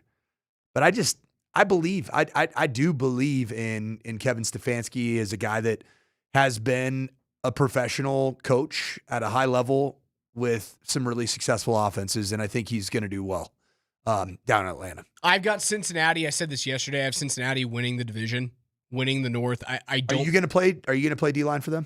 Are you going to play interior D-line? Are you going to be their Mike linebacker too? I wouldn't sign me to play linebacker anywhere. Is KJ going to be their field corner? You don't Do you want me play playing safety? linebacker on a Pop Warner team. Who's going to play defense for that team? And how in the world can they build a defense when their entire salary cap is going to 3 players? They've already shown you, though, that without having a defense, as long as Joe Burrow's healthy, they can be dangerous and they can win that division. But the problem, it's one of those deals where you're in a catch-22 where Joe Burrow is tasked with having to throw the football with 45 times. An incredible amount of frequency to even kind of keep pace. We saw that with CU, remember? Yeah. We were just talking about in 2024 with CU's football team. everything's fine and dandy until you got to keep pace with another team that can score on you. And your inability to stop the run on defense, most of all, and then run the football on offense, it exposes quarterbacks to what happened with Wrigley Drake May in the playoffs. I mean, they abandoned the run game in the Super Bowl. Josh McDaniels was like, all right, we gotta go. We're gonna go down big, and all of a sudden you end up having Will Campbell, who now has turned into like the entire world's most hated football player. Like I saw did you see his press availability in locker room cleanout yesterday? I was like, I want to cry for this guy, man. I mean, he's paid handsomely as a top 5 draft pick that's playing an offensive line, but my gosh, that guy has become the butt of every joke. Have you seen some of the memes about Will Campbell? You told me that he was going to get moved inside. He should. I'd give him a change anywhere except for left tackle. That guy's he's gonna be twitching the entire offseason. I mean, thinking of all the different edge rushers that ate his lunch. Out of the teams that made the playoffs this year, who falls out? In the AFC, you had the Broncos, the Steelers, the Texans, the Jags, the Bills, the Pats, and the Chargers. In the NFC, you had the Seahawks, the Panthers, the Rams, the Eagles, San Francisco, the Bears, and the Packers. The Pats. They do feel like the team based off of their strength of schedule from this past year. And the new one coming up. The lack of help on the left side of the offensive line, despite pouring draft picks into that spot on the roster. Also, a little bit of history of kind of the Harbaugh effect, I think is similar with Mike Vrabel. Or who is my gal that called him Variable? You get 2 or 3 years of really good play, and then everyone goes, I'm kind of done playing for this dude. Yeah, this is, and think about how long this season was in year 1 with this dude to get to the place that helped everybody's bank account, no doubt. Every game check that they got in the postseason, they loved getting that game check, right? But playing for Meathead Mike, it ends up having diminishing returns. So I'm wondering I think Buffalo's going to be, I mean, you kind of heard my take on Buffalo. I mean, New York's going to stink. Buffalo's going to be back. The Dolphins. Josh Allen's too good. I mean, it's the reason why I'm relying on Cincinnati. Buffalo's winning the division. I go, if Joe Burrow plays 17 games, he's too good to not win that crap division. Like, the AFC North is a crap division. And Joe Burrow is head and shoulders, I guess according to me, the best quarterback in that division. Am I wrong? No.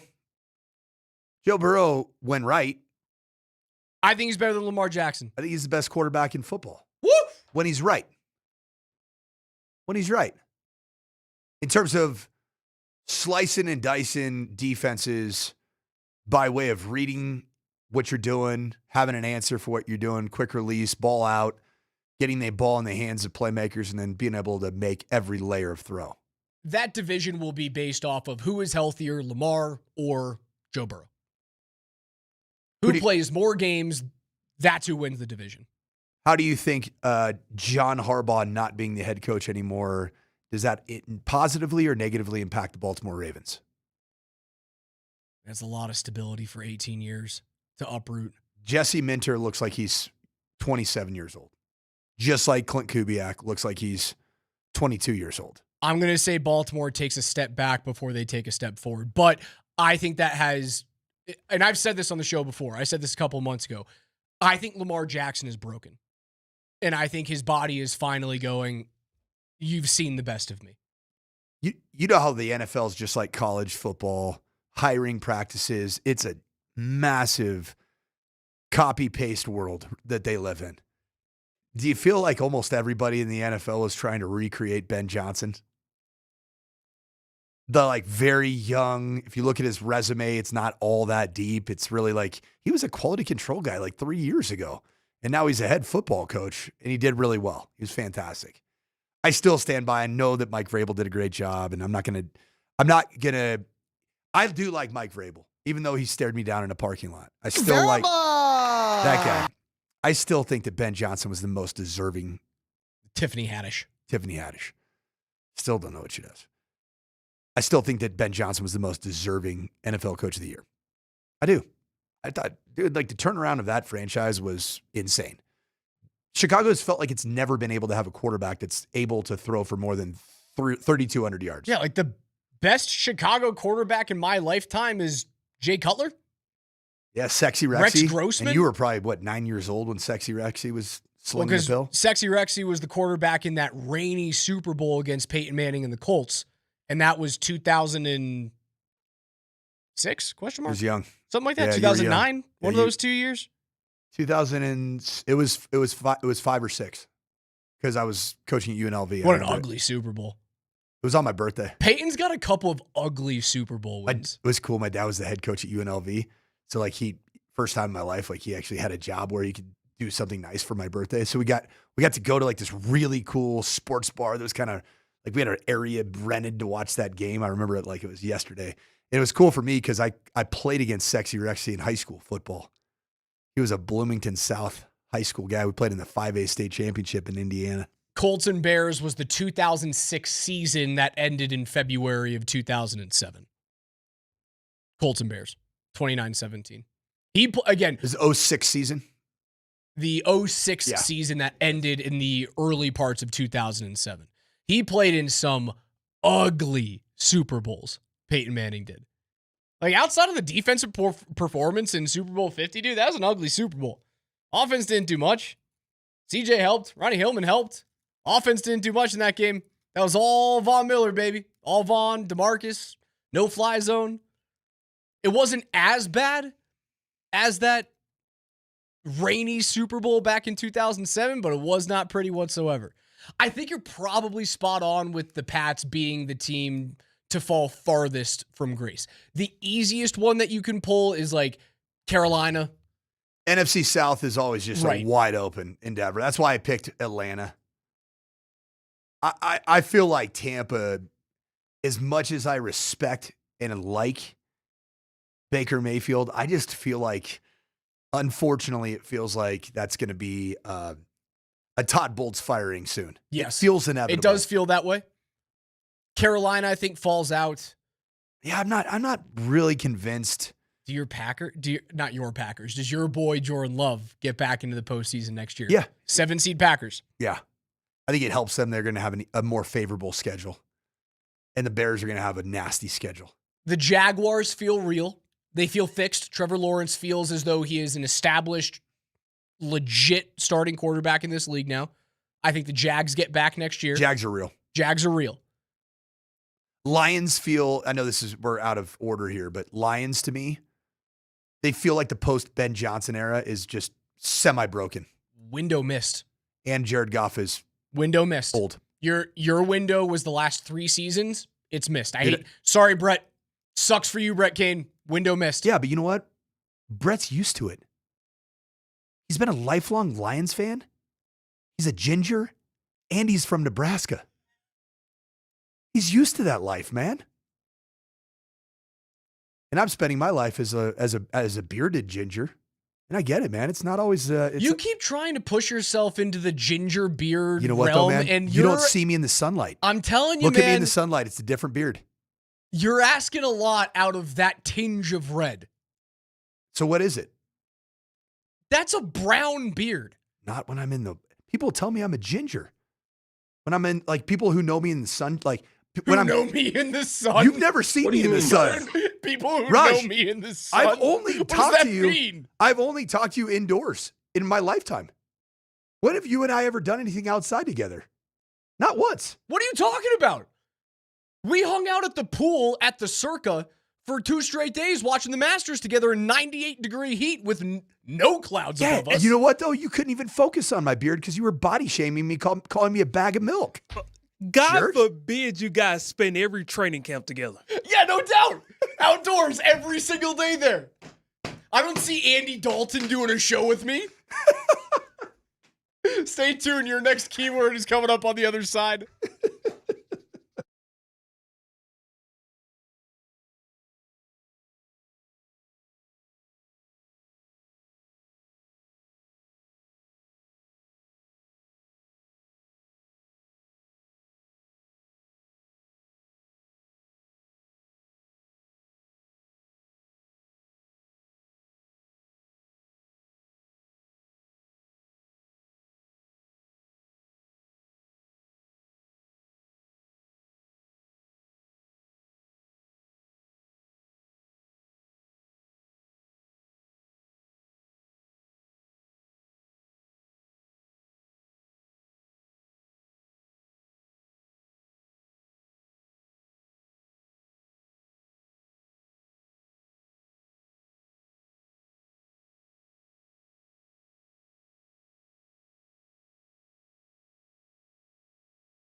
It's 11:20 here on the Morning Sprint. Means it's time for KJ's NFL Notes. But before we get to that, if you want to see a big-time matchup when Ant and Minnesota come to town on Sunday, March 1st, you've come to the right place.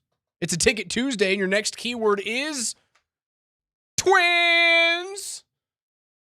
Text TWINS, TWINS, with your first and last name to 303-504-0925, and you'll be entered to win. The Will Hite Law Firm gives you the chance to win big, both on and off the court. You can visit them at willhitewins.com. This hour's keyword is Twins. Twins.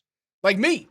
Like I'm a twin. So is Dan Tanner. Like you and I, we're like the Arnold Schwarzenegger, Danny DeVito version of twins. Yes. Because I really they're wish there was a better looking brothers. dude. Identical twin. It is very similar. The height difference it's comparable. Yeah, because Arnold's like only like 5'11". Yeah, but he's a good looking 5'11". Back then. Is he not a good looking? He's also got to be like 70 now. There's a lot of elasticity there. There's got to be. Is he really only 5'11"? Arnold Schwarzenegger? He's not tall. He's not a tall dude? No. He feels like he's tall, but also like that's the magic of Hollywood. What they do to you, man. Speaking of which, man, James Vanderbeek, R.I.P. Yeah, Dawson's Creek, dude. Well, not only that, think about this. Varsity Blues. What a movie. What a great football movie. When you see some of the pictures of them on their jerseys, the main cast there on the hood of a truck, do you realize that 3 out of 4 have passed away? No. Yes. So the only one that's still alive Billy Bob passed away like it's near a decade ago. It was 2016. And then, of course, Paul Walker started the year off as the starting quarterback, right? He passed away. I think he was a car crash, wasn't he? Paul Walker? I thought so. Yeah, he was. And then now James Vanderbeek. Like, dude, these guys are my vintage. I got that yesterday. And so James Vanderbeek passes away at 48 years old. And it was colon cancer. So make sure you get checked. I need to. Yeah, get checked. 100%. It's time. I'm 44. I'm going to go in a year early. The Varsity Blues was a heck of a football. Tell you what. Allie Larder, fastball. Still has the fastball. She's still alive and well. I don't know if she's walking around with whipped cream bikinis, but still has the fastball. Have you watched Landman? I have not. Yeah, you probably should. Probably a pretty good one to watch. Yeah. You'll have some flashbacks to your childhood. Your keyword is twins. TWINS. Twins. Twins. It's a good time to text in. You know what happens sometimes is when the Broncos are no longer part of the post-mortem of football.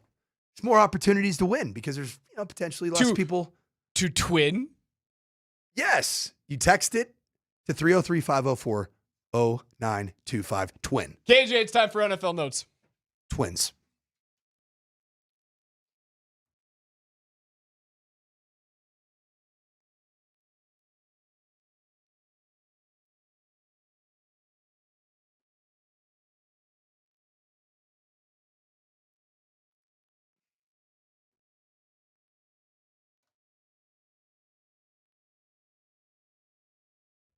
Every day here on the Morning Sprint at 11:20, we go through the biggest stories in the NFL with KJ's NFL Notes. Mr. Granderson, it is the week after the Super Bowl. Things are feeling a little sleepy, but big news for Broncos fans. Something's happening tonight. Absolutely. The Denver Broncos are hosting a community information meeting tonight in the Burnham Yard area. Burnham Yard! Burnham! Regarding their stadium development plans. The meeting will focus on conceptual plans for the surrounding development rather than the actual stadium, so no renderings will be released, according to 9 News' Broncos insider Mike Kliss. What questions do you guys want answered tonight in regards to what this area around the stadium will look like? The only question that I really want to have answered tonight is actually what's going to be the question that Darren McKee asks at the HOA meeting tonight. Because there's no doubt in my mind, if there was an event that was made for Darren McKee to attend, it is a Denver Broncos HOA meeting in Burnham Yard. I don't know. I want to know how they're going to tie in new exits to I-25 because that area is a nightmare as is. And now you're putting in it's going to be a $3-4 billion stadium, whatever it's going to be. I think the Bills are ahead of schedule and they're at like $2.3 billion. And I assume this one's going to be way more expensive than what they put up in Orchard Park. If I'm going to go for a hard hitter, I would say, hey, excuse me, Greg, Kerry Walton Pinner, would you guys consider this a bit of a gentrification project? Because that is the worst word that you can use in 2026. The answer is yes. It totally is, except for you can't say that. There's no other answer to that question than yep. Be like, hey, Kerry, are you going to use the G word? Are you gonna throw it out there? What's the light rail situation going to be? Gosh. What's the parking situation going to be? What are you going to do to these businesses during this 3 to 7 year period of time of hardcore construction? Are you going to just buy them out? Are you going to find a way to keep them afloat? Are you going to give them the 2020 version of a PPE in 2026? To 2029 or 2032? What's the cost for parking going to be? Did you see all the craziness around the Super Bowl? There were like $400 parking lots for the Super Bowl. I don't want that to happen in Burnham Yards. You know what I want? I want free parking. I want free parking. Is that too much to ask for? Probably. Excuse me, Kerry and Greg. Hey, Greg, I ride a bike with you sometimes. Lucas texts in, hey, DMac will inevitably ask. That's what I was going to ask. Why didn't you choose Lone Tree? Hey, why isn't it closer to me? Oh. KJ, what's next? My give level is 0. The Seattle Seahawks had their Super Bowl 60 parade yesterday, and let's just say GM John Schneider, he enjoyed himself the most out of all of the Seahawks brass. Here's John, Mike McDaniel, and Sam Darnold closing it out with a little shot at the New York Jets. To Mike McDonald! We love the 12s. You guys are the best in the world. And now we're the best football team in the world. World champs. Yeah, 12s!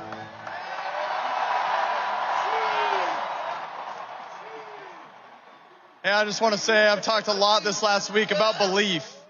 A lot of people, didn't believe in me, but it didn't matter because the ones that are close believed in me, including y'all. I appreciate y'all so much.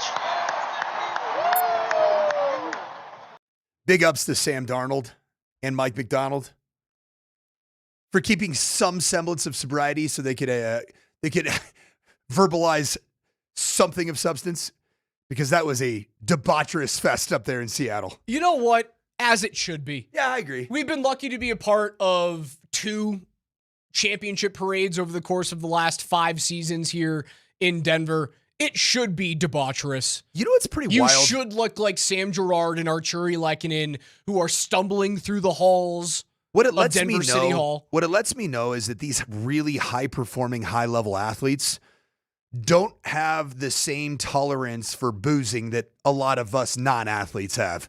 Because they turn into the exact opposite of a mutant when they have about seven. Well, yeah, you can't perform at the top of your sport, at least nowadays, by being a booze bag. Yesterday I heard a really funny press conference from Mick Cronin of UCLA. I don't know if I sent it on the text thread yesterday, but it was awesome. Mick Cronin was doing a post-game press conference, UCLA basketball.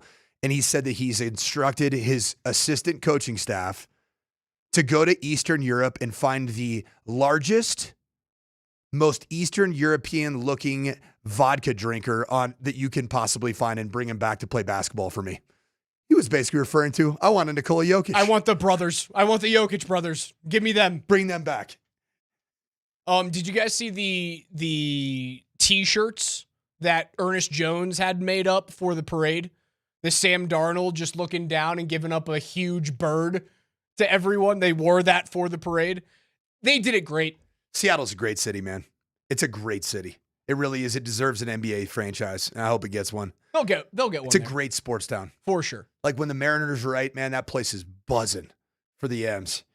And obviously, Seahawks, they have, the 12s thing. I still have never really bought into it because it's Texas A&M's thing for the last 50 years, right? It's not the 12th man is Texas A&M football. But they do have a tremendous stadium. They have an awesome skyline. It's a great place to be. I mean, shoot, me and the wifey just took a little random trip up there to Seattle, and I liked it even more after the trip. This was the juiciest story out of the NFL yesterday. KJ, what happened in Pittsburgh? My give level is 0.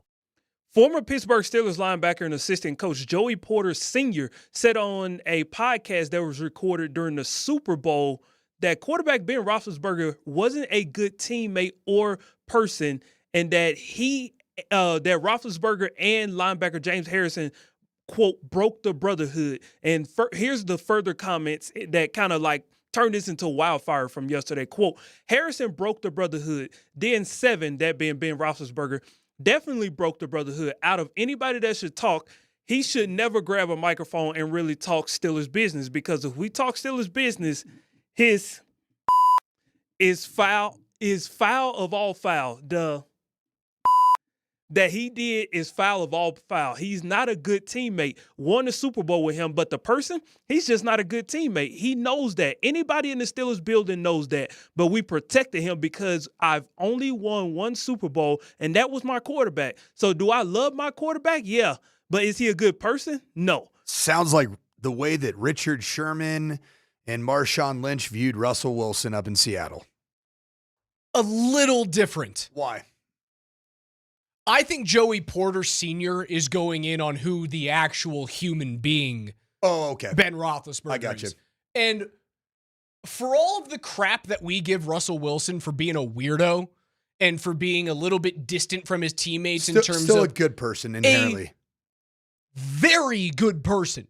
Like the amount that he and Sierra do for children's hospitals wherever they live. Like my sister is a cardiac intensive nurse and has been for a decade now. And she worked in a couple of hospitals that Russ and Sierra heavily donated to. And God, she goes, they were in there now. all the time. I'm not trying to make you feel bad. I believe that Joey Porter thinks that Ben Roethlisberger is not only a bad teammate, but a terrible human being. What has Ben been doing? I know he has his own podcast. He hasn't really gotten in trouble, has he? No, but like he got in trouble a whole bunch of times. Oh my! His first 4 to 5 years, not great. Those extracurriculars, he was not a good man when it pertains to treating women well. And that motorcycle incident. Was he on the same motorcycle as Bobby Petrino? Was he wearing the neck brace after it? No, dude. Russ is like a good dude. He's just a weird teammate. I don't know, man. I think that there is a little bit of a feeling from Seattle Seahawk alums that would have said that Russ was fake. A lot of that's a front. Oh, the giving to the children's hospitals? God, don't do that to me, man. That's I hate, like, back in the day with, like, you're the kid that when I'd do a general yo mama joke, and then you'd be like, my mom in the hospital. Why are you doing that to me, man? You don't have to do that. Come on, it's not what we're doing here. Come on, man. We're just telling yo mama jokes, man. I know she's going to be all right, man. Don't do that to Donna. Donna's a nice lady. I got Donna's vodka pasta in the fridge right now. Is there actual vodka in there? There's a little bit of vodka in penne vodka. I didn't know that. Yeah, like a cup of it. It cooks off, but there's a cup of vodka in there. Okay. Why would it, like, if it cooks off, then why even have it? For flavor and texture. But vodka has no flavor. It's got a little bit of flavor. Alcohol. Yeah. Like rubbing alcohol. I don't know. And then you burn it out, and it's nothing. Are there any chefs there? What does vodka do for vodka sauce? Let us know. 303-504-0925. KJ, what's next? My give level is 0. The other day, we staked our claim here on the Morning Sprint that Derek Carr's return would be to the Kansas City Chiefs because that'd be the most Derek Carr thing to do. But NFL.com totally disagrees with us. They have him coming out of retirement to either one of these 4 teams. It will be either the Pittsburgh Steelers, the Minnesota Vikings, the New York Jets, or the Miami Dolphins. I wanted to ask you guys, any chance of those situations potentially getting Derek Carr to come out of retirement? I told you what the one that I'm begging doesn't happen is the perfect situation. It's Kansas City. Derek Carr comes out 4, 5, maybe 6 weeks, keeps the Chiefs afloat.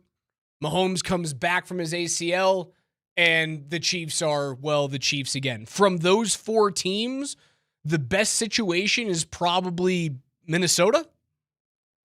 Best weapon. Minnesota would be the best for Derek Carr. New York needs something. The Jets, right? I think that it would end poorly. I don't wish that on Derek Carr. I don't wish. He feels like he's a good dude.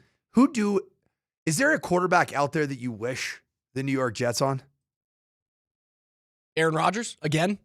No, I got it. Patrick Mahomes? You feeling dangerous? Russ in a Jets uniform would make me laugh. Yeah, I love that. Be fun. Justin Fields again and Russell Wilson. What a disaster, man. KJ's NFL notes are brought to you by our friends at Mountain High Appliance. That is Colorado's most complete local appliance store. They have locations in Denver, Louisville, Littleton, Colorado Springs, and Glenwood Springs. They offer every major appliance line and brand, and you can find them at mountainhighappliance.com. Your keyword this hour to get inside the building for Anthony Edwards and Minnesota coming up on Sunday, March 1st is twins. Text the word twins, TWINS, twins. As in Twins City. St. Paul, Minneapolis. Twins. 504-0925.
Olympic hockey is underway, and if you guys want to watch some Olympic hockey, we've got watch parties starting tomorrow at 3 p.m. Nate and Andy are going to be out there at number 38 for Team Canada and their game tomorrow against the Swiss. Roman Josi, the captain of the Nashville Predators, is the best player on that Swiss team. Nate and Andy, 3-6. Number 38. Number 38 in where Rhino. The beer flows like wine and the chicks flock like the salmon of Capistrano. And if you miss out on that tomorrow, you can go back on Saturday because this guy in his Matthew Tkachuk Team USA sweatshirt is going to be there for the second game of Team USA's Olympic debut. They'll play today against And on Latvia. Saturday, the chick flocks like the salmon of Capistrano. The wife. Ah. Mm-hmm. All right, so Anne-Marie Sanford is going to be there too? Well, yeah, because I'm there, so it's not like a monogamous guy, you know? Yeah. 20-some-odd years of marriage. Guy. All right. Like you, Raj. You can go hang out with Coach starting at 12:30 for Team USA in Denmark.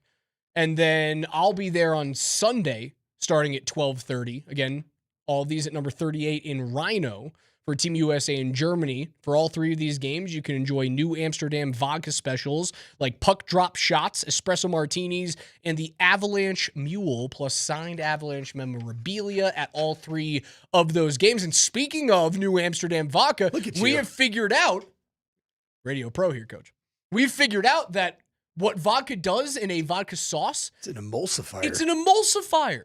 It does have a little bit of flavor to it, almost like a vinegar or a cooking wine. It does cook off, and then it helps smooth out the sauce. Smooths out the sauce, adds a little bit of that creaminess to the creamy vodka pasta. Add some pancetta, some heavy cream in there, and You some ever had the- Roma tomatoes. You ever had the vodka pasta before at Portillo's? Have you ever had Portillo's from Chicago? Famous Chicago I dog. have never had pasta at Portillo's. I feel like you're doing Portillo's wrong. No, it's like, so if you talk to people from Chicagoland, where Portillo's is more of an actual restaurant that you go to and less of a drive-through for a Chicago dog or whatever. My go-to thing at Portillo's is spicy Italian sandwich. I get the hot beef. Hot beef is great as well. I get the hot beef injection. And a chalice of ice-cold Miller Lite. Very good. Chalices are great. So I didn't know they had I like pasta. the extra dipped hot beef. Walk me through the pasta thing. Vodka pasta, they're just known for it, man. Okay. They're known for kind of grandma's recipe back in Chicago. You know, vodka pasta, big deal. Portillo's in Chicago or Primanti's in Pittsburgh? Ooh, I've done both. And I've done them both in the homeland. Primanti's is the famous sandwich spot in Pittsburgh that throws fries on it. It's pastrami with fries on it. It's a gut punch. It's a gut punch. I'm a Portillo's guy. I am a repeat Portillo's individual, meaning that I could have it multiple times in a week. I could not have Primanti's twice in a week. Too much of a gut punch. You okay? How does that treat your colon? Which one? The double Portillo's in a week? You can have their menu is wide. It's got all kinds of stuff. I could have vodka pasta one day and a salad and be good, and then the next time have a hot beef injection that's dipped 17 times, man. You sure you're not talking about ski jumping hot beef injections? That's what you need, man. That's how you can build your wings. Chloe Kim is about to go down in the final for the women's half pipe, looking for her unprecedented third straight gold medal in the women's half pipe. The American snowboarder who is engaged, I believe, to Miles Garrett. Okay, so here's a good question. I'm as a longtime recruiter. A lot of times, the person that I put the most athletic stock in when I was looking at mom and dad genetically of said athlete, mom. Believe it or not, it was mom. In the case of Christian McCafrrey, when I was recruiting him out of Valor Christian in the early 2010s. Before you knew that you would be the head coach at Valor Christian. Had no idea. It was actually when I found out, not about dad's. I knew about dad's success as an NFL wide receiver, the height, the length. It was about mom. Lisa was an absolute freak of an athlete. Soccer at Sanford, She was on soccer scholarship athlete at the #1 program in college soccer at the time. She was also on track to be on the U.S. women's national team that ended up famously with the Brandi Chastain jersey off, if you will. And she is the daughter of the first American in the 100-yard dash at the time to break the 10-second barrier. Ed Syme. Did not know that. It's funny, like the other night we had incoming like 8th graders that are going to be potentially coming to Valor. And I kept looking at like, Mom is tall. I like this kid. I want him. Chicks flocking to Coach Sanford. Okay, so now you the said question, it was singular. It ain't. Now we talk about this here. Myles Garrett, 6'5.5", 285 pounds, shredded. He's marrying a tiny human. Marrying a tiny human, but like a great athlete. A very aerodynamic. She's like the best women's snowboarder in history. I get that, but what football position would somewhere between massive defensive end? You're not going to be and teeny you're tiny not going to be kid. over. Okay, so we thinking running back, Mhm. safety, slot corner. You know what I'm going to call greatest nickel to ever play the game. It's what we all are hoping that Jahdae Barron was going to be. It still could be. Yeah, I think that's a good one. Because you know what a nickel does? Athletically, it has to cover, has to be in space, kind of like Chloe Kim is. But you also have to be a blitzer and be violent off the edge. Set the edge in the run game at times. Yeah. 334 snaps this year combined at corner, nickel, and dime linebacker. 35 tackles, 1 interception, and 5 passes defended for Jahdae Barron. Good enough for you this year or not worth a first-round pick at number 20? Not worth a first-round pick at number 20, especially because of what happened with Jaquan McMillan. I just look at what point in time are the Denver Broncos going to solve the superstar problem that has existed on the offensive side of the ball at the skill positions for, it feels like a decade. It is a decade. When's the last time you've been desperate in droves to go out to your local Dick's Sporting Goods or Shields and buy a Denver Bronco running back jersey or receiver jersey? There's a lot of Jerry Jeudy jerseys that were floating around that just, you looked at them, you're like, that was a bad purchase. I bought Demaryius Thomas. 10 years I ago. bought Noshawn Moreno jerseys for my cousins. I bought Noshawn Moreno, potentially a listener of the program. Yeah, KJ was saying he was texting him the other day. I like that. I bought a Love Noshawn Noshawn. Moreno jersey for my little cousins out in New York. That bright orange one. You're probably going after a Cortland Sutton jersey after his first year out of SMU. Yeah, like a Cortland's a good jersey. But it's not like think about in Las Vegas, and I know he didn't have an unbelievable rookie campaign. He had a good rookie campaign. But man, like a Brock Bowers and then this year an Ashton Genty jersey, those things kind of smack. Those things hit a little bit hard now. Like a Jackson Smith and Jigba jersey hits hard up in Seattle. Kenneth Walker, a KW9 jersey right now, that sucker's hitting now up in Seattle. Breece Hall would be immediately the number 3 selling jersey for the Broncos. I'd go out and get it. I would get a Breece Hall. It would be my first financial commitment to the new jersey design. I would go out and get a Breece Hall. Is he a 22 or a 20 guy? I know he's 20 or 22. I want to say 20. If he's 22, man, the deuce hits so hard. He would be the number 3 jersey. He's 20. He would be behind Bo Nix and Pat Surtain in that order. I'd go get me a Breece Hall jersey, and I'd get a navy, the new design navy.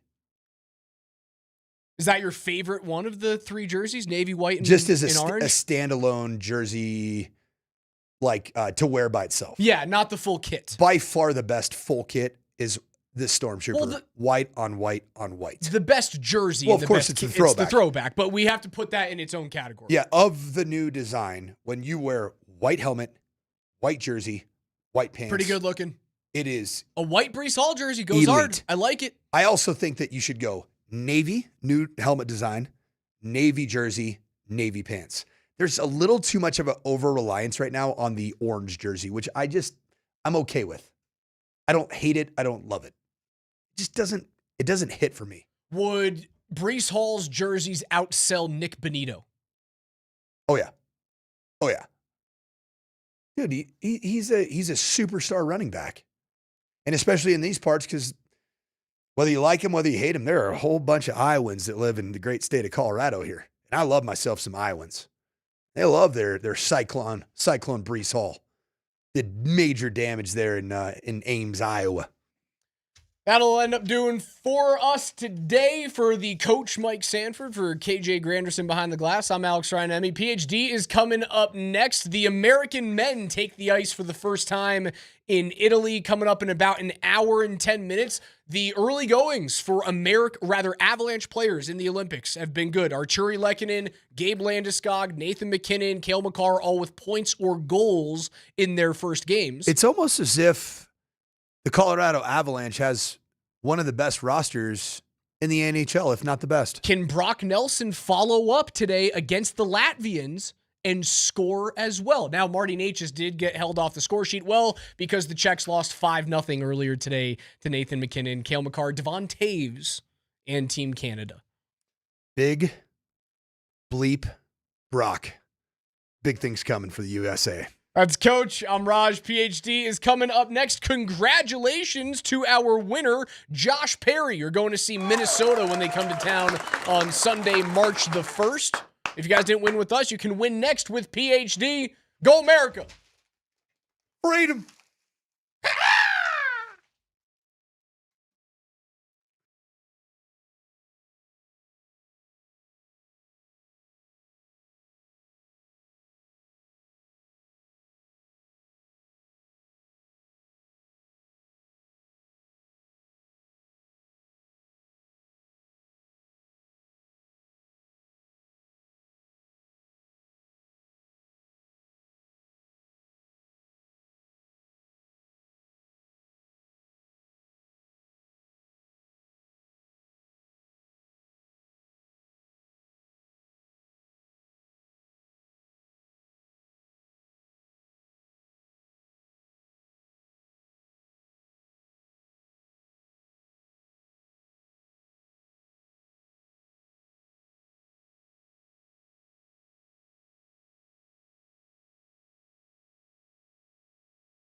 Well, here we are on this gorgeous day. Dan. Tyler, Dan was throwing me under the bus. What for? Well, I don't know what you said, but the guys were killing me saying I'm rooting for Team Canada over Team USA in hockey. Well, that would be consistent with your basketball rooting interests. Well, I rooted for Serbia. Yeah. So why would that? Wouldn't you be rooting for Nate McKinnon? I see how Dan got there. Yeah, I don't know. Did I say something specifically, Dan? Or you said what'd I say? You're not a fan of the Kachucks. I'm not a fan of the Kachucks. Okay. And you're rooting for Canada because there's so many Avs players on Team Canada. Okay. But did we ever talk about like USA versus Canada? I mean, I am rooting for. Are we not all kind of rooting for Team Canada? No. Okay. So you're not rooting for them at all? No. You don't want to see Canada US in the gold medal match? I want to see that. Sure. Oh. Well, then all right. Am I losing something here? Yeah, you're losing the fact that you said that you like Canada and you don't like the USA team because they're led by the Kachucks. No, I don't like that would imply I don't that like if the Canada Kachucks. played USA, you would be rooting for Canada. Ask me about Brock Nelson. Also, I'm just following simple logic here. You know, the simple logic of last time we went through this for basketball, you were rooting for Serbia against USA because Nikola Jokić was playing for Serbia. That is true. I'm just following the same train of logic here. Not the same. What's different? Nate McKinnon, big dog up there in Canada. The reason, yeah. Well, listen, I'm not going to be disappointed if our guys do well. Oh, I'd be disappointed against Team USA. No, that's different. Team USA, Canada. I'm pulling for Team USA, 100%, 1,000%. There's no doubt about it. That seems questionable. Seems like reverse logic now, Dan. Hopefully, we get there. Hopefully that moment happens. Yeah, I mean, what are we doing, man? I'm Team USA. What are we talking about here, man?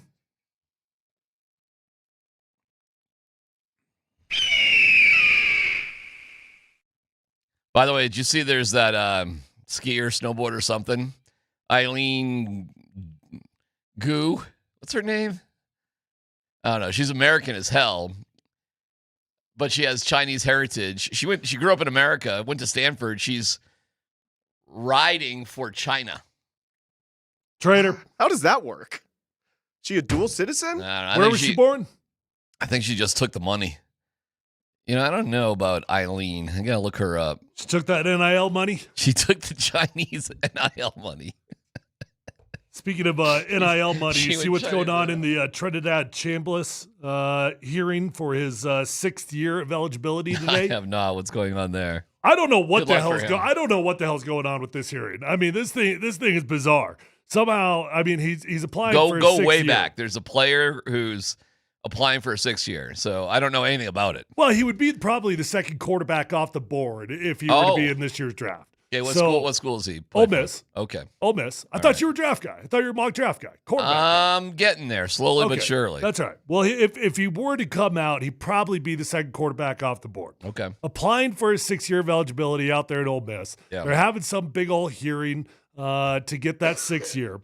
And I don't know what is going on in this thing, but somehow they've got quarterback coach Joe Judge up there talking about the Joe Judge. The Joe Judge used to be with the Giants. Joe Judge used to be with the Giants. Joe Judge. All right. He's up there talking about, you know, if his players are having babies in the middle of the season, that the women need to be feeding those babies in the middle of the night, and that his players need to be in a different room sleeping. That's fantastic. And they got to perform well on the field, so they can't be changing diapers in the middle of the night. Of course not. And somehow, well, finally something makes sense. Somehow that applies to the 6th year of eligibility hearing that is going on right now. I don't know. Don't ask me how. I'm just telling you that is actual real life conversation going on at this hearing today. Ah, that sounds fantastic.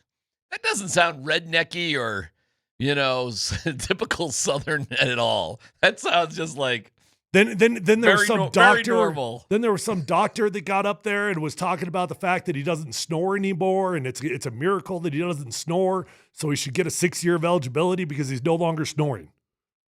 What's his medical condition? Snoring? I'm going to go with sleep apnea. Sleep apnea is his medical condition? Previous, I'm going to say, since the doctor's saying he's been cured of So that. he's played in football games in 5 years. For 5 years, he's been playing football. Like he's in games. And he's trying to get a sixth year. Trying to get that 6, yeah. Did he miss a year somewhere along the line? I don't ask me for details. All right. Well, I wish them the There's best. also a dude applying for his 11th year of eligibility. I'm sorry, I think what? that guy's at Memphis. I'm sorry. 11th. What? That's right. What? Uh-huh. Huh? You're going to have to explain that one to me. I don't know. I can't explain how that happens. All right. I'm going back to Eileen. Golly, it's G-U. How would you pronounce it? Goo? G-U is G-U, goo? Sounds right to me. I don't know. Right? How else would you pronounce it? Anyways, Eileen Goo. Actually, it's Eileen Fengu, a freestyle skier born in the U.S. and is competing for China in the halfpipe. She's 18 years old. She won gold medals in big air and halfpipe, silver medal in slopestyle at the 2022 Winter Olympics. Wow. Wait. Competing for who? She's competing for China. No. The first time she won. Oh, that's a good question. I don't know. Maybe China. Maybe she's always competed for China. Yeah, it looks like she's just China. So there she goes. She was born in San Francisco. Her mother is Chinese, first generation. Raised daughter, single mom in San Francisco. Went to elementary school, San Fran High School, Stanford. I'm gonna compete for China. That is something, huh? That's interesting. Every American-born kid dreams of competing for China. We all know that. What do you think the NIL deal for that is? What do you think she's getting for China? I don't know. I mean, God bless her. You know, what you gotta do what you gotta do, I guess.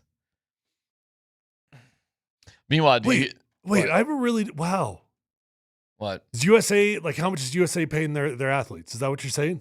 I have no idea. Not enough to her, I guess. I don't know. Everybody gets paid, though. They're all getting paid. They're all pros. I have no idea what the salaries are, but you know what's so funny? Our guy, Jeremy Bloom. Poor Jeremy, man. You know what I'm saying? Like, he came along at the wrong time, Tyler. You know, all that stuff, all those fights he did, having to leave college football after just 2 years, all of it would be completely irrelevant now. Like, it's all these people, everybody is just like Jeremy now. Everybody is. They all have paid endorsements. They can do whatever they want. You can get paid in college football. There's no conflict. Can you believe what Jeremy had to go through? Yeah, it's pretty wild, man. I mean, he was a couple decades ahead of his time. We do have a disturbance in the force, guys. And that is the pronunciation of one of our favorite players. Good for Steve Nelson for finding this, but here we go. Gabriel Landeskog. Gabriel Landeskog. Gabriel Landeskog. Gabriel Landeskog. Gabriel Landeskog. Landeskog. Gabriel Landeskog. Skoog. Skoog. I think there's a little sh in there Gabriel too. Landeskog. Gabriel Landeskog. Gabriel Landeskog. Gabriel Landeskog. We've been saying his name the wrong way all these years. We should just be calling him Landeskog. Landeskog. That's not hard for us. That's not hard to say. Landeskog. Seriously. Does he say it different in American? I have no in American. In American. Yeah. Yeah. I don't know how he says it. I speak American over here. Speak American. Gabriel Landeskog. Gabriel Landeskog. There's English and then there's American. I mean, it's really no big deal to say Landeskog. We could have been saying Landeskog all these years. I have no idea how he pronounces it in in American. People are saying that girl got over $20 million. From China? I don't know. Well, good for her. I mean, we got lots of people sending that in on the text line. Okay. Kind of explains it, doesn't it? That can't be from China. I mean, that's got to be from endorsements from... Chinese endorsements? Well, yeah, I guess you're right. Yeah, I suppose you're right. Big country over there. Yeah. I mean, do you blame her? I don't blame her. I really don't blame her. Commies pay well these days, I huh? tell you what, man. I mean, if Tom Brady can go over to Saudi Arabia to play flag football and get paid, she can,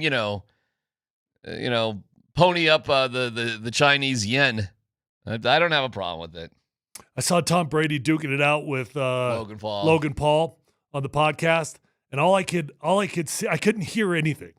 I could only see something, and the only thing I could see was Tom Brady's lip size actually growing in real life. His lip fillers are literally growing by the day. Whatever he's got going on now, Tyler, like he's hit his mountaintop of looks, and it's now all going bizarrely downhill. Like it's just looking like not a real human being anymore for everything that's going on there. Yeah, his lips are growing faster than Kim Kardashian's right now. Also, like, you're sitting there chopping it up with Logan Paul, who, by the way, is kind of in the prime of his life, no pun intended, and is doing backflips off ropes. And Logan Paul's like a big dude, big athletic guy. It's a flag football game. It's not tackle football, it's flag football. And they're sitting on couches debating whether he's athletic enough to play in a flag football game. And I'm thinking to myself, how much money are they paying Tom Brady to do this crap? Like, is anything beneath Tom Brady? Like, what is the price that you pay the greatest football player of all time to debate with Logan Paul about a flag football game? By the way, you see who's actually playing in this game? Yeah. It's all like... Hey, don't forget that Sean Payton is coaching in this. Hey, so is Kyle Shanahan. Yeah, I know. So is Pete Carroll. But our guy, Sean Payton's coaching in this. I got it. There's 3 teams, and he's one of the coaches for this absolutely insane, meaningless event in March. I bet the price tag for Tom Brady's involvement starts at 25. It's got to be something like that to demean yourself and to be debating with Logan Paul about. Are we still doing the demeaning yourself thing with the Saudi money? Is that what we're doing? I thought we all got over that a long time ago, and we all decided we would take $500 million from the Saudis to go play golf. I think we all got over that. We would, but what would Tom Brady do? Yeah, I think Bryson DeChambeau got over it. I think all the golfers got over it. Guys are coming back. Yeah, I know, because they got paid, and now they're coming back because they got that money. Anyways, whatever. He's with Logan Paul. Logan Paul's like, it's flag football, dude. You're telling me there's not a dollar figure that you'd go over there to coach for me? Yeah, I'm not the greatest of anything. I'm not the greatest. Okay. You got $100 million in the bank. You got $100 million in the bank. Yeah. What's your price to go over there? I would never go over there if I had $100 million in the bank. So they're gonna pay me 25, and I'm gonna get fun. Really? I have $100 million in the bank. You got $100 million. I got $100 million in the bank. $100 million, and I just got to go spend a weekend in Saudi.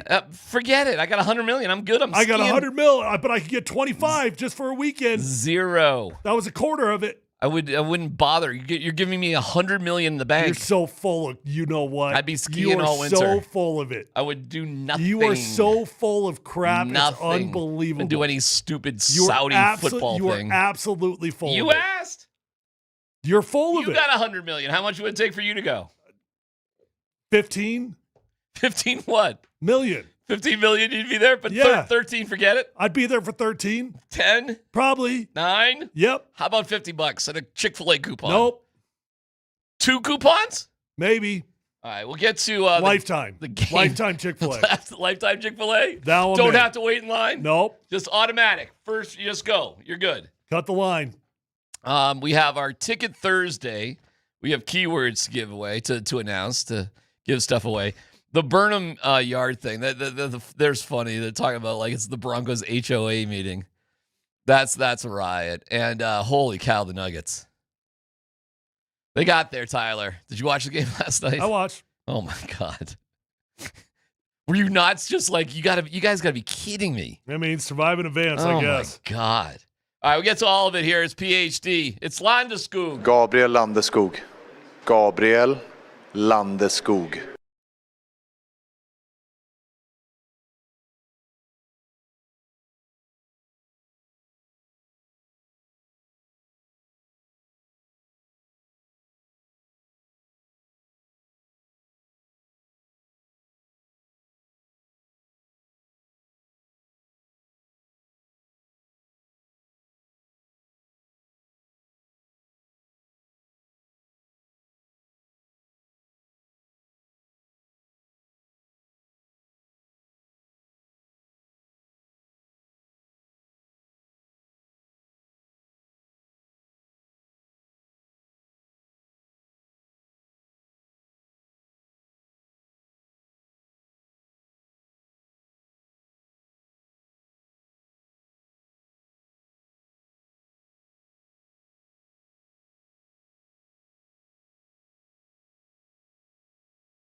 What's happening is DMac for the Rocky Mountain Men's Clinic. If you're just not feeling great, feeling like you just slow, the workouts kind of stink, the sex life, not interesting.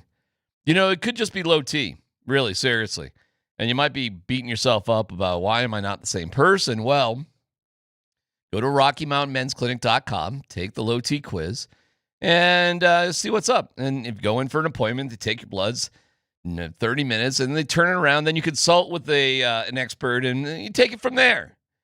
This year, too, the Rocky Mountain Men's Clinic is helping men go further with 4 targeted body composition plans featuring GH peptides, NAD+, GLP-1, PDA, and more.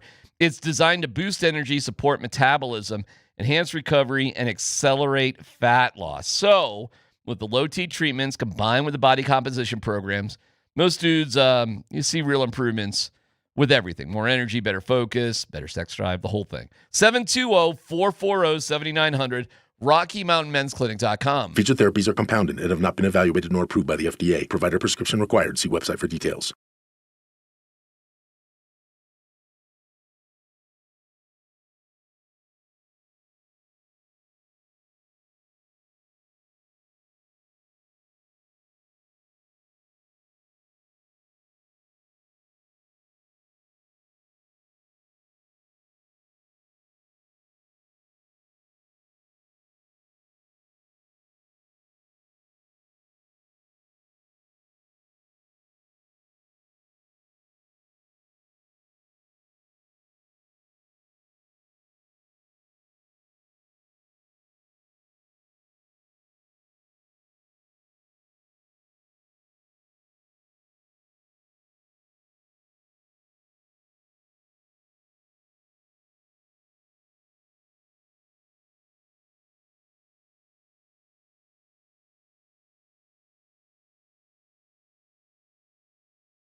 All right, yo.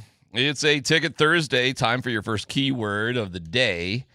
Get a pair of tickets. Go see Denver, Minnesota, Sunday. The keyword is Wes. W-E-S. 303-504-0925. First and last name. The Wilhite Law Firm gives you the chance to win big on and off the court. Visit them at wilhitewins.com. Wes. Wes is the word. W-E-S. Good luck. Dan, you're going to the Broncos HOA meeting? I sure am. I'll be there. That's a good one. I think that's a hysterical way to describe this meeting, the Broncos HOA meeting. I did notice since we were doing the IP rights thing that the boys in front of us were mad about the IP rights on AJ Brown. They did steal the IP rights of the HOA from me yesterday. I'm just saying since we're pointing out IP rights. I think it's very funny. Yeah, I think it's good. Yeah, I think it's hysterical. I am looking forward to the meeting. There's nothing else going on. It's weird. We're in a very weird place in our sports calendar right now. With no Nuggets, no Avs. Yeah, this is not quite as bad as July, but it's pretty darn close. Yeah, because we do have like Olympic stuff and stuff, but so yeah, I'm curious about the whole thing. What? Yeah, we could throw it out there. 303-504-0925. I think what they'll do is they have it open for public comment, and I believe they're going to do like a little media session afterwards. No renderings of the stadium, which would be obviously the most fascinating thing to see. Yeah, it's a little bit of a bummer, huh? We're not going to see those. Right. But we can get some questions about parking lots. That'll be fun. Well, you know what I'm obsessed with is the by the way, I think the deal on the parking lots is like there's not going to be very many parking lots. I agree. The whole idea is that they're trying to encourage as much public transportation as they possibly can. Correct. So there will not be the same tailgating vibe at the new stadium as there has been previously. That is definitely correct. Well, we'll confirm that tonight for sure. So, I mean, that would be a reasonable question, I suppose. Like, where are we supposed to tailgate? You know, I saw some people, I tweeted about this last night. One thing that popped up from multiple people I would have never thought of. Are the stairs going to be made of metal or of concrete? Now, why do you think people are asking that question? I'm not sure, but I'm laughing because the biggest holdup right now is with SRM concrete, which we've talked about quite a bit. Well, but I'm laughing because of that. Multiple people brought it up because they say it's a huge part of our home field advantage on creating noise. With the metal? With metal, yeah. Oh, my God. I never would have thought of that. I mean, I know in the old Mile High Stadium, it definitely was a factor because the whole building was on water, which is a crazy, or at least just one side. One side was on water, right? Because you could move it easy. Wild, right? The whole that concept. I don't know that. Okay, all right. There's a question there. I'm dying to know where they are in negotiations with SRM concrete. Are you going to ask about the Wi-Fi speed? No. Make sure you get some good questions in about Wi-Fi speed. Why would somebody ask about Wi-Fi speed? You know, I guarantee you that's going to be on the high part of their priority list. Yeah, I'm sure they're going to nail it on the Wi-Fi speed. We're building. Make sure you get that right. Like a $5 to $7 billion facility. Well, who knows how much it's going to be, frankly. If I had to guess, I bet it comes in between 5 and 7. Yeah. Yeah, but like the Bills stadium is like 2.6 or something like that. But it does not include a roof. Matter of fact, it's actually one of the cheaper stadiums that's been built in recent years. The Bills are so stupid. And they took a ton of state and taxpayer money to build that joint. And you got to understand, man, Orchard Park sucks. And it is nowhere, close. It's like 20 minutes, Tyler, away from downtown Buffalo. I don't think it's that close. Nobody would think I'm in Buffalo being out at Orchard Park. And they're putting it right next to the other place. They're idiots in Buffalo with this stuff. That stadium's going to suck. And because there's no fun stuff. Nobody would want to go there, Tyler. There's no reason to go there. So they're not going to build up other things. But they're big on tailgating. I don't think tailgating is going to be a big part of this thing at all. Mm-mm. So, I'm kind of curious about that. But how in the world are you going to negotiate with a concrete company that has zero motivation to leave? It's not complicated. You wait them out. At some point, you pull in eminent domain. Okay, good question. At what point would you resort to eminent domain to make it happen? Well, they can't say that publicly, right? Because they're not going to come across well by saying that. All right. But we all know the answer to it. Will you do whatever you have to do? Is that like a nod, wink, wink way to ask about eminent domain?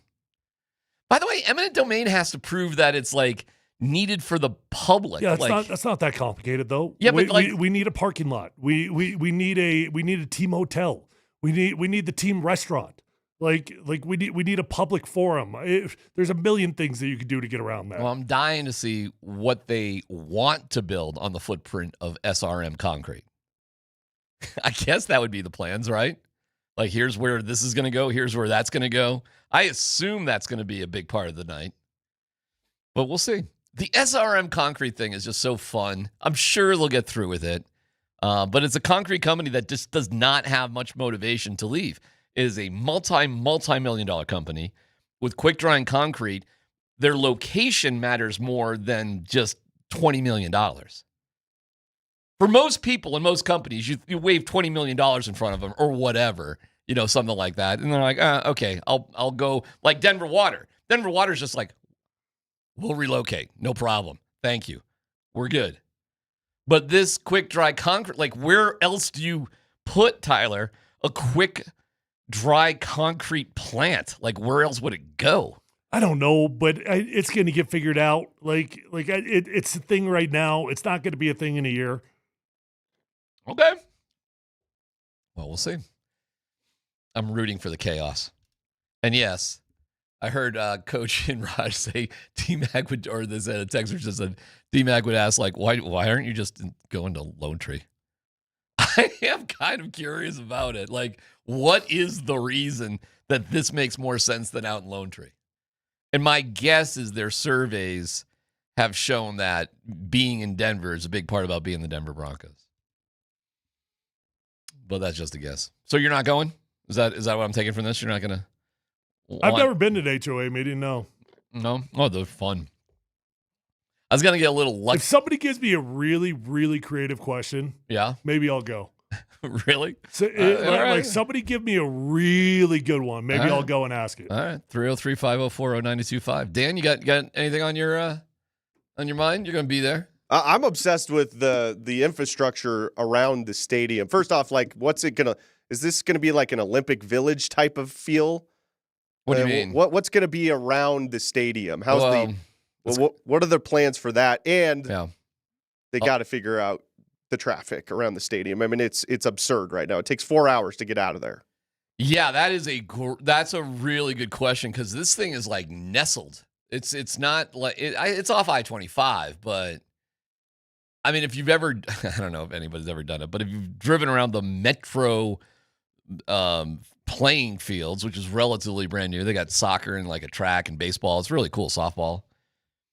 It's tricky, Tyler and Dan, coming in and out. Like it's not like just really painfully obvious like what you got to do. You got to kind of weave and underpasses and the whole thing. I don't know. And they're going to have to build all sorts of roads. That's what the state is going to pay for, by the way. That's what the Walton Penner Group won't pay for.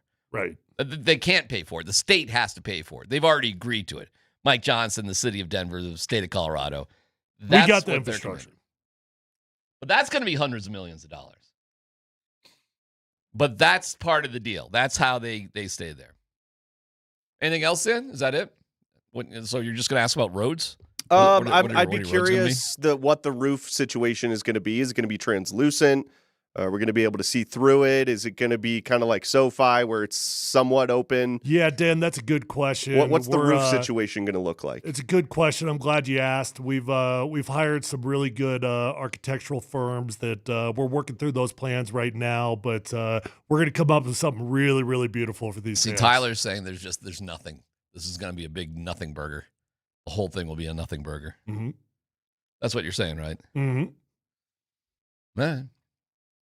You just bitched about Orchard Park not being Buffalo. Well, it's not, but nobody cares. They still call them the Buffalo Bills, and people still drive there. Nobody gives a rip. Yeah, the Cowboys play in Arlington. Yeah, I mean, you understand. Cleveland's about to go to New Heights or wherever they're going. They're leaving downtown Cleveland. Both New York teams play in New Jersey. Right. But here in Denver, that mailing address better be in Denver. Because we couldn't call them the Denver Broncos if they were at I-25 in Orchard. You realize how dumb that is? You realize they could just call the Denver Broncos no matter where the hell they were. Yeah, but people want it to be in Denver. Oh, I gotcha. No, it's clear. And so this is what they get because they want to be in Denver. You get Burnham Yard. So let the Lone Tree thing go, for the love of God. I am curious if they're going to take the word preferred off of the location. Not yet. Boy, they have spent a lot of money. You still think they're angling for some wiggle room? Some outs if they needed it? I mean, you keep leverage alive for as long as you need leverage. This is funny. Nobody wants to go to Lone Tree. You'd go to Lone Tree. You moron. Are you kidding me? You'd happily go there. Nobody wants to go to Lone Tree. It's not even Lone Tree. It's I-25 in like Lincoln, and you go east a block. There is nothing there. There's nothing there. There's nothing but fields there. You'd be going to an empty field off I-25 in Lincoln. Technically, it's more Ridgegate. It becomes Meridian. Meridian's off Lincoln, though. That's part of that community. Did you hear Meridian in what I just said there? Did you say Meridian? What'd you say? I heard it. No, you didn't. You said no. I heard what you said. Oh, what'd you said? say? Ridgegate. Yeah, thank you. Oh, Ridgegate. Oh, Ridgegate is slightly south, but you know what? I'm not going to bore you with South suburban sort of. Oh, you've done it for 6 months. Why stop now? Don't bail on the bit now. I'll let it go. But there's some good restaurants over there. So what is your great question? What are you going to ask? I'm dying. I'll just ask some form about the concrete company, like where it's going, and would you use eminent domain to get rid of them if you had to? That's where I'm at. And preferred. Like, what's it going to take the word preferred out of this location and make it more permanent? Like, is this preferred or is this it? You know, which is it? That's it. That's where my head's at with it. I don't know what else there is to, parking lots. They'll have parking lots. Seating capacity? What's the seating capacity going to be? Is it going to be more or less than what the stadium is now? It feels like the current trend with that actually is to go down in capacity. Yeah. The trend, Tyler's definitely right. It's you go down and there's more pavilion, like you can walk around more. Like at Legion Field in Vegas, there's all sorts of places you could just. I actually think the Broncos right now, was it 76, 77, something like that? Mm-hmm. Yeah. That's about right. I mean, I don't think you need to go down. You don't need to go up. I like mid-70s. That's perfect size. You could easily, if you had seated capacity for 65 and you had, like, you could just buy a standing room only ticket at a cheaper price that there's no seat. It's kind of like what's really cool about Coors Field. Like, you buy a ticket for a seat, right? Definitely. But you realize what's great at Coors Field, you can walk around the entire stadium. And you can watch the game from a variety of viewpoints if you choose to. And it's really, really cool. And if you want to go up to the rooftop, you can. Nothing stops you. You don't even need a ticket for up there. You can just go there. So they really figured out Coors Field. Coors Field is extraordinary. How will you incorporate some form of history of the previous stadium into the new one? Well, which previous stadium? What are we talking about?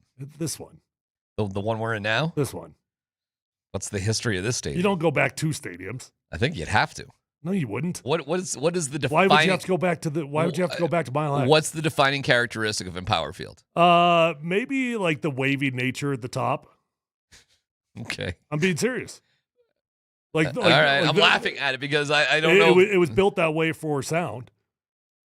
I don't think. Listen, the stadium they're in now is fine. You got Bucky the Bronco. Bucky goes back to the first stadium.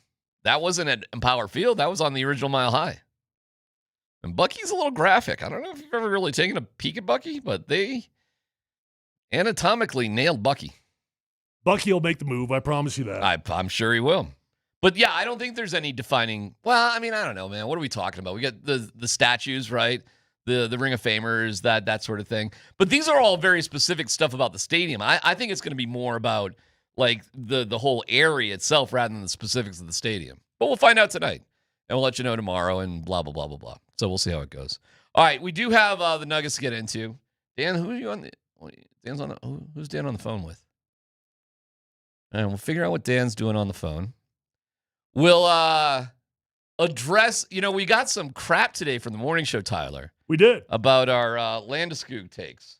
Oh, that was all you. Gabriel Landeskog. Gabriel Landeskog. Wait. Was it about you complaining about him playing in the Olympics? Something like that, yeah. Yeah, that was your take. Also, we have coaches screaming. Don't you lump us all into your take? We have Scott was there. Were you not there on that? All right, maybe you weren't there. Tad Boyle went off, and so did the K-State coach. I don't know if there's any bigger joy in life than just seeing college basketball coaches melt down. And it's kind of a serious situation, I guess, up there in Boulder. Nobody's going to the games, Tyler. Like, nobody cares about basketball up there at CU right now. Like, nobody. Well, it's been a pretty stale product for a while. It started off hot. They started off well this year. But all right, we'll play it for you coming up here in a second and see what he's complaining about. It's a Ticket Thursday. Our keyword is West. W-E-S. That's W-E-S. That is the keyword for this hour. It's Altitude Sports Radio 92.5.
All right, the U.S. hockey team gets going in about a half hour against Latvia.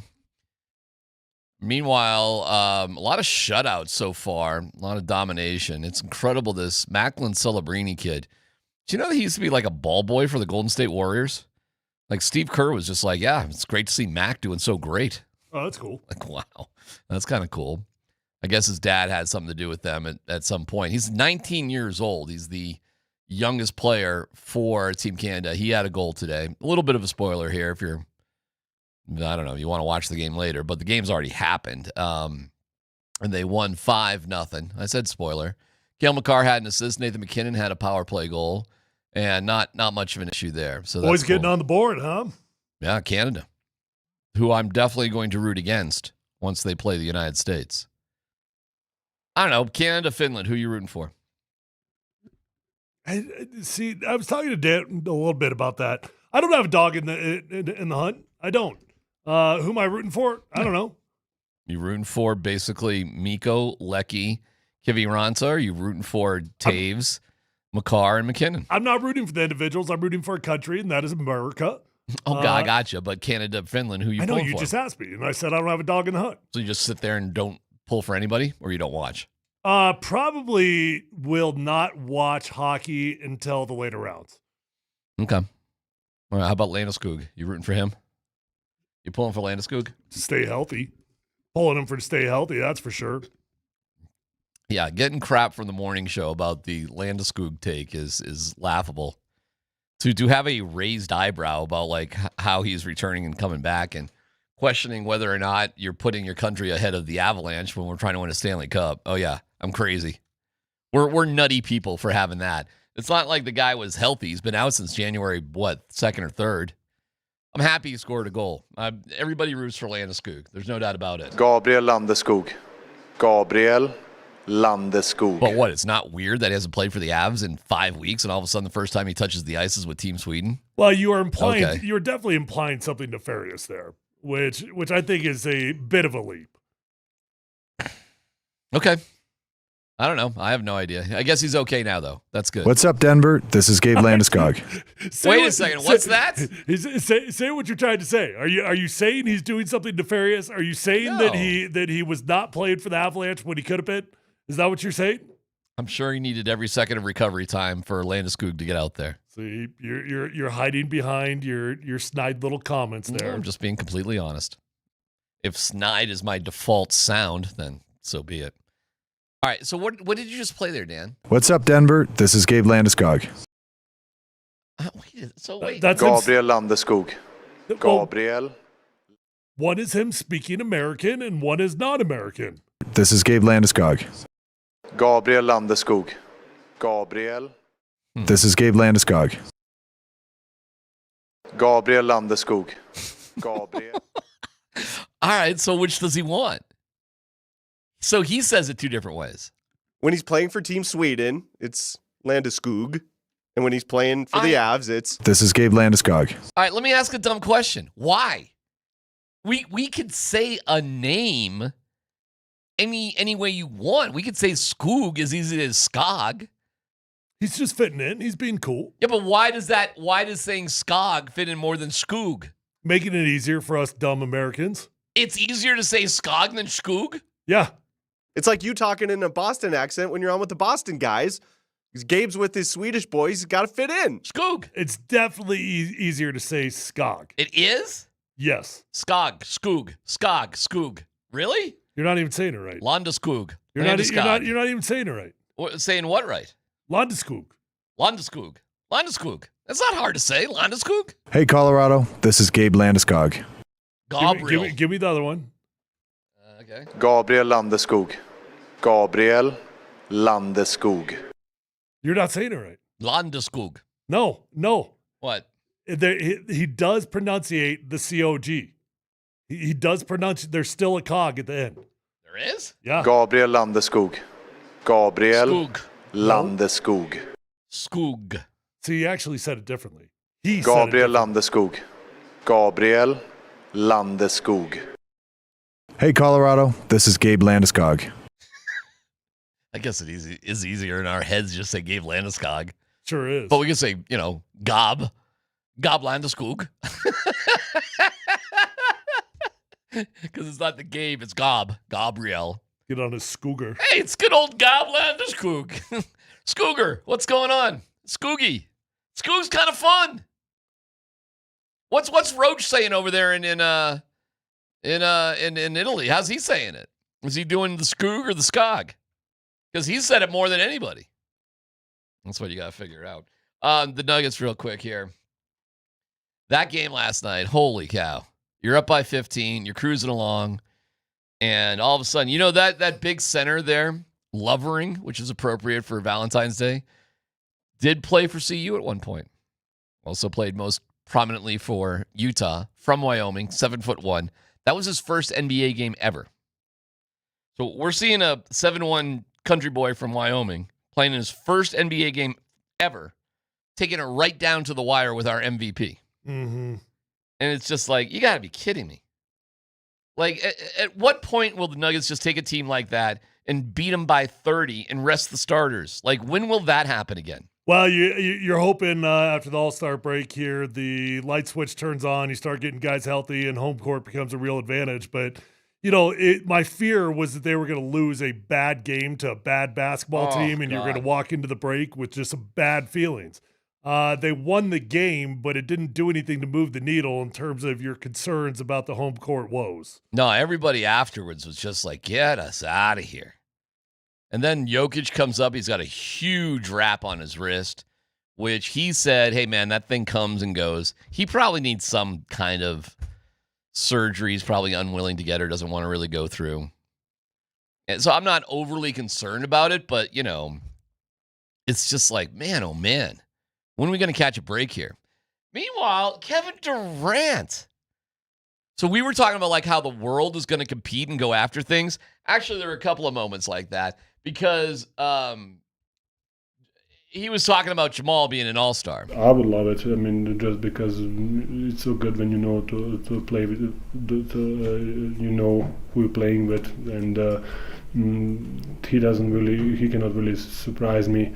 And I can know what he can do. So the experience of playing with 10 years it definitely helps. But I don't want to change him here if they ask me. So that's Joker saying I want to play my whole career with Jamal, right? So a lot of this last night, Tyler, was like about Jamal being an all-star, culture of the team. Like, thank God we're done, but we're really all happy for Jamal. But then Joker drops the this. I mean, it's definitely experience, but I'm not sure that he's going to enjoy it. He's going to, I always say it's a pleasure to share the court with all those players, the best players in the league right now. So it's definitely a pleasure to be there. Is there any chance we see the two-man game at the All-Star game? I don't know. Who knows? Probably yes. Nicole, why won't Jamal like the All-Star game? Why? What do you think is going to surprise him? He said he was going to play hard.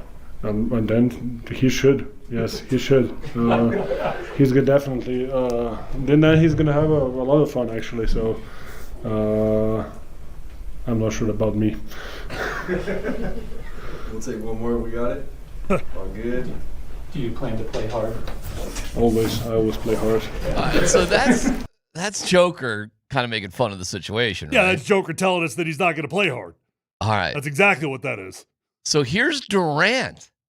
And yesterday we're saying, oh, it's LeBron, whatever. Durant's pointing the finger at Joker and Luka. You're on that old heads team. Do you think the old heads will compete and try to win the whole tournament here? You should ask the Europeans if the world team if they're going to compete. I mean, because when you look at Luka Doncic and Nikola Jokić now, let's go back and look at what they do in the All-Star game.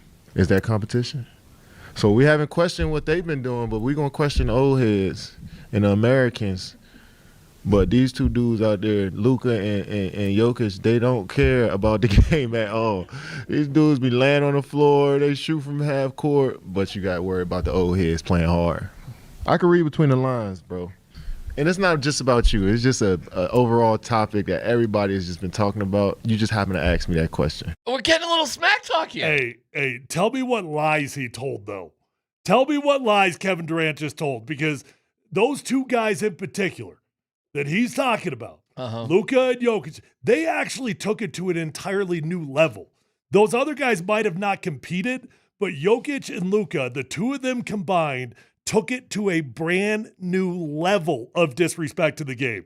And I hate to talk about our guy like that, but it's true. They're playing hot potato with the basketball, going all the way down the court. They're launching from like 10 feet before the half-court line.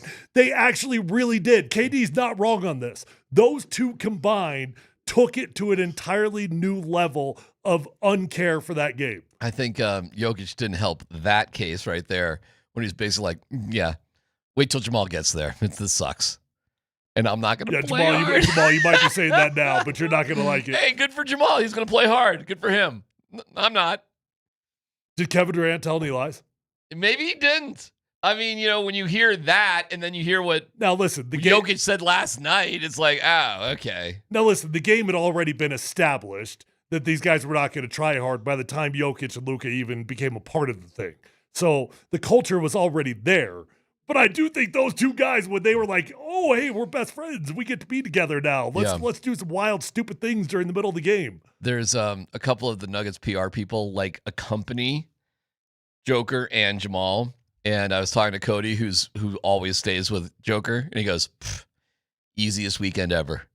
Because Joker just does the literal bare minimum of whatever has to happen. He doesn't really go out. He doesn't party. You don't have to, he gets there, when he has to. He leaves when he can. Jamal, who knows? Jamal might want to, live La Vida Loca. All right, so what do you guys think is going to happen then on Sunday? I mean, Durant's calling out Joker and Luka for not trying. Joker's more or less admitting last night he's not going to try, and Jamal is going to be surprised. Like, even if you want to play hard, yay, good for you. We're not. So what? Well, I'll tell you this. Actually, the smack talk from Kevin Durant. You think that will help? It's got potential. Yeah. That actually has, of all the things that have happened so far, that's got the most potential to help this situation. Right. It's kind of a blame game. Like, whose fault is it that this sucks? Yeah. So we're all saying it's the old heads, and they're saying, what are you talking about? It's those guys. The problem is Joker doesn't care. He doesn't like Kevin Durant's feeling a little bit offended. Joker's like, yep, still not going to try. All right, well, it's the All-Star game. It is what it is, and we'll see how it all shakes out over the weekend. I'll give you a Is Joker the problem? Well, you know what? I didn't really think so, because we've all just been saying, the game doesn't really suit him. It's LeBron and doing his thing, and Joker. Like, what we've been saying is, well, if they were just to play, Joker would play along with it. But you know what? Maybe it's our guys the problem in the first place. maybe that's always been the problem, and we're just so homers. You know what? It's never our guy. Right? It's never our guy. It's definitely Kevin Durant's fault. Right? I take it all back. But Joker just said, Jamal, wait till he plays. He's not going to really enjoy it. Like, I mean, that's a hell of a thing to say. I mean, it's definitely experience, but I'm not sure that he's going to enjoy it. I'm not sure he's going to enjoy it. It's one of a kind, man. One of a kind. Thank God we beat Memphis. All right, we come back. We have another keyword for you. Tad Boyle melting down, as did the coach from K-State. You'll hear that coming up next on PHT.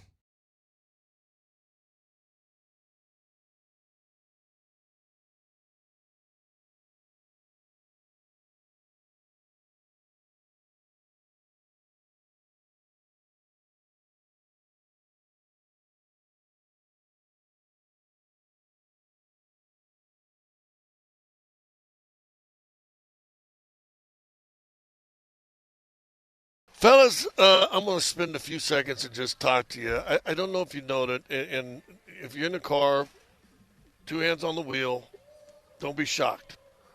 Saturday is Valentine's Day. And if you're like me, you wait. You probably you've done the thing. Oh, it's just a Hallmark holiday. We don't need it. Blah, blah, blah. I got you.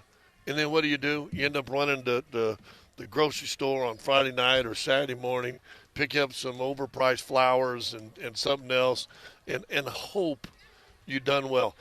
I tell you what, take the hassle out of what to get your partner for this Valentine's Day, and get to Beau Visage. They got tons of different gift certificates that you can get for different days of relaxation and massages and everything else.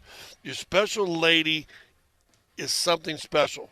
So do something for her. At Beau Visage Skincare and Spa, it's real easy to do. The place is fantastic. I've been going there and talking about Beau Visage, 25, 30 years, maybe something like that. I've been going there since the 90s. This place is absolutely fabulous, and you will not go wrong. In fact, you're probably going to be appreciated more than you realize. You can give them a call, 303-779-5002. That's 303-779-5002. Tell them Scott sent you, or get online, because they got this thing called the internet, and it's always open. bvspa.com. That's bvspa.com. Valentine's Day, send your special lady a truly unique gift, and that's Beau Visage Skincare and Spa.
Number 38 in Rhino. That's the place to be this weekend to watch all of the best hockey. Team USA against Denmark on Saturday at 1 with Mike Sanford. Then USA Germany on Sunday at 1 with Raj. How about that? They have like Team USA hockey gear. Both of them do. They were wearing it today. Yeah. Charlie Conway, right? Sure. Enjoy New Amsterdam vodka specials like Puck Drop Shots, Espresso Martinis, and Avalanche Mule. Plus chances to win great prizes. See you at number 38. And Nate and Andy will be there tomorrow at 3. What is tomorrow? Who's playing tomorrow? Is that a Canada thing? Does anybody know that off the top of their head? Yes? No? No?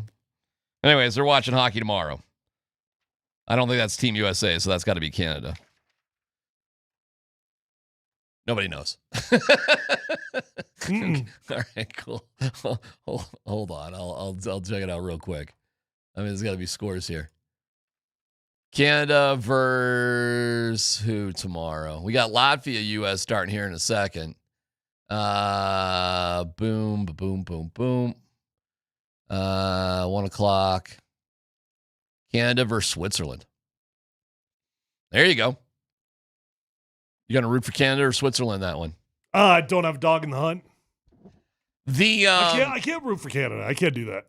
You can't root for Canada, period? No, I can't do that. Even against Denmark? Nope. You're gonna be. I guess I'm actually rooting against Canada just in all the games. Yeah. I'm rooting for Canada just because I want to see the U.S.-Canada gold medal game. Okay, that would be fun, and I guess we need them to get there for that to happen. But I can't actively root for Canada. So you'd be pulling for the Danes tomorrow. Yeah. See, that. Gotcha. I mean, you put me on the spot enough that I'm finally going to give you an answer. The winner gets Greenland. Oh, Greenland's tough. No, they literally get Greenland. Yeah. It's not just they get to play Greenland; they get Greenland. Got it. Okay. I'm just looking at the Canadian schedule here. Let's see. Oh, they got Saturday off. Who's Canada playing on Sunday? France. Canada, France. You're pulling for France. I don't like the French either, but yeah, I know. You're conflicted there. That's a tough one. Mm-hmm. I might root for Canada over the French. Wow. Yeah. Your hatred for the French is that strong. Yeah. Okay. They all smell like. Oh, and then I guess is that it? And then that's it for preliminary games. Then we go on to the medal round. So we only have a couple days of it. So that's the U.S. draw. That doesn't seem very hard. Latvia, Germany. I don't know. That seems pretty easy to get to the medal round. Your guy Tad Boyle. What's happening up there at CU, man? When's the last time you went to a CU basketball game? You know, my buddy Dusty Sprague, my old college roommate, hit me up last weekend. Okay. And he was like, "Hey, we're coming in on Sunday. We're going to go up to the CU women's basketball game." CU women. All right. Do you and your daughters want to come? Oh, all Our right. daughters are good friends. You know, they live out in Holyoke, so it's kind of a big deal whenever we can kind of cross paths. Sounds like a fun time. Now, are you connecting dots about anything unique that might have been going on Sunday? It was the Super Bowl. That's right. Yeah. He asked me to go to the CU women's basketball game the day of the Super Bowl. The day of the Super Bowl. So what'd you tell him? I told him no thanks, but you're welcome to take my daughter if you want. Did he take your daughter? Couldn't figure out the pickup spot. So just no. It was going to require more effort than I wanted to put in. Mm-hmm. Was your daughter aware of any of this? Oh, she was aware, and she wasn't happy with Dad. Oh, she wanted to go. Yeah, she wanted to go. She doesn't care about the Super Bowl. She doesn't care about the Super Bowl. No, the Super Bowl's, well, you know. All she knew is there was a friend she could hang out with. Yeah, and Dad stopped that. Yeah. Okay, great. Great. Way to go, Dad. Way to go, Dad. What a nice moment for you. You got killed, CU basketball. I don't know. So my answer is no. I've not been to a no. basketball game in quite some time. When I asked that question and your story to the closest you've come is not going to a women's game, that seems pretty far away. You got the point, right? Yeah, it seems pretty far away from going to a men's game. Yeah, you got the point. Yeah, no, I do. I get it. So they lost last night 78-44. You ready for a good meltdown? A good Tad Boyle meltdown? Sure. Here we go. Embarrassed by our performance. I'm embarrassed for our university. I'm embarrassed for the city of Boulder. I'm embarrassed for the state of Colorado. I'm embarrassed for every former player that's worn this uniform. And we got to own this. And then he goes on about transportation, Tyler. We would always fly commercial, and you'd lose on the road, and you'd get up at 5 o'clock in the morning. You'd catch a 6 a.m. flight back to Denver and then drive an hour to Greeley. And that's what we deserve right now. We deserve to be on a 6 a.m. flight out of Lubbock, commercial, Southwest, whatever airline you choose. We don't deserve a charter plane back to Boulder tonight. We got one. We paid for it. But we wasted our money. We wasted our university's money. Well, Wow. Tad, Wow. you are in your 16th year at the University of Colorado. It's been pretty comfy for a lot of folks up there for some time, huh? I guess so. Hey, but we deserve to be on JetBlue, Tyler. We deserve to be on Frontier. What's going on? We're with not. What's going on with Southwest, by the way? Well, you can get seats now, I guess. They changed their rules? I guess so. I haven't flown since they've done it. Southwest changed the seating rules? Yeah, I know. I guess. I haven't flown since they changed. Wow. Yeah. Talk about blowing an all-time good thing. It's a fun thing to say, though. Like, listen, we should be on a commercial flight. We're not. We got the charter. I'm still going to take the We're charter. going to take the charter. It's a pretty comfy plane. Yeah, we're not going to blow the school's money. We're not irresponsible like that. I could go back to UNC and coach and make sure that I always am taking a commercial flight. Yeah, I'm not going to do that, but I could. I should. Uh-huh. All right, and then we got this guy, Jerome Tang from Kansas State. They lost 91-62 to Cincinnati. None of that crap matter, man. These dudes got to have some. They got some pride, man. They got some pride. It means something to wear a K-State uniform. It means something to put on this purple, man. Our everything this university is about and all that it's been about. Why I love this place, man. Like this is the they don't love this place, so they don't deserve to be here. No, not sitting in that team meeting. Not listening to that dude every day. That's your guy. No, I am uninspired. Yeah, I'd wear a paper bag too if I was them. Thanks a lot, fellas. God bless.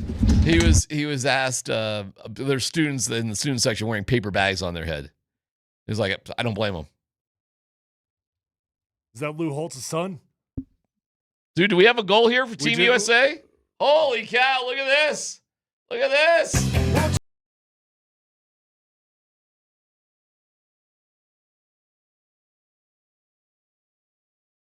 They did. They You're got pumping close. your arms. I thought they did. Dan's Oh like my freaking- God! They was just so missed close. the easiest goal of all time. Oh, I thought it went in. Dan's jumping Yeah. up and down. He's pumping his arms, and I see him fist bumping on the bench, and I'm just like, they must have scored. we have premature Freebird. Man, if you're gonna watch the game while producing the show, I need I need you to stay under control. We can't have premature Freebird. What are you doing? I premature celebrated. You My bad. prematured Freebird. You.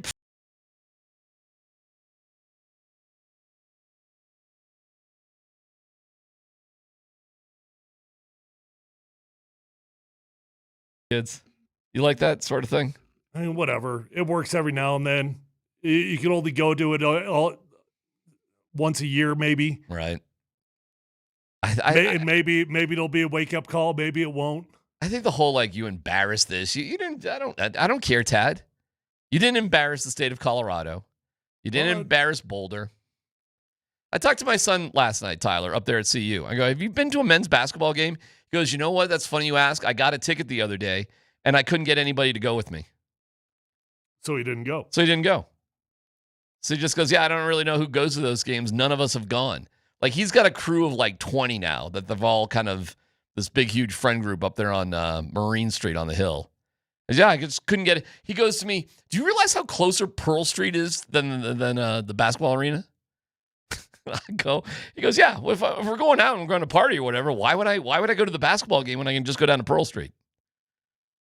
And I'm just like, okay, hey, man, live your best life, right? And I heard Tad complaining, Tyler. So his average attendance this year is about 6K. Yeah. It's not great. I mean, how much does Coors hold? 11. Wow. I'm pretty sure. I think it's 11. Something like that. Yeah. We've done it to ourselves in college sports, Tyler. What can I tell you? We've done it to ourselves. The NIL, and I'm not against NIL, but just there's no loyalty. And you can feel it through the students too. Like they know, they get it. No, I disagree. I disagree with that wholeheartedly. Everybody's going. I think that's such a lazy take that everybody is going to right now, and it's just not true. College sports are working. It might not be working and with the team that you like. It might not be a benefit for the University of Colorado, but it is working as a whole at an entire country. Viewership is up. TV markets are up. Money is up. It's all up. Attendance is up. It's all up. Fine. Everything is up right now. How do you get to and work? all us old heads, all us KDs of the world, we're sitting here complaining about it. But the reality is that people are still paying as much attention, if not more. How do you get it to work at CU then? Well, it's a great question that I don't know the answer to. I mean, it's a complex question that begins with money and it ends with money. So how do you get it to work? Insane involvement from alumni. I would imagine almost every university has got very wealthy alumni. Somebody's very, very successful out of every university, right? But getting those people tied in is a challenge. And I don't know the answer to it, DMac. I mean, I'm not tied into that world enough to know how you get rich people to want to give their money to you. But that is the answer. How did Texas Tech do it last year? They got a $32 million roster, and they're about to do it again. We will have another keyword to give away more tickets. Adam Schefter will join us around 1:40 or so. We'll keep tabs on the U.S. game against Latvia. Dan will try not to go pre-free again. Pre-bird. Don't go pre-bird. It's PhD on 92.5.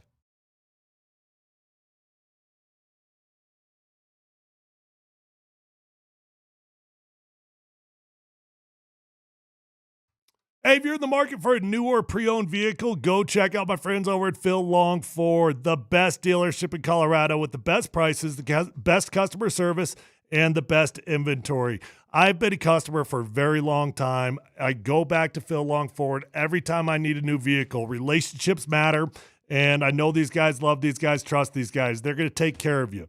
You will find the vehicle of your dreams at Phil Long Ford. It's one-stop shop, and don't drive all over the state this weekend. Go to Phil Long Ford. They've got over 8,000 cars, trucks, vans, SUVs, electric vehicles, even commercial fleet vehicles on their lot right this minute. So whether you're looking for a new vehicle or a pre-owned vehicle, the vehicle of your dreams is already on the lot at Phil Long Ford, and they've already got the best prices at Phil Long Ford. They also have an award-winning service department, so once you buy that new vehicle, keep it serviced over at Phil Long, and you're going to have a beautiful ride for a very long time. Let them know that your friend Tyler sent you out over, and check them out online at phillongford.com.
Burka.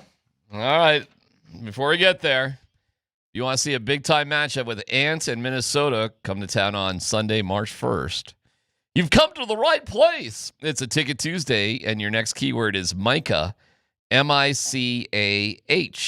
Micah, first and last name, 303-504-0925, and you're entered. The Wilhite Law Firm gives you the chance to win big on and off the court. Visit them at wilhitewins.com. This hour's keyword is Micah. Good luck. Now, Dan, now you don't have to go pre-bird.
Doesn't beat Latvia by 10 goals. What's going on? Seriously. I know what I played as a hockey dad here in America to watch my kid play hockey. Ain't no way they're matching that in Latvia. I know what I went through as an upper middle class suburban hockey dad. Did you see the Sweden goaltender yesterday just drop his stick? Yeah, he got a little flustered. If that didn't look like some sort of rigged form of betting, I don't know what ever did. Italy scored. I mean, he covered the first shot, let the rebound go out, and then he just basically tosses his stick. Yeah, and then he let a goal go in, but thank God we had Landeskog on the plate. Gabriel Landeskog. Yeah. Gabriel Landeskog. We had Landeskog score a power play goal. Oh, my God. Oh, my God. Oh, my God. Latvia just tied it up. Oh, my God. I cannot believe that just happened. Hey, we're like 5 minutes into this game. I cannot believe that just happened. Latvia just tied it up with the U.S. Latvia. Dan, how many Latvians are in the NHL? That's a great question, DMac. Let me look that up right now. That is brutal. Hellebuck. Oh, my God. That is awful. They just let the puck hang around in the kitchen, and that guy from Latvia just put it by Connor Hellebuck, one of the greatest goalies in the world. Latvia tied the game with the U.S. It's the greatest moment in Latvian hockey history right there. They actually have 6 NHLers. Oh, do they really? Yeah. Okay. That's pretty good. Elvis Merzlinkins is the goalie. Yeah. Okay. 6. Uvis Balinskis. Oh, yeah. He's a defenseman for the Panthers. Good old Balinskis. Great player. Did you say Zemgus Gergensons. His name is Balinskis? Balinskis. Uvis Balinskis. He's a defenseman for the Panthers. All Balinskis. All right, well, the U.S. is embarrassing themselves right now. At least they're not Finland, who just out and out lost. You're tied with Latvia. Hey, the game just started. Dude, I do not care. You're playing Latvia, Tyler. They got 6 NHL guys. Do you know how many NHL guys are on the U.S. team? No. All of them. Is it literally all of them? Yes, in the most literal sense? All of them. Every single one? Yes. Every single one. Wow. Ross Colton wasn't good enough to be on this team. Yeah. It's like that. Ross Colton, core player for the Avs, not good enough to be on this team. and that's tied with Latvia. And it took a Brock Nelson screw-up to give up the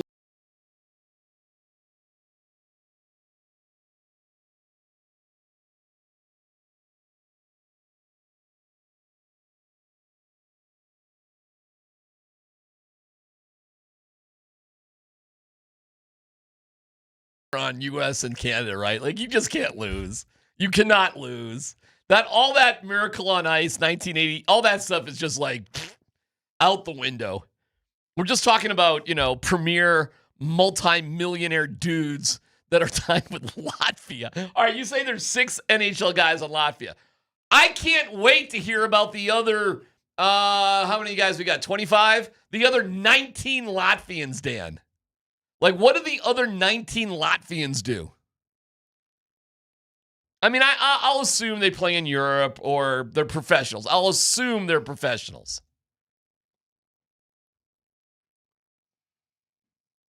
I don't know what to tell you, buddy. I don't know what to say either. I'm just I'm a little disappointed. I'm a little disappointed here. I mean, it's early. There's plenty of time to go, but we sure U.S. is going to make it? Pretty sure. Tied with Latvia. All right. Anyway. You worried? No, I'm not worried. I mean, at some point, multi-millions of dollars of talent is going to win out on whatever you do in Latvia. All right, where's Latvia? That's you know in where it is? Eastern European. Where? Eastern European. Where? Yeah, I got you. The Eastern Bloc. Yeah, okay, where? I just told you, the Eastern Bloc. It's a big area. Where is it? Southern Eastern. Okay. We don't even know where Latvia is. Right next to Serbia. I bet it's close to Serbia. Is it right next to Serbia? Does it border Serbia? Let's look it up. Landeskog. Gabriel Landeskog. Gabriel Landeskog. Meanwhile, how do you say? Guess the country that borders Latvia. I have no idea where Latvia is. I get it. It's Eastern Europe. Boy. Northern. Way northern. Oh, it's north of Lithuania. You looked it up. I'm looking at your phone. Oh, Dan's holding it up. Yeah. Dan's holding up a map. So it's north of Lithuania. It's on the sea of some kind. The Baltic Sea. That's the Baltic Sea. The Baltic buddy. Sea. Everybody knows that. What are some of the bordering countries besides the Baltic Sea and Lithuania? Estonia Dan? is well, north. right across the pond is Stockholm. Yeah. Right across the pond. I don't know if that's how they refer to the Baltic Sea, but borders Lithuania, Estonia, and Belarus. And Poland. No, not Poland. Sorry. What's the pop? All right, let's keep going. What do you think the population of Latvia is? It looks pretty big. You think there's more people that live in Latvia or Colorado? All right. I'll guess the population. All right. I mean, I don't know. I don't have the answer. 2.1. 2.1 million. Yeah. So you're saying there's less people in Latvia than Colorado? Yeah. All right, Dan. What's the number? What? Tyler, 2.1. What was your guess? I didn't have. Well, just take a stab. We're playing a game. 3 million. 1.84 million. Wow. Well, you win. So way less people than in the state of Colorado. Yeah. What do we got here in Colorado? 4? I think it's close to 5. Something like that. Yeah. What do they feed those guys in Latvia? so this is like Denver. It's like the city of Denver and Boulder. Let's combine Denver and Boulder. The Denver metro area. The Denver metro area is now beating the United States of America. It's tied. Relax. All right, it's tied. Okay, it's tied. Still ridiculous. Don't you think that's stupid? Aside from being 0-0, can you believe we're tied with Latvia? We'll take a break. We'll come back with Adam Schefter. What are things like after the Super Bowl? What is next? How do things shape up for the Denver Broncos? I can't get over this Latvia game. It's PhD on 92.5.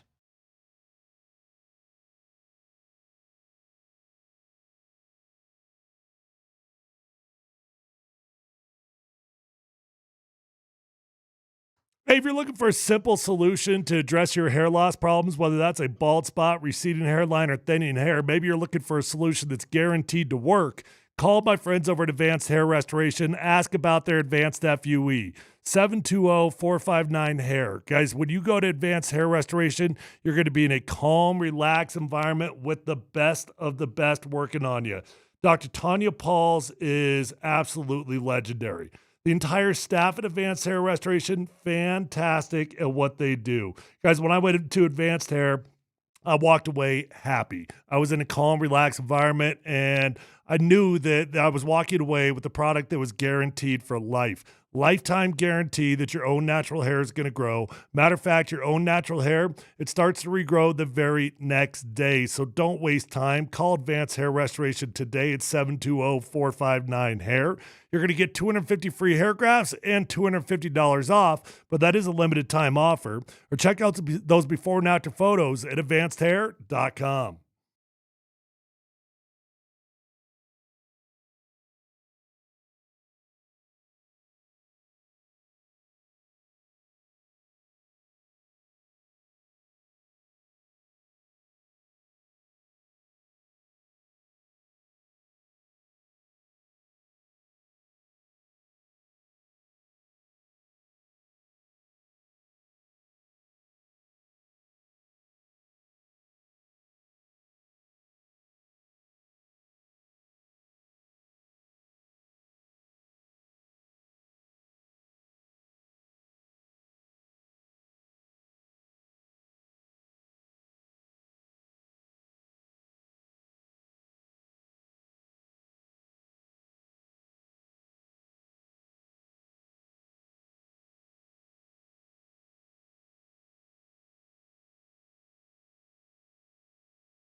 Man, going Sex Pistols, Dan? Look at you. Is there a theme for this, Dan, or just for the hell of it? Just for the hell of it, man. Oh, okay. Bay Anarchy. All right, we're waiting for our guy Schefter to join us. He's brought to you by Johnson Auto Plaza, where you get selection, service, and incredible savings on Ram, Jeep, Buick, and GMC, all at one location. Experience the power of the plaza at Johnson Auto Plaza. Yeah, man, this is it for Adam for a little bit for us. Until there's some breaking news, and then we'll get him back. Yeah. But like on a regular, like here we go. Like this is kind of the end of our football season with Adam Schefter. And then we begin anew. And we all shed a tear. We all shed a tear. Maybe Adam shedding a tear because he's not on with us right now. Maybe he thought he was already done, Dan. Is that a possibility? No, I texted him. And he said what? He's coming on. Okay. All right. It wouldn't surprise me. Football season was what, Tyler? This NFL. Hey, there he is. There's our guy, Adam. I just asked Adam. Adam, how are you, my friend? Good to see you. Hi, guys. Yeah, I was just saying to Tyler, for regular visits with you, today's it. And then, it'll continue. But the regular Thursdays. So I just want to say we've been friends for a long time, all of us. And it's great to be able to do this with you every year. So I'm glad. I always look forward to being on with you guys, and be nice to get a break. But I do enjoy being on every Thursday. Truly. Yeah. How many of these do you do throughout the week? Out of curiosity, I've always wondered that. 3 regular ones. Oh, okay. Wow, we are pretty unique. Then. I know. Love it. I know. It's our guy. 3 regular. How would you summarize this NFL season? They're all filled with drama and headlines and stories, and I always say in this league, and forgive me, I'm fighting a cold here, but everything is the biggest thing. Whatever's going on at that time is the biggest thing until the next big thing comes along, and it's just the way the league has been set up. A lot of attention on everything that goes on. So, this year was the year of Micah Parsons getting traded. Then it was the year of 10 coaches being fired. And then it was the year of the Seahawks defense emerging and Sam Darnold's resurgence. And that leads us into the offseason where we'll be in Indianapolis in under 2 weeks for the Combine. Hey, I saw you predicting that we might have more trades than ever and that we might even be loosening up the rules. Talk to us about what's going on there and why you're feeling that. Well, it's supposedly not a real deep free agent class, and supposedly not a real deep draft class. So if it's not a real deep free agent class and it's not a real deep draft class, and all these teams have a lot of extra money, well, where are they going to try to improve their team? Yeah, right. Somewhere, right? So by process of elimination, trades would seem to figure into this offseason. And by the way, it's been more and more like that in recent years anyway. So it would just be a continuation of a trend, which I don't think at this point will be a surprise. So I've been kind of along those same lines for the Broncos as the offseason is set up for them. They're drafted at number 30, needs that they've got. Everybody wants a big playmaking wide receiver, all right? There's not going to be any names out in free agency. There's George Pickens. He's probably going to get tagged or signed. And then other than that, it's going to be unlikely to find a day one upgrade from Cortland Sutton at number 30 in the draft. So we got to be talking about a trade, right? Guys like A.J. Brown have come up. What other names could Denver Broncos fans be talking about as wide receivers that would be available in the trade market? I'm thinking off the top of my head, and I'm sure there'll be names that emerge, but off the top of my head, just like that, I don't know any right now. Like a frontline wide receiver. Yep. Jalen Waddle, again, would be a logical name. His name came up at the deadline. Okay. Right? Yep. Well, I mean, what about A.J. Brown? I think that'll be explored, whether or not he's traded. I'm just not convinced yet that Philly's going to deal him. I'm just not convinced they're going to deal him yet. You don't think they haven't reached the end of the rope between the two of them? That relationship ain't burnt? Not yet. And by the way, like, it's exactly what we're talking about. You're trying to come up with a wide receiver for Denver. So why is Philly going to move off this guy when the Eagles view themselves as a Super Bowl contender to get back up? Let's make it up a 2-5, right? Yeah. Why are they? Headache, I guess. Yeah, it's always your value pain in the ass. Like where are those scales tipping? That sort of thing. Yeah, I don't sense any great enthusiasm from them to move him. That doesn't mean he won't be traded, but it's not like, when I speak to them, I hear like, oh boy, we can't wait to trade AJ Brown. In fact, I hear more the opposite than the other way, but we'll see. Yeah, it's tricky, man. Like I heard what you said too. We talked about it earlier this week, Adam. And my conclusion at least, is, hey, the Broncos are in a pretty good position. Because when you look at every team is going to have guys in free agency. Probably 6-8 guys who are unrestricted free agents, every single team. So what's the value of those guys? Well, when you look at those 6-7 guys for the Seahawks, Adam, it's like, whoa, like every dude's worth like at least $8 million per, up to 14. The Broncos have one guy, Adam, John Franklin Myers, one guy who's probably valued at more than $7 million a year. That's it. So you've got some crazy stability there. You've got your coach, you've got your quarterback. Hopefully he comes back healthy. In your opinion, how do you see the Broncos set up? And now we're getting these power rankings, and they're all very favorable to the Broncos. Do you think that's appropriate? Well, what does it matter? Like, power rankings don't mean anything to me. And power rankings in February mean even less to me. Like, power rankings in February, I think power rankings are stupid in general. Okay? I'm just telling you, even though I, sometimes in season do it. But power rankings are like, you know how much is going to change between now and September? Like, holy cow. Could there be any more useless of conversation than power rankings in February? Well, you take it up with your boss then, okay? You guys all do it. Yeah, so, you can, have that's fine how you feel about it. I gotcha. I guess what I'm saying is I'm just using a bunch of metrics to say, hey, a really good team, the Denver Broncos, is filled with stability and available cap space because they're out from under the Russell Wilson thing. That's right. That's what I'm saying. Right. Well, listen, the stability is obvious. The cap space, yes. Now it's like, well, what do you want to go do with that? Like, again, it's up to them to go identify talent. There's always going to be some talent, some buried treasure to go find. But my point to you, it's not like the free agent class is overflowing with great players. Like, there's enough cap space on teams over the years that they've done a very good job of recognizing players that they don't want to hit the market.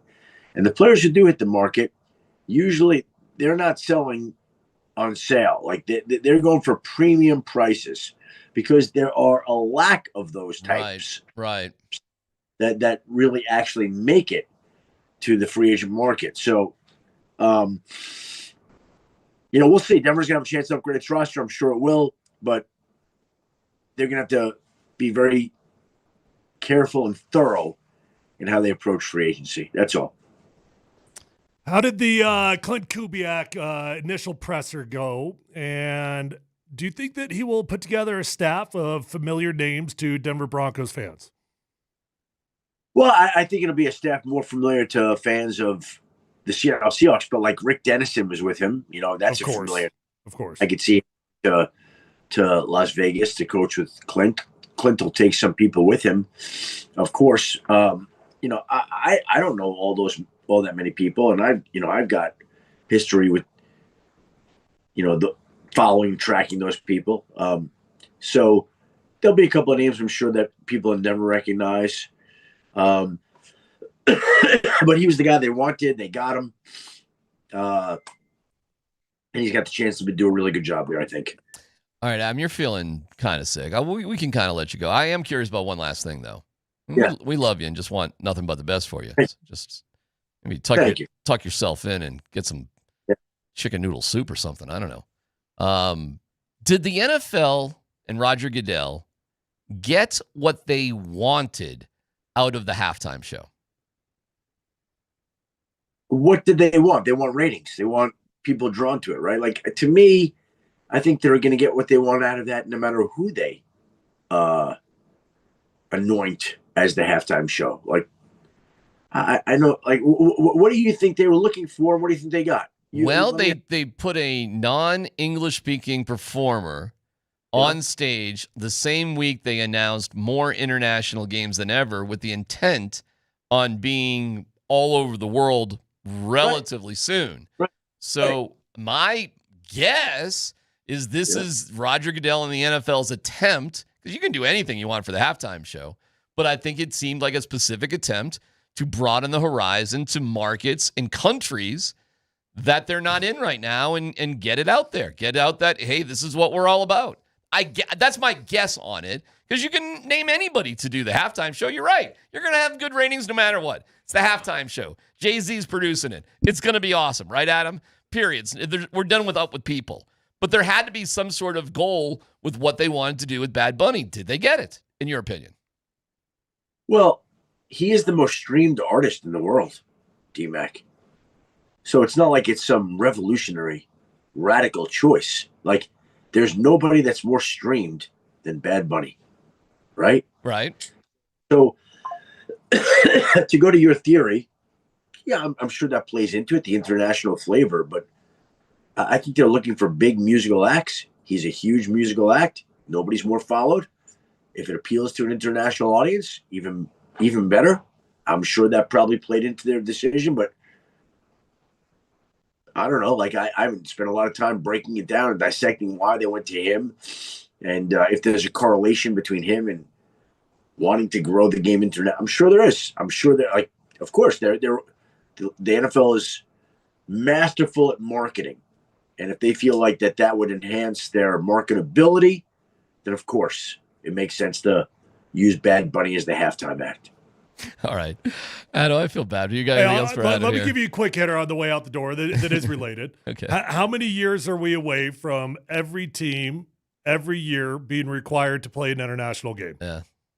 Well, the CBA's up in 2030. I think that's right around the spot that we're going to get that. You know, to me, when we get a new CBA, will be the time when we get an 18-game schedule, despite the protestations of the NFLPA and them saying that, well, I forget the exact phrase that they use, that it wasn't exactly, it was not very, they didn't have an appetite. They didn't have an appetite for 18 games. That was said during, of course not. Well, who has an appetite for more? But then when you're paid money and you have to go play one international game a year and you're compensated for it, that appetite will increase a little bit, I think. All right, Adam, you're the best. Thanks for being a good soldier with us. We know you're feeling under the weather here today, but we really appreciate it, brother. You got to play hurt, right? You got to play hurt, man. What were you coming into this interview? Where were you on the injury list? Probable, questionable. Where were you?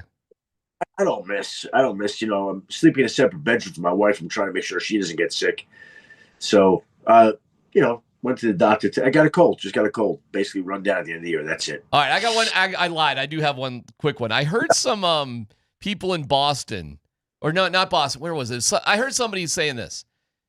If Drake May was injured, Adam, why wasn't he on the injury report before the Super Bowl? Because there's a lot of people in New England saying, oh, the reason he was so terrible is he had a shoulder injury. Then why was he taken off the injury report right before the Super Bowl happened? So Sam Darnold. Same thing. It's just like, I think it's just a symbolic thing. We're all in. Guys playing. No doubt he's playing. That's it. Everybody knows that Drake May had a shoulder that had to be shot up. Sam Darnold was shooting up his oblique all through the postseason. Also, like, he was off the injury report too. Okay. So okay, like the injury report is used. He was listed on there all week for the final injury report. You're either questionable or you're playing. He was playing. So they didn't list him. He had no injury designation. You know what I'm just realizing? This is probably your first significant weekend kind of off. Like, you probably get a little bit of break this weekend, and you're sick. You realize that? Yeah.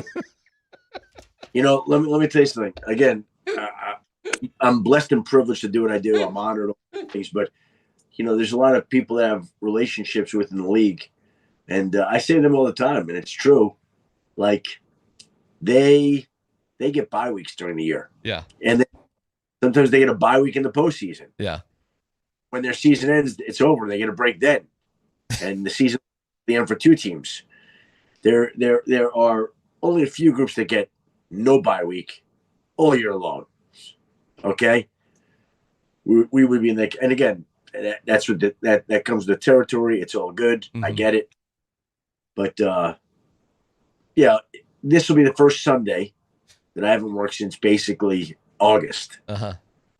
So it'll be very nice to wake up when I want to wake up. It'll be earlier than normal anyway. It won't have to be 4:30 in the morning. Have brunch with my family on a Sunday. Not have to go into New York City. It's nice. I'm not gonna lie. Like, nice to get a weekend back and to be a semi-normal person in these abnormal jobs. Like I said, love my job, grateful for my job, blessed beyond words. Yeah. But it's nice to have the next 4, 5, 6 months where I don't have to work every Sunday. That's all. Thank God you got the sniffles. All right. We love you, pal. Thanks, buddy. We'll talk to you. It was a great year. Thank you, Adam. You guys. All right. Our guy, Adam Schefter, brought to you by Colorado Credit Union. Love where you live. Love where you bank. CCU. Helping Coloradans achieve their financial goals. Visit ccu.org to learn more. We have time for sports, not sports. I got a couple ones for you. Let's hear it. PhD presents Sports. Breaking news out of the NFL. Breaking news out of the NBA. Not sports. The driving violation. Suspended for 4 games without pay. Former Red Sox pitcher is under arrest. That was not acceptable.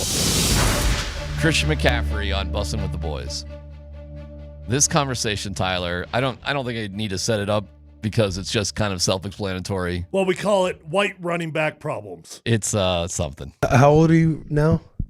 29. When these injuries happen, how frustrating is it for you? Because when they were kind of piling up and popping up last year, it's almost like universally like, okay, he's getting a little bit older, white running back. Are we seeing? What's that got to do with age? What you talking about? You know what it has to do with. Come on. Like, you're not supposed to be here, man. I'm not supposed to be here. Yeah. You're right. Yeah. You're not supposed to be here. But I mean, 9 years later, it's like, it can't be that. I'm not. Yeah. But no, you're right, though. People won't say Father Time is catching up with you. They'll be like, the whiteness is catching up with you. It's not like, hey, you're getting older. You've had some injuries. You're white. I'm like, wait, what?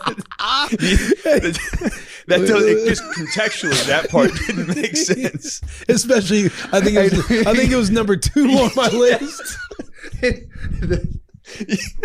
I mean, think of all the stuff you had to go through last year being white. Mindset. That's the exact mindset a white running back needs to have, too. He doesn't realize how big of a deal it is. Give me a second. All right, let's go. God. All right, so. Endangered species never know they're endangered, man. Like the snow leopard. Yeah. What were you asking? Christian knows how I was feeling last year. I'm like, the whiteness is catching up to him. But the mortality of a catches Christian up to us. That is, honest to God, Tyler, one of the funniest conversations I've ever heard. So that's Will Compton from Bussin' with the Boys that asked that question. I get tears. I was teammates with Will in Washington. He was an undrafted player. He worked his way onto the team from the practice squad on up into a full-time player. And I got to tell you, man, this dude was always like this. He was a white dude on a defense that there were not a whole lot of white dudes on it, and he was relentless about the white jokes. The white thing. It was hilarious, and you got to understand, in the locker room, like, they're actually playing it relatively PC there. In a locker room, these things are actually on the table and nobody's offended. Everybody actually has humor with it. It's actually ha-ha, funny. It's actually a safe place. The dude was a freaking riot with it. Oh, that is so freaking funny. How about Christian? Well, he leads the charge every year on like he starts a white all-star team versus everybody else all-star team and tried to figure out who would win in the battle. Every year he puts together a list. What, did you catch Nick Wright saying if they want to spice up the All-Star game for basketball, make it white guys versus black guys? Actually, that was the best idea we've had yet.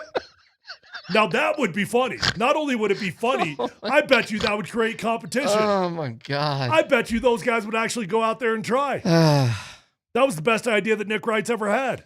Can you believe like what Christian too is so funny? It's like it's been 9 years, my whiteness catching up with me. I mean, it's such a random thing to say. It's like you're not supposed to be here. Well, it's been 9 years. I sent a note to Lisa and I go, "This is the funniest thing I've ever heard." And her response back to me was, "Christian didn't know he was an endangered species." How old are you now?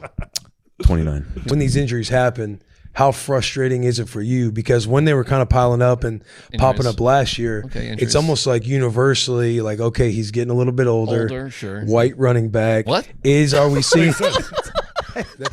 Makes sense. Second thing. Yeah. Second thing. White running back. Yeah, you're older. You're white. So, you got a label on you. Yeah. Not quite as bad as being a white corner like Riley Moss, but oh my God. Honest to God, one of the funniest things I've heard in such a long time. All right, let's get to the big question of the day. Let's go, Dan.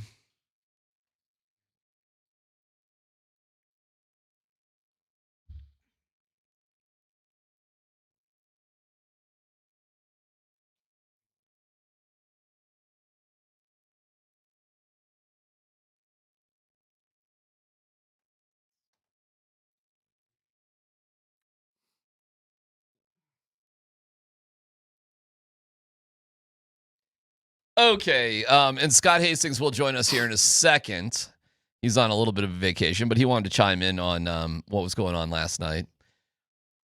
When it comes to the Nuggets, are you filled with more anxiety about them? Or does it feel like, you know what, like David Alleman said, we won the game, we're in third place in the West, we all need a break from each other, we'll see you in a week? I guess I'm closer to the I'll see you in a week camp, but I'm also like, I think you'd be naive to just ignore the home court woes. Like, that would be naive, right? Scott was talking yesterday or the day before about going undefeated at home the rest of the way.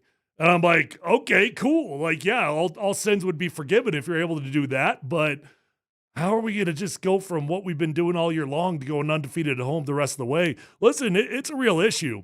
And you played a bad basketball team last night that you probably should have blown the doors off of, and you didn't. But you survived. You won the game, and now you get to go into the All-Star break with a little less bad feeling than you would have had you actually lost it.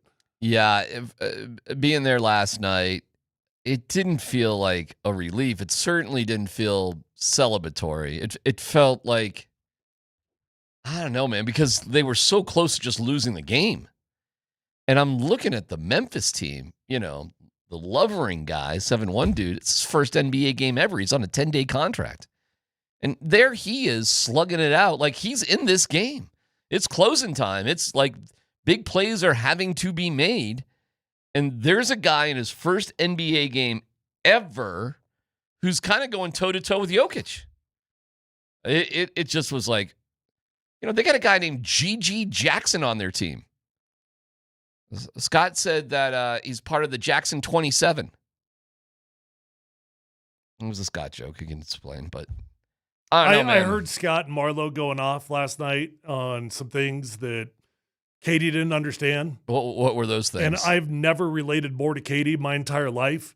I don't know. They were giving old guy references to movies and things, and I didn't know what they were. And then Marlowe's like, Katie, you know what that is, right? And she's like, sure don't. Like, boy, do I understand Katie right now. Oh, that's what that text was. Yeah, because when I'm at the game, I sometimes I have it on, but I'm not always listening to it. Scott threw my name out there. So Scott was doing all sorts of wacky. When Scott's on the sideline, anything can happen. He was in goofball mode. His interview with Gallo. That took about 5 minutes to get to a serious question because they were having so much fun making fun of his beard and everything. I'm watching him. I'm videotaping it, and all I can see is them playing around with his beard. Yeah. And then I think they were having a measuring contest. Scott, were you and Gallo actually having like a height measuring contest during your interview with Gallo during the game? at the end of it, we do that. That's been our shtick since he played here. He came by me one time. He was kind of up on his tippy toes, and he goes, "Yeah, I think I got you. I'm taller than you." So basically, for the last 15 years, every time we see each other, we always see who's taller. In fact, I'll throw him a text every once in a while and say, "Yep, see, I'm taller." That's funny.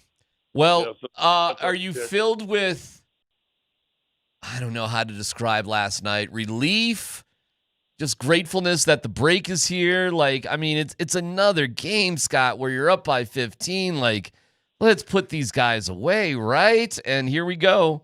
We're going down the last minute of the game again. I'm filled with honey roasted pistachios. That's what I'm filled with. No, I can sense it. And, last two games I did sidelines, so I get a whole different view. I get more reflection time without having to just speak. You get to watch stuff. I get to see the bench and guys coming to the bench. And I go in the locker room after the game and ask questions, and every one of them I asked about fatigue, being tired, and not just that physically, but mentally. That's what I've watched over the last two games, Monday and Wednesday, was maybe the most beaten down fatigue team I've seen maybe in my 40 years of doing it. Wow. And last night, I know David talked about it. You weren't there for the pregame, but he we'll come out, we want to play hard, blah, blah, blah, this is a big game and everything else. It never felt like that. Did you feel like they were just? I mean, their effort was like A+. And I think it was last night. Let's get through this and just win it. Let's just win this game. Got tied. They gave the lead back up. Tied the game up. Hardaway hits a big three, and then you just kind of controlled it after that. But that team to me seemed as beat down as I've ever seen. Murray doesn't feel like he can move. Joker, I don't know if you noticed, I did it on one of my reports. He's limping. Yeah, well, he had a huge wrap on his hand, too, by the way. And I get it. That wrist injury comes and goes. But still, when he shows up, and it's that big. But all of a sudden that wrap came on, and all of a sudden, he missed 3 or 4 free throws. And he missed a couple of those little easy touch shots that he always is so good at. And, oh, by the way, I guess he's 2 turnovers away from a quadruple double. Quadruple double, right. Yeah, but but if you notice on a couple of the layups, even where he had to go real fast, he's jumping and landing on the same leg. He's not. You could see, and I reported. I said, boys, you got to just watch him. I talked to somebody during the game that's with the Nuggets, and he goes, "What are you thinking?" And it was still, you're up 5 or 6 or whatever, and it was early in the game. I said, Joker looks like he's still hurt. I said, he just shot that one layup, came down, limped all the way down while he was running back. He did it on a little move inside, same thing. He's limping, blah, blah, blah. And the guy goes, "Well, you're pretty observant." So, and I asked him that in the post game, how he's feeling. He goes, typical Joker, it comes with it. That's, this is our job, and, none of us are completely healthy, and da-da-da, blows it off. But he looked about 75% of himself last night, and they're probably fortunate they didn't play a team with really big guys that could, kind of throw some damage out there. Some really good young forwards I like. But, this is a perfect time for the break. Let's see how, I love what Adam said in the postgame too. He said, Murray's excited about getting there. Joker's not. Yeah. Give me 8 of these. I've seen it. It's kind of like just going to the Grand Canyon. I mean, how many times can you go? And then you're Clark Griswold, aren't you? Yep. Okay. Okay. Good. Let's go. Let's move on. So I don't know, man. I think it's a good time. Let's just see. They're going to have, and I don't even know exactly, 25 or 26 games left. They're in fine position. They're good, but they're going to have to play well these last 26 games. Is that what it is? So you hope you can drop 20 more wins in there, and that'd be awful nice. Well, when it comes to the fatigue, which is real, I got you. Did we just weather the toughest part of the season, and now we're getting a break, and it's going to be better, or are we going to be dealing with this all year long? That's a good question, because I don't pay attention too far out of the schedule. I know this: you come off the break and you fly out Wednesday. You get back Tuesday, you fly out Wednesday, and then you go Thursday in LA, Friday in Portland, back to back, and then Sunday in San Francisco. So it seems like it kind of starts back up a little bit. I'll say this: I think they're basically done with the Eastern Conference, and so you're going to be playing. There's going to be a lot of games like last night, the Clippers and Houston game. Now all of a sudden you beat a Western Conference opponent. I mean, that's a full game swing, right? That's big. When the Broncos beat the Chiefs, that's big for the AFC West, right? That's a full game right there. So I think Tyler, they're gonna. I don't know if the schedule. I don't think the schedule travel wise is as creaturistic. But I know this: your opponents are going to be. The games are going to be meaningful. You're going to have your last 25, 26 games, and there's going to probably be something on the line in about 22 of them. All right, so Scott, overall, oh, by the way, did you hear that KD was calling out Joker and Luka for the reason why the All-Star game sucks? Oh, really? Why? Here, I'll play it for you. Here's Durant saying it. You're on that old heads team. Do you think the old heads will compete and try to win the whole tournament here? You should ask the Europeans, if the world team, if they're going to compete. I mean, because when you look at Luka Doncic and Nikola Jokić now, let's go back and look at what they do in the All-Star game. Is that competition? So we haven't questioned what they've been doing, but we're going to question the old heads and the Americans. But these two dudes out there, Luka and Jokić, they don't care about the game at all. These dudes be laying on the floor, they shoot from half court, but you got to worry about the old heads playing hard. I can read between the lines, bro. And it's not just about you. It's just a overall topic that everybody has just been talking about. You just happen to ask me that question. Scott? I think what he's talking about is practice, and I know that Luka and Joker always goof around during practice. I don't know if so much in the game. It sounds like he's trying to get a black-white thing to me. Oh, I didn't even think of it like that. Well, I don't know about that, but they goof around in the games too, that's for sure. Those two guys actually, they didn't create the culture. The culture was established, but they might have taken it to a new level with their hot potato games out there. Well, maybe. I would not say that those guys would be the culprit of it. I mean, we've got enough film where basically Kobe Bryant's calling out LeBron James to play hard in an All-Star game. I heard a great evaluation the other day, and they said since LeBron came in and just wanted to goof around, the game took a whole turn. So I don't know. We'll see. Hey, we'll see. Good. KD's upset. Let's see you play then. Okay. Because I think he's a competitive joker. I would never put the slouching of the effort on KD in All-Star games. Okay. He's a pretty competitive guy, so let's go. All right. Now, here's the bad thing. Yeah. Doncic may not play because he's missed 3 or 4 games in a row with a hamstring. Joker's about 70%. So how much are these guys going to play? Yeah, as far as I'm concerned, I hope hardly at all. But, it's funny because Joker was asked last night about Jamal, and it was pointed out to him, well, Jamal said he was going to play hard. And Joker was like, good for him.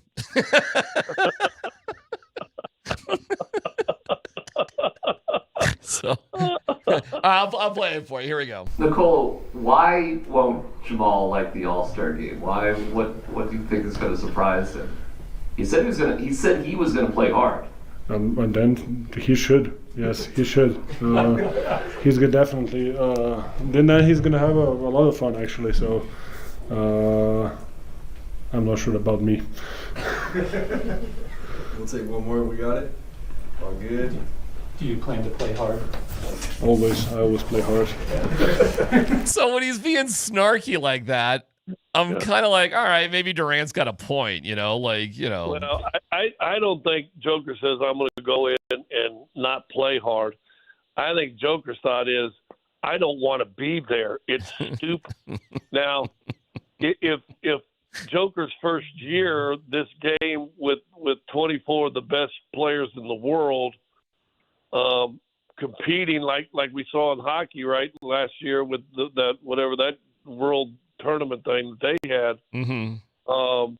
If that's been how it is, listen, I've always said this about the baseball game too, with the All-Star game. I want to see, when I was a kid, 5, 6 years old, I remember Gibson. He wasn't giving an inch to any batter. I mean, hey, don't crowd the plate in an All-Star game. He don't care. So now it's just, what is it? What is it really? And when you get the best players on the stage, and that's why Tyler, right? You really can't do that in football because it's such a physical game. If you actually went and played a real football game, it'd be intriguing as hell to have the best at every single position going against the best at every single position. Sure. That's fabulous, but ain't no one coming out of there healthy. Dude, Bo Nix in a regular game broke an ankle. You don't think we're going to see that? Didn't somebody in the NFC, what was the other running back? Didn't he tear an ACL like in the playoffs in one of the first two games in the playoffs for Seattle? Hey, you can't play a real game of football, but you know what? I think you can in basketball, and I think you can in baseball. I think you can in hockey. I'd love to see the hockey game with the 50 best players in the world going at each other. Oh man, I think that'd be fantastic. All right, Scott. Well, enjoy your little time away. You want to say what you're doing as a little surprise today? I think it's kind of cool. Yeah, the grandkids get off from school at 3:30, which will be 2:30 your time. Mm-hmm. And I'm going to be meeting them at the bus stop, and it's a surprise that they're here. Love it. They don't know you're there. You're just going to be at the bus stop. I'm just going to be at the bus stop. That's pretty cool. That's damn cool. All right, well, enjoy that moment. Someone filmed the hug. Yes, indeed. Thank you, Scott. We'll talk to you later. Here's the thing. We had a bet with my daughter. I said, which kid will say it, and how soon after I get there will both of them or one of them say, "Where's Ellie?" Hey, Grandpa, where's the guy? Where's Ellie? Yeah, exactly. Yeah. Exactly. You're only so entertaining. That's true. Well, I'm not crawling down on the floor playing Barbies. Yeah. Well, save some space for me. Thank you, Scott. We'll talk to you later. Hey, boys. All right. It's a Ticket Thursday. Our next keyword comes up next, as well as Let's Football Go.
Hey, it's DMac for the Rocky Mountain Men's Clinic. Men, with the new year, that comes a chance to make real positive change in your life.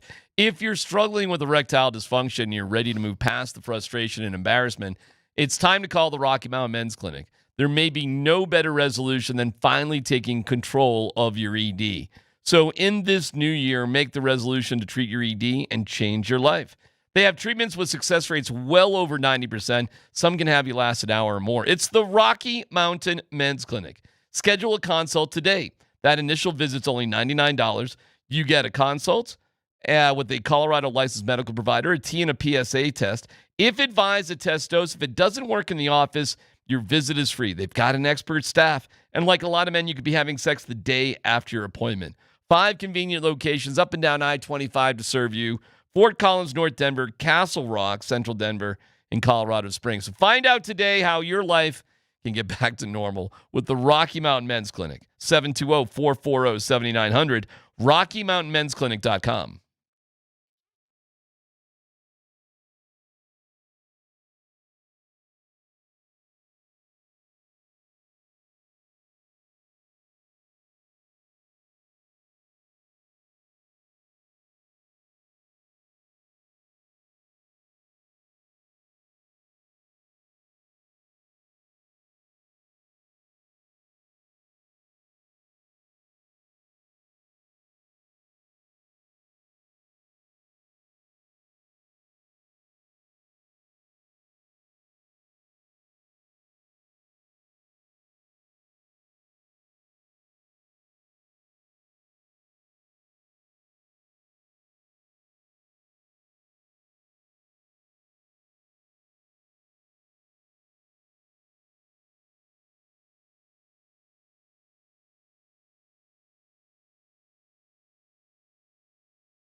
It's a Ticket Thursday.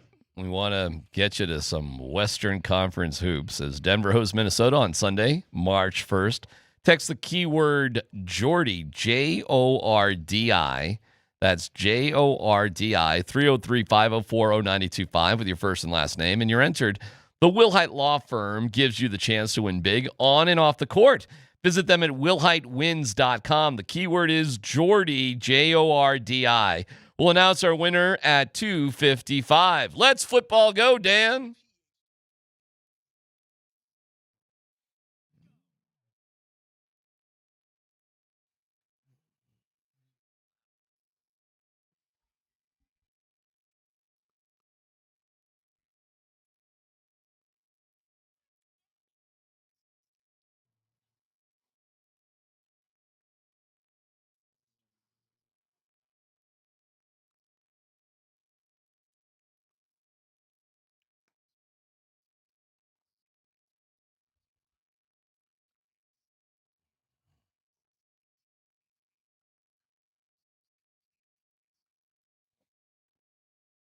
Thank you to Mountain High Appliance. Brad and the folks down there do a great job. I love them. MountainHighAppliance.com. Dan Buds, Quince Tanner. What is cooking today? All right, DMac and I will be there. The Broncos are hosting a community information meeting tonight, an HOA meeting. Is that the best selling point, that the Broncos are having this and you and I will be there? Is that why people should go? Sure. Okay. All right. Yeah, come say hi. All right, they're hosting it in the Burnham Yard area regarding their stadium development plans. The meeting will focus on conceptual plans for the surrounding development rather than the actual stadium, so no renderings will be released. What do you guys want to see in the area itself around the stadium? Like, what would be your ideal things around there? Restaurants, bars? Yeah.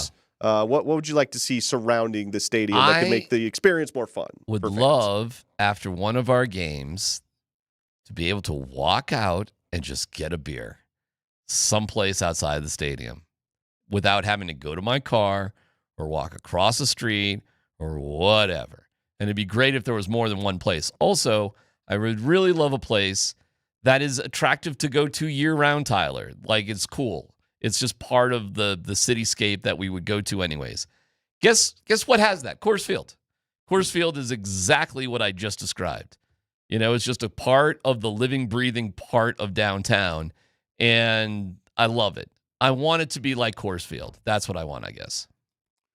Well, you're probably going to get exactly that. I mean, you've been dreaming of a new city now for as long as I've been doing a show with you, and you're going to get your new city. It's not just the stadium. It's everything that comes with it. So what do you want with it? I don't know. You want a bowling alley? You'll probably get it. That'd be awesome. You want a music venue? You're going to get it. That'd be great. I mean, you want to host concerts at the actual stadium? You're going to get that too. Yes. All these things are going to be there. There's probably going to be office space. There's probably going to be, restaurants galore. All of it's going to be right there. I don't know, man. I mean, I know that stuff's always been more important to you because I'm not a very social butterfly. I've never been a McGregor Square guy. I've been there a couple times, but love McGregor Square. I don't go hang out at these places. So I go for the ball game and then I get the heck out of Dodge. That's usually how I do it. You're not hanging out at the dairy block? But I know that they're not building this thing for me. They are not building it for you. No, it's not for people that just come in and out. It's for people that are going to be there and want to be there and make it a destination location. And right now in Power Field, the old Mile High, whatever you want to call it, that is not a destination location. It is true that as it exists today, Coors Field is the only kind of destination in terms of things that are around it. Very much so. Ball Arena doesn't have it. Nope. Neither does Empower Field. They really don't. No, not really. I do wonder, what does this do to Lodo? What does this do to kind of the area around Coors Field and the overall interest in, are they going to be hurting now because of That's this? a great question. If what happens and what we've seen is hopefully going to happen around Ball Arena, and you can kind of just sort of connect that to the new area, will that just change the makeup of downtown Denver, period? Will people look differently at what downtown Denver even is? The answer is yes. You will go to the newer, shinier spots in downtown Denver. Mm-hmm. What does that do to the older spots in Lodo? That's a very interesting point. I mean, it's years and years and years away, but today's one of those first steps, so it should be interesting. Next story, Dan. Guys, the NFL could have an increase in trade activity this offseason due to what is perceived as a weak draft and free agency class. Because so many teams are understandably still determined to upgrade their roster, this could motivate trade discussions. So is there a trade out there, a specific player that you guys would have in mind that you would like to see the Broncos go after in regards to a trade, whether that's Jalen Waddle, A.J. Brown, somebody on defense? Is there a specific player you would like to see the Broncos effort a trade for? Yeah, I mean, a playmaker. Now, you can make an argument that maybe tight end's a playmaker. Maybe you make a move there. I don't know what tight ends are going to be available. Kyle Pitts, in theory, is going to be out there, but he's not going to be available, just like George Pickens is not going to be available in true free agency. So you look at wide receivers, and you ask yourself, what wide receivers are unhappy? And what wide receivers have been publicly unhappy enough that their team would be willing to move on from them? Mm-hmm. A.J. Brown's obviously the one that comes up all the time.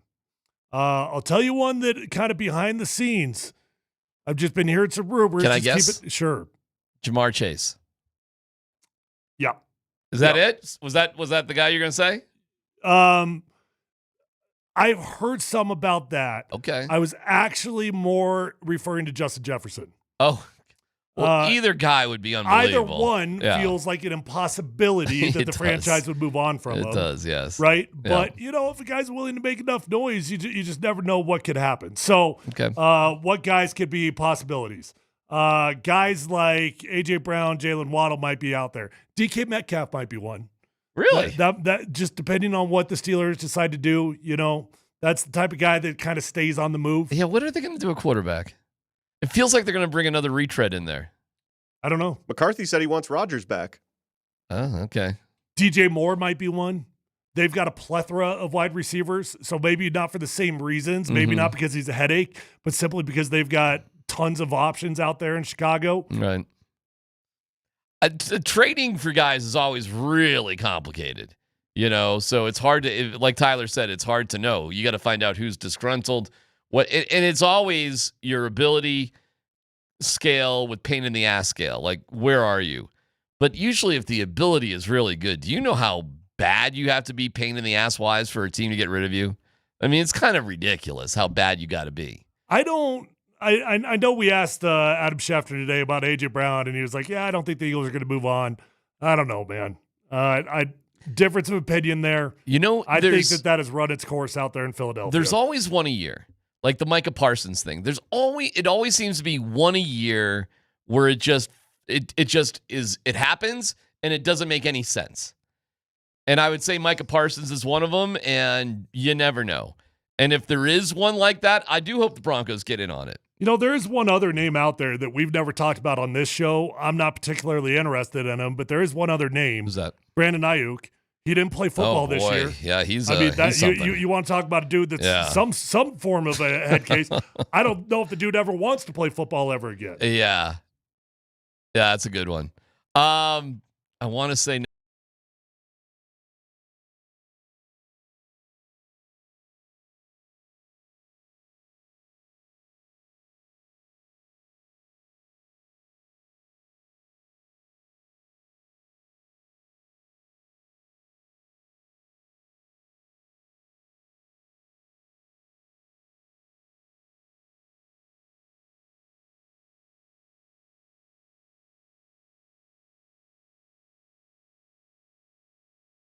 U.S. had 2 goals they scored overturned.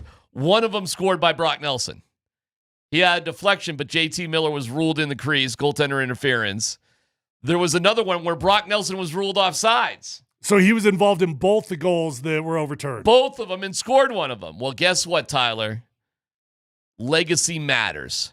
Brock Nelson from Jack Hughes makes it 2-1 U.S. Jeez, over. Brock Nelson is having a day. Brock Nelson is having a day. He's been involved with 3 huge moments in this game already. Wow. 2 overturned goals, and now Brock Nelson has a goal. I'm getting So it's chills. only 2-1? It's only 2-1. Wait, where are we at in the game? We are halfway. Well, There's 4 minutes to go in the second period. Yeah, I mean, we're almost done with the second. Shots on net are 26 to 11. And my question is, how did Lafayette get 11 shots on net? So Brock Nelson, it's a close game with Latvia, which is ridiculous. But Tyler, it should be 4-1, but it is 2-1 U.S. I don't mean to interrupt Let's Football Go, Dan, but when America matters most, we're here first. Boy, that would be a good slogan. When America matters most, we're here first. Did that just happen? When the world needs America, we're here. That's a totally different slogan. I didn't. That's your slogan. Oh, I said when America. Well, yours doesn't even make sense. When America matters most, we're here first. When America matters most, we are here first. We're here first. Name a time that America doesn't matter most. I'm confused. Yeah, you're getting too complicated into it. We're here for. I don't get you. Assume America always matters most. Yours just doesn't make sense. Dan, does my slogan make sense? When America matters most, we're here first. No, that makes zero sense. That makes no sense. That makes no sense. I think that's amazing. I literally don't get it. What does it mean? I just had a hat and a T-shirt made. What does it mean? When America matters most, we're here first. What you just said is one of the most insanely idiotic things I have ever heard. Huh. I have to go through. I'm gonna have to think about that one for a little bit. When America matters, we're here first with the information. We're here first. Oh, you're talking about us? Yeah, the show. The show. Good Lord, I thought you were talking about the players. I thought you were talking about Brock Nelson. Who'd you think we was? My God, you're talking. What, Dan? In any world did you pick up on that? You were talking about this show. Our show. I had no freaking clue you were talking about this show. What the hell are we doing right now? I have no idea what you're doing. What did you think the we was? You're speaking in Spanish. Bad Bunny. It's PhD on 92.5.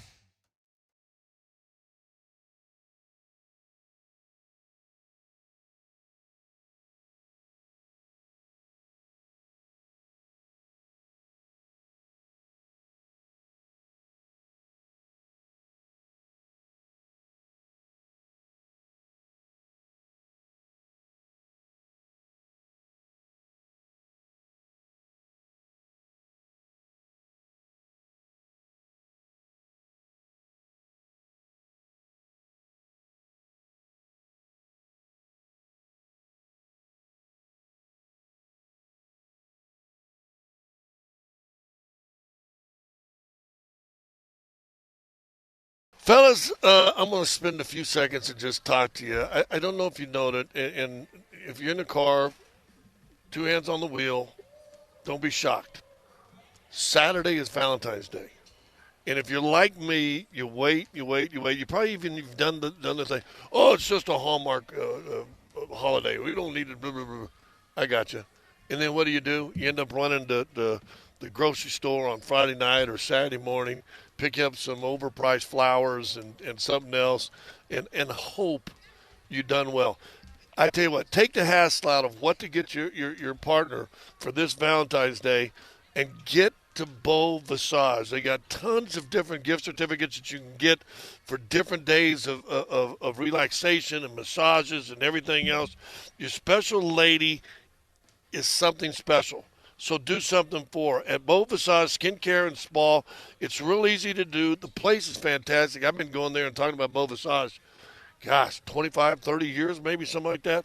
I've been going there since the 90s. This place is absolutely fabulous, and you will not go wrong. In fact, you're probably going to be appreciated more than you realize. You can give them a call, 303-779-5002. That's 303-779-5002. Tell them Scott sent you, or get online, because they got this thing called the internet, and it's always open. bvspa.com. That's bvspa.com.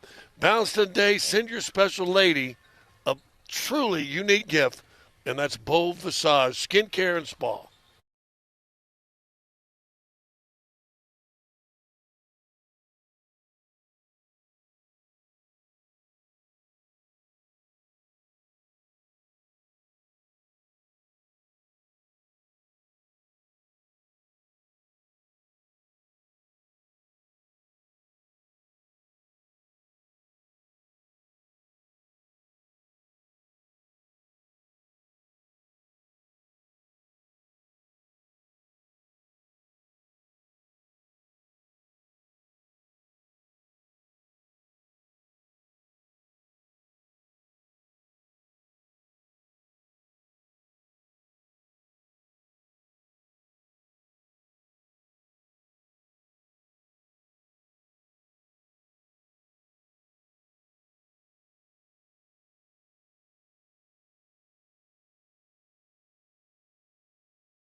All right, we'll announce our winner here in a second. Go over the Seahawks parade, too, in a second. Nate and Andy are coming in as well. 3-1 U.S., by the way. Tage Thompson piles on. The U.S. is going to plow Latvia at this point, so anybody who is freaking out about that is an idiot. Right. Of course, they're going to take care of business. Christian Fourier. Do you know him, or are you friendly with him at all? No, or? I don't know him at all. I mean, I certainly know who really? he is. Great buff and legendary family. Son played at CU for a little bit. But no, I don't know if I've even ever met him. All right, well, he's dumping on Prime these days. I just don't know, like, if is that the end goal? Just to be relevant, to have a new scoreboard, to have have people talking about you, or do you want to win games? Win games the way you win games, the way you recruit, like know everybody's name, give everybody the same attention, sing the fight song, learn the fight song. I would say then you got business. But right now, all your victories are hollow in my book. If all you care about is relevancy, they're hollow. They mean nothing. Win the Big 12. Go ahead, win that, and then okay, your methods work. But right now, listen, Zach, I don't know what you want me to tell you. Like, I'm not a fan. I could really care less if anybody likes it or not. Like, at zero, my give level is 0 right now with people caring about my opinion of Deion Sanders. Just the way I feel about it.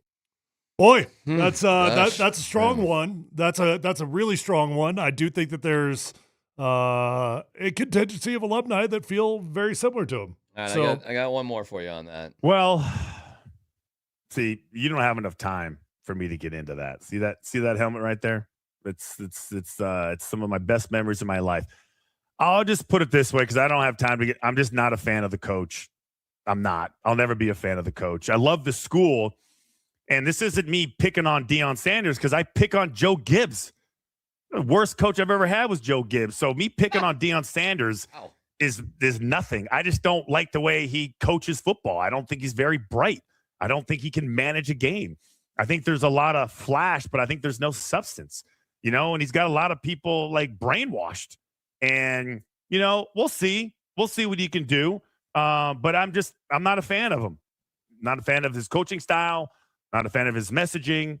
There's a lot of things, internally that I know about that I'm not a fan of.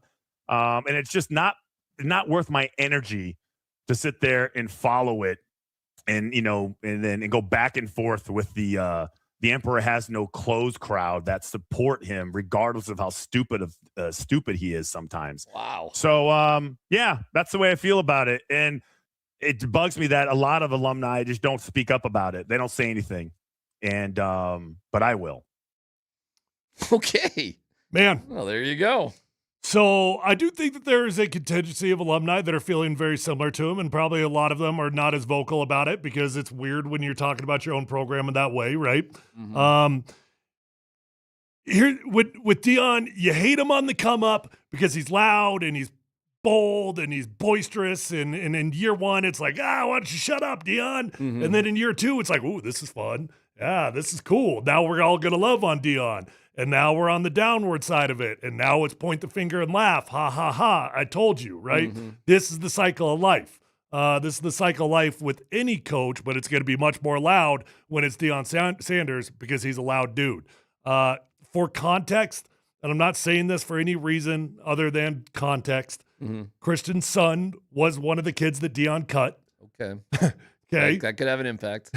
That could certainly have a very strong impact on how you feel about a coach, right? No doubt about it. So when Deion came in and he got rid of half the team, Christian's son was one of those kids. Ouch. Just giving you context. That's good context. That's good to know. He makes a claim that a lot of alums feel the same way he does, but they, for whatever reason, are scared to speak out about it. Do you agree with him on that or not? I think that there's alums that are in his camp. Yeah, sure. I think there's alums that are cautiously still optimistic that this can all still work, and so then you put yourself in weird territory. Like, to come out as loud and brash as Christian just did, is that doing a service to your university or not? It is weird territory, but sure, I think there's alumni that are with him. I gotta give you this.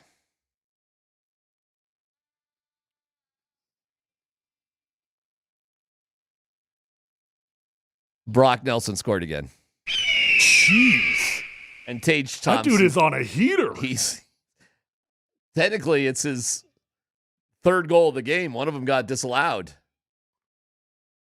Brock Nelson is on the verge of an Olympic hat trick to fulfill his family's legacy. You know, he should have already had it. Is he on the fourth line, by the way, in this game? I believe so, yeah. Wow. You're getting 3 goals. One was disallowed from a fourth line center. Suck it, Latvia. By the way, we're not even through the second. Well, I guess we are through the second period. So they're in the intermission here. Get your USA hat, with an eagle on it, ready to throw on the ice. So he should have already had it, right? Yeah, actually, you should have already had it. It's crazy. All right, I want to go through, because you've actually done this. You're an expert on it. Parade etiquette. I think back in your parade in retrospect was kind of stiff and kind of formal. Yeah, who was our guy that got out of control? Nobody. It's you guys were kind of uptight. It wasn't an open mic. Like, Aqib never talked. We all wanted to hear what Aqib had to say. Yeah, see, that was the problem. They didn't let any of the characters have the mic. They did not. And all these other parades, it's just like, come on up and whatever. But your parade was kind of like a presentation. I don't know how you felt about it. Well, I don't even necessarily remember who all spoke. I mean, obviously Peyton spoke, Coop spoke, and Elway spoke. Who else? From the players, not many. We all just wanted Aqib to get up there. But you guys would have been great. You guys are kind of like Peyton Manning. Sure, you could have just like put all the defensive names in a hat and draw a name out, and you would have gotten a great speech from one of those guys. Been great, and that is how the Avs and Nuggets parade was. It was just kind of like insanity. But you guys are a little bit more buttoned down. Who cares? It's a parade. But it's funny. You do see kind of the same things at these victory parades. It's all kind of, first of all, Tyler, you're thanking the fans, and we have some highlights from the Seahawks parade. So you're always thanking the fans, and it's always about, you didn't believe in us, but here we are. You're the only ones that believed in us. Here's, what do we got? Ernest Jones. Yeah!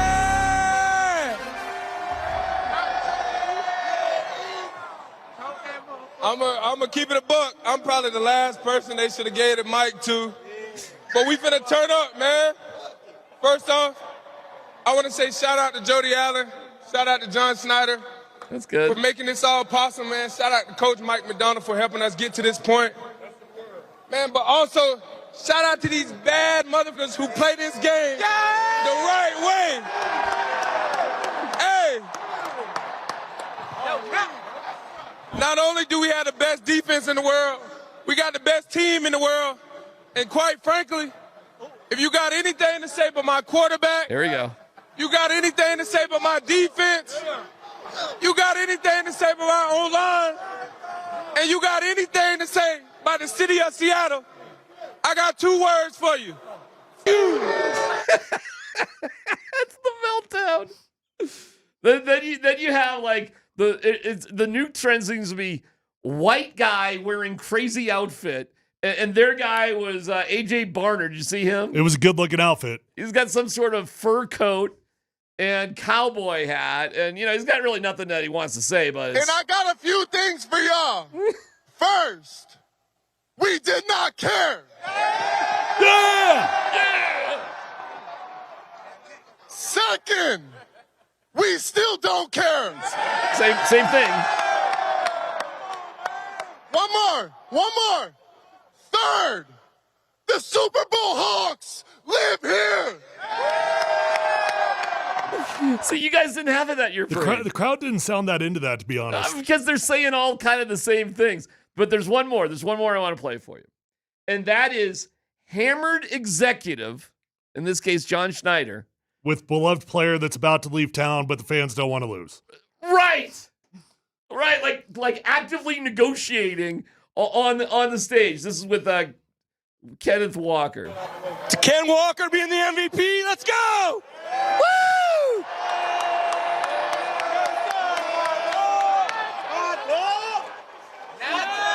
He tried negotiating with me 5 minutes ago. It was really weird. Anyway, hey, MVP, MVP.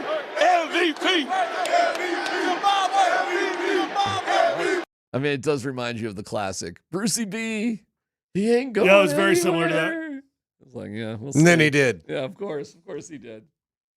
So there you go, the drunkenness, not the corporate meeting that you guys had at your parade. Yeah, I guess ours was pretty calm in hindsight. You remember the Broncos parade, Andy? Like it was pretty organized. You No, know? because I had to be in the studio and anchor the thing and be the guy that throws out to everybody. And of course, I was doing the show with Ed and Romy. So Romy was on a fire truck because she was a cheerleader. Ed was on a fire truck with like half the guys, and then he and Logan had to like MC the thing when they got there. And I just was in studio going, well, I watched it on TV. They're driving down 15th Street.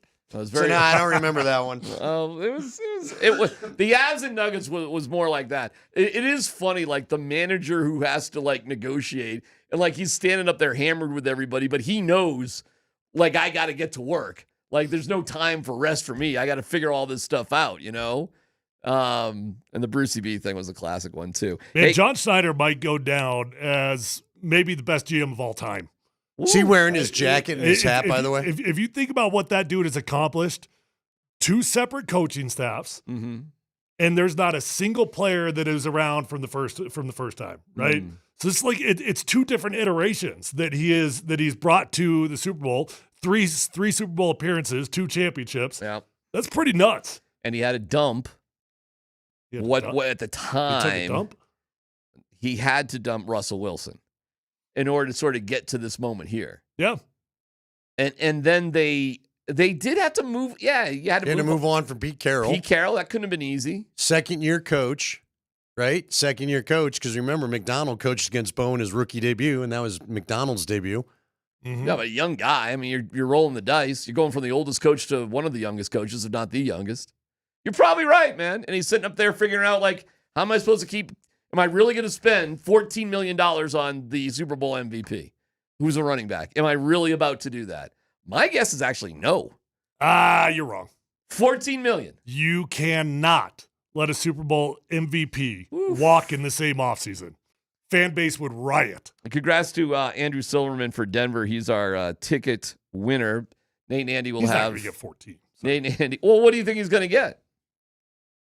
10. Okay. I mean, what's the running high price running back? What did Saquon get? Now he's not Saquon, but again, good year to have to negotiate. Could he pull a Joe Flacco of running backs? Remember, Flacco won the Super Bowl, got that huge freaking contract, and turns out that was his peak season under. He didn't even play another good season under that contract to the level of the one they won the Super Bowl with in 2012. I mean, could he pull that kind of move? Because again, whatever Saquon's getting, I don't remember what Saquon got out of Philly, but are the Broncos going to be in this market? I wouldn't have a problem. You know what's funny is, I mean, we're talking about trading for $30 and $40 million receivers, but we're freaked out by a $15 million running back. I don't know. I'm not this year.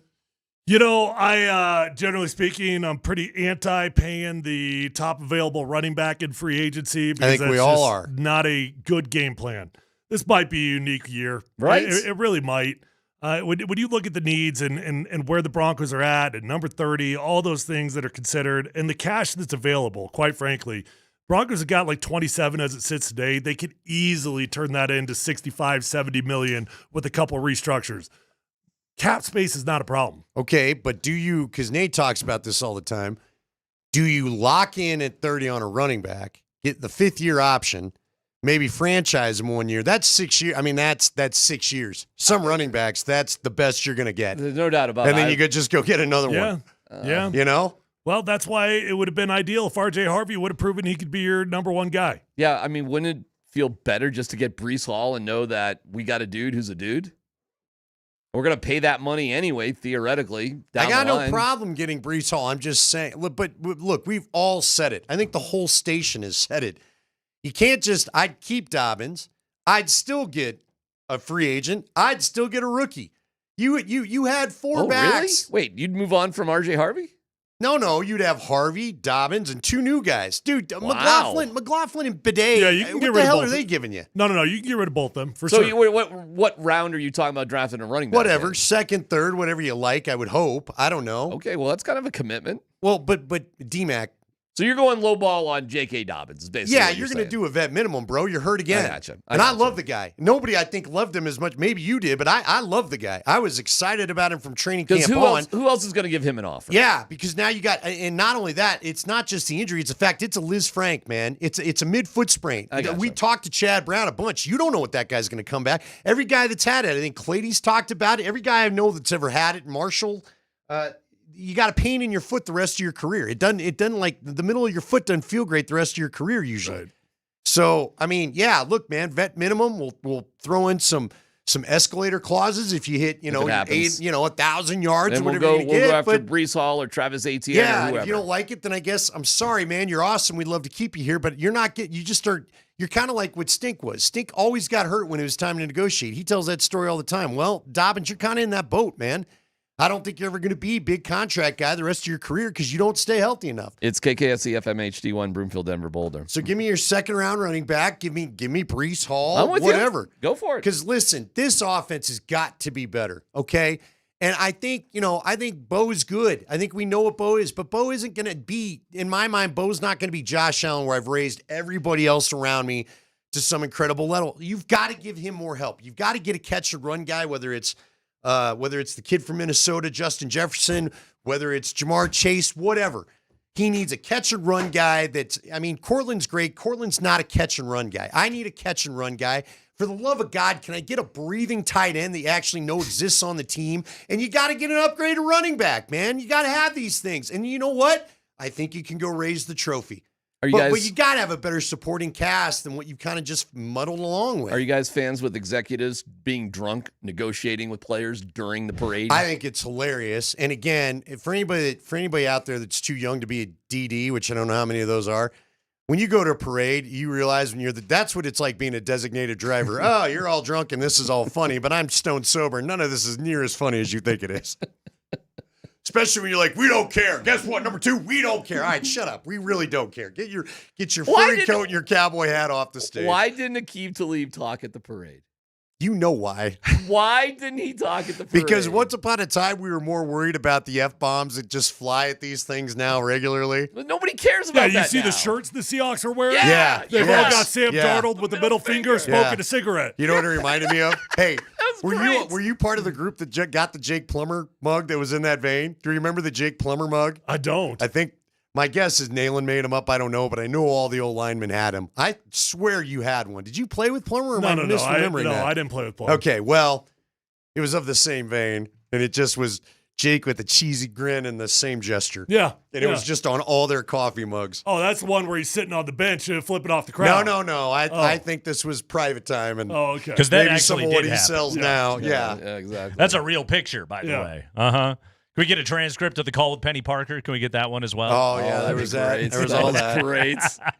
Jake was fun, man. Hey, are we happy that the Avalanche are single-handedly providing all the scoring in the Olympics right now for all the teams? Brock Nelson is freaking on one today. My Lord. So he's got 2, should have been 3. Nate has 1 or 2. He was kind of involved with 4. He had another one taken. Nate had one taken away, too. No, Nate had one taken away. It was the penalty on Suzuki. All the Avs keep getting goals taken away. McKinnon had a goal, McCarr had an assist. And I was trying to watch the U.S. game before I left, and, of course, by the time I sit down and find it in 4K, they went to stinking intermission. Landeskog had a goal. Yeah, DirecTV offered up the old 4K channel. Are you down with calling him Landeskog? No, I'm not. Skoog? Let's keep it Landeskog. Gabriel Landeskog. Landeskog, that sounds like a bookcase that I could pick up at an IKEA. I got to go put this damn Landeskog together right now. My question is, it's really not hard to say Landeskog. Landeskog. So why are we saying Landeskog? Because we could easily say Landeskog. It's a great point. Like, Mad Dog, he changed Jokic's name to Jokić. Like, he obviously was thinking he that made way. Kyle Kevin, Why does Gabe Americanize his name when he could just say, my name's Landeskog? We would just say, hey, it's Landeskog. It's a great question. I don't know. Remember Eddie Nahara?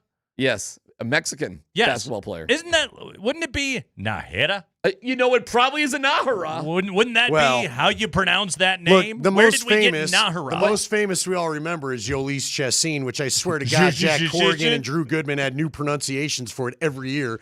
Ulysse, Yolis, Jolis, Holies, You know what? I went to him early on in his career when I was in the clubhouse one day. I was just like, "Hey, man, Say your name. Como se dice?" And he was just like, Jolis Chacin. And I was like, okay. We're and done. I wrote it down phonetically, and I stuck with it forever. And meanwhile, the telecast and every reporter that covered the team changed it every year. Yeah. The one that kind of stuck was when Arenado did officially say it's not Arenado, it's Arenado. And it was like, oh yeah, that really is my name. How That's about how you should say Tyler Bidet just going Beatty forever? That's another great one. And then it was it Tim Brando or Kevin Harlan? I don't remember which one was doing the Kevin game. Harlan. But they kept saying Bidet, and Yeah, everyone's we were like, like, what the hell are you doing? Because I kept thinking this is the best guy they got, and you can't quit saying Bidet. Where'd you get Bidet from? Turns Then we out he find was and of all right the things, whole you're gonna time. change it to that, and that's the one. Bidet. I guess we all remember, but that's what it was, apparently. I'm just happy we don't have to say Okuwebanam anymore.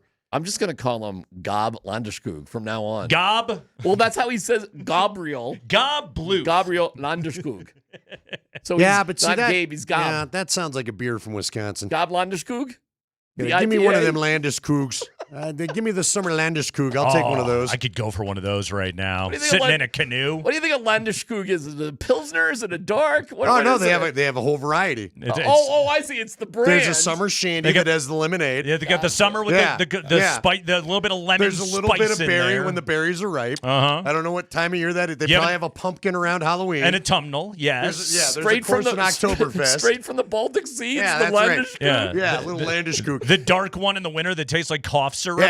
Yeah, the You're one like, that you're "Oh." just like, oh my God. Can we get back to summer already? Yeah, this beer sucks, but we're all going to act like we like it because I got a man bun. By the way, I was looking at the Dane Brugler consensus big board as of late January. He had 17 receivers in his top 100. 17 receivers.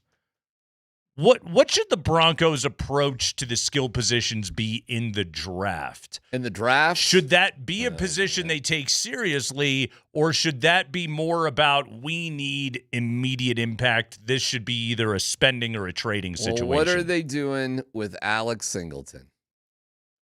What are you doing with inside linebacker? Okay, so that's you say linebacker in the draft because you could get at 30 a starting inside linebacker. Sure. You could. Yeah, Hill from Texas we keep seeing. Although we'll see. He may take off. There's and another move up, but who knows? Goldays, G-O-L-D. Well, and I'm look, saying it wrong. Leggy's already given us a hard time. He goes, you guys better buckle up because the whole back half of the draft is nothing but defense. But when your skill positions are as butt as they are, again, it's another position where you could simply say, all right, Bo Nix is the future. He's not going anywhere anytime soon. Why not get this guy with the highest, the most blue chip we can get at number 30 and some guy to be able to grow into this offense? But again, in this Super Bowl window, is rookie wide receiver X, whomever he may be, going to be able to contribute immediately? All right, I doubt it. I doubt it. You passed up on Ed Reed for Ashley Lee. Don't do that. Don't do that. No, but that's then all I'm asking. But again, there's those, but then there's fifth rounder Puka Nacua who walks onto an NFL field and just crushes it immediately. Sure, you can always get one of those guys. That's not what you were asking. Emeka Egbigbu, steps out onto the field for Tampa Bay and is immediately an impact player. What is his name now? Emeka Egbuka. But all I hear now, thanks to Spring Godsley playing it, is Gronk trying to say his name. Emeka Egbuka. Yeah. And he said it with confidence. But here's the thing. We all know in this room, and it's frankly why they've got R.J. Harvey and they've got Thomas Bryant. Pat Bryant? Or Pat Bryant. Yeah, they don't have the old center. You know what? Maybe he'd make a good Thomas tight Bryant, end. the old center. The old center that played the other night for Cleveland. He's on the Cavs now. I know. He's apparently I remember. Trust me. Bitter towards the Nuggets. World champion. Yeah, he gave him a stare down. How about that? He really did. No, but Pat Bryant and R.J. Harvey both were technically overdrafted because Sean was convinced, I know what I'm doing with him. Now, with Pat Bryant, I'd say he won. He was right. R.J. Harvey, I'm not so sure. I guess. I mean, Pat Bryant was good, but he wasn't changing games. Well, but here's the thing. He was good, though. He's good. Look, he ended up being a good middle-round pick, which, let's be honest, his team has had a long history of struggling with that before Peyton showed up. I'm not mad at that I guess pick. to answer your question, I just wouldn't mess around at running back of all things. You've got money to spend. With a rookie? I wouldn't. I understand your thought. Because Breece Hall's only 24 years Okay, old. but 20 DMac, yeah, what he if turns you 25 this year, yeah. But what if you, because look, any contract's likely going to be 2 years where I give you all the money and after 2 That's years we fine. can get rid of you. I That's wouldn't fine. mind. All I'm saying, though, It's is we know fine. they're going to get hurt. I don't want to be to a point where I got McLaughlin you. and Bidet I'm with are you. my only And options by the way, left when it's playoff Guess time. what else you're going to have to do in 2 years if you're the Denver Broncos? You're going Pay to Bo Nix. Correct. So living It's in go that, for it time. Well, unless right? I'm with you. Unless So if you have to spend 10 unless to 12 million, Anklegate shows agree. up again. well, okay, that's a whole nother issue. I know, But we'll have I 2 know. years to figure that out. I know. And you're going to have to pay the piper eventually. So who cares if you overpay right now to try to win right now? And again, I'll reiterate, I kind of laugh because overpaying a running back is not overpaying a receiver. If $15 million is overpaying a running back, I mean, my God. How much did you pay Ben Powers? How much did you pay McGlinchey to get him? Now, look, they've been good signings. That doesn't mean you didn't overpay him. Why are we so pinching pennies on running backs when we don't do that with any other position? Because you're worried that the NFL wear and tear is going to blow them out. But to be fair to what you're asking, It's a disposable position. Yeah, any position and could blow their knee up and not be the same. The league average replacement level player is really not that much worse than it's one thing if you go find yourself Christian McCaffrey, but those guys, they're generational talents or for a Saquon reason. Barkley. Here's it. You want to know why? Who got traded? I will tell you this. You and wanna went know, back to being immortal again this year. Do you want to know? Well, no. Remember, he was a free agent because we all watched Joe Shane decide he didn't want to keep him, and the owner was going, "Are you sure he's on my season tickets?" Who am I going to put on my no, tickets? I just want to take a shot at Joe Shane again. But you know this. By the way, good thing they left Steve Tisch off that show for the most part. Now we know why. Maybe he wasn't. Maybe he wasn't available. How many lists is he on? We know why he wasn't in the building. Here's the NFL concern, and I've heard it from 1,000 of the former players I've talked to. They worry that once running backs get paid, they don't run the same. Remember with what was his name? Chris Johnson? Oh, CJ2K. Got paid after his 2,000-yard season, never ran the same again. Yeah, but I kind of don't care. I need Breece Hall for 2 years. But if you pay him and he don't care about running up the middle anymore, then that's we're kind of frustrating. We're going to throw a little bit above vet minimum at J.K. Dobbins and hope that he still cares. But also, and we're going to draft a guy in the 4th round. But to that point though, Andy, why you got to hit the second? The way that the running back market has evolved. Is it possible that we've come back around on it now? Yeah, because I think teams are starting to think you can play defense and run and But win. I mean, from the player's perspective of an agent's going to tell him, like, don't get fat now, man. Oh, yeah.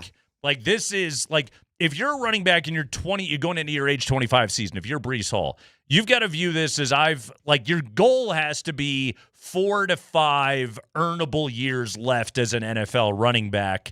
Like, If he's smart, the agent should be able to put those cautionary tales on display and say, this is your opportunity. Or you just plug up there like a Javonte Williams, a guy that was basically left for dead, and I know he eventually got banged up this year, but had a pretty nice season in Dallas and, again, made himself a viable NFL player. Like, there's enough of a track record there to say to these guys, like, you could have another payday in there.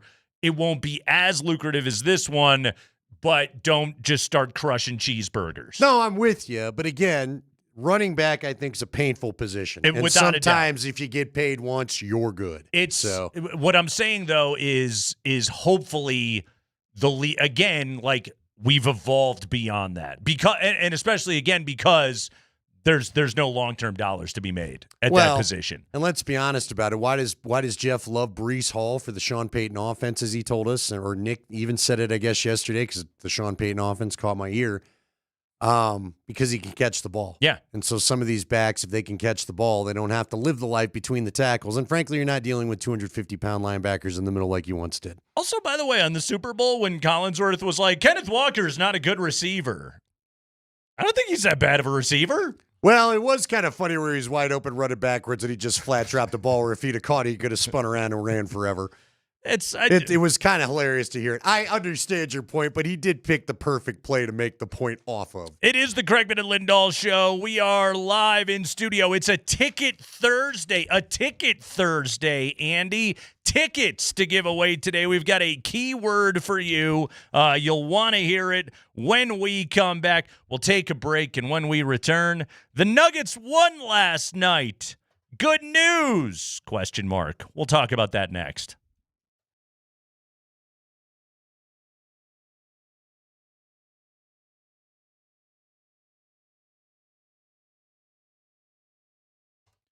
Big voice guy wasn't lying. You get more Nate right now with my Roller Auctions live read here in the 3 o'clock hour. You want to go to roller.bid and check out all of the auctions that are available for you to be able to bid, that are coming up for you to be able to bid. They've got several auctions opening up very soon, including they've got one of those reconditioned power tools auctions. I love going through those things. Guys, if you walked down the power tool aisle at a Home Depot or at a Lowe's recently, man, you have seen the price of power tools. This is a great opportunity for you to pay well below market and get some great stuff. They always got a great selection. Makita, Milwaukee, all kinds of good power tools available in these auctions. So go to roller.bid and check this thing out. This one's going to be opening up in just a few days. So if you were looking to upgrade the arsenal of tools in the garage, go to this reconditioned power tool auction,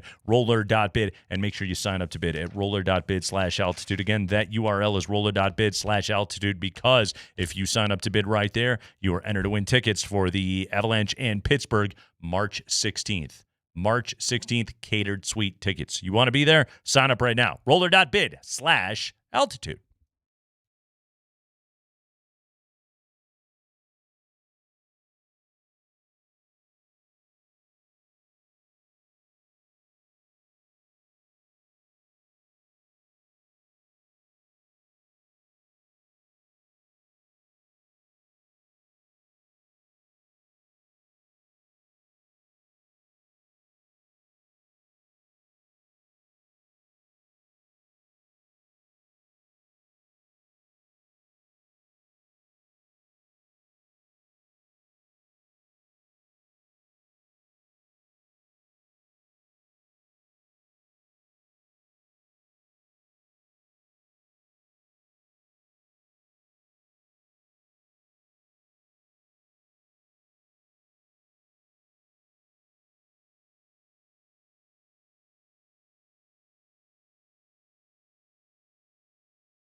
And here we go. The inbound goes over to Scottie Pippen at the horn for three. Banked it, no good. Putback won't go, and there's the horn. Well, it wasn't pretty, but the Denver Nuggets will take it. They'll go into the break behind a Nikola Jokić triple-double, and they take care of Memphis tonight by a final of 122-116. That's the great Jason Kosmiski on the call last night. Nuggets 122, Grizz 116, as Kos just told you. 6-point victory as Denver heads into the break at 35-20. It is a Ticket Thursday, and it is time for your first keyword of the day to win a pair of tickets to see the 5th-seeded Minnesota on Sunday, March 1st, Andy. The keyword is house. Text house to 303-504-0925 with your first and last name, and you are entered. House, House. The Will Hite Law Firm gives you the chance to win big on and off the court. Visit them at willhitewins.com. Again, this hour's keyword is house, House. Good luck. We'll announce our winner today at 5:55. Andy, they won. They did. They technically finished with more points than the Grizzlies did last night. It was not pretty, but things have not been of late for this basketball team. How much satisfaction did you get out of the victory when the final buzzer sounded last night, or I suppose final horn in that sport? Yeah, I was a little, I don't know. I was a little annoyed. Let's be honest about it. You know, that was one of those games where, as a fan, you try to remind yourself, we've seen, and again, I've watched a little more out-of-market basketball this week because there's just less on, right, with the hockey break and everything, and you realize we had the big fight in Detroit a little bit ago. Everyone's tired. Everyone's cranky. Everyone's ready for the break and blah, blah, blah. And I get it. And you know what? The Nuggets dealt with last night the exact same problem they presented to the 76ers in early January, late December, whatever it was, when all of their guys are banged up and we were laughing that we don't even know who any of these people are. Then they're going to be the Denver, what was it, Gold, right? The Grand Rapids Nuggets or whatever they were calling themselves, as Jalen Pickett famously phrased it, where you had a bunch of guys excited to play that haven't got to play a lot this year, and you got a Nuggets team where I'm sure a lot of the guys are thinking about what time's my flight and what do I have to do to get out of here to make sure I don't care about the injuries. You were up 14.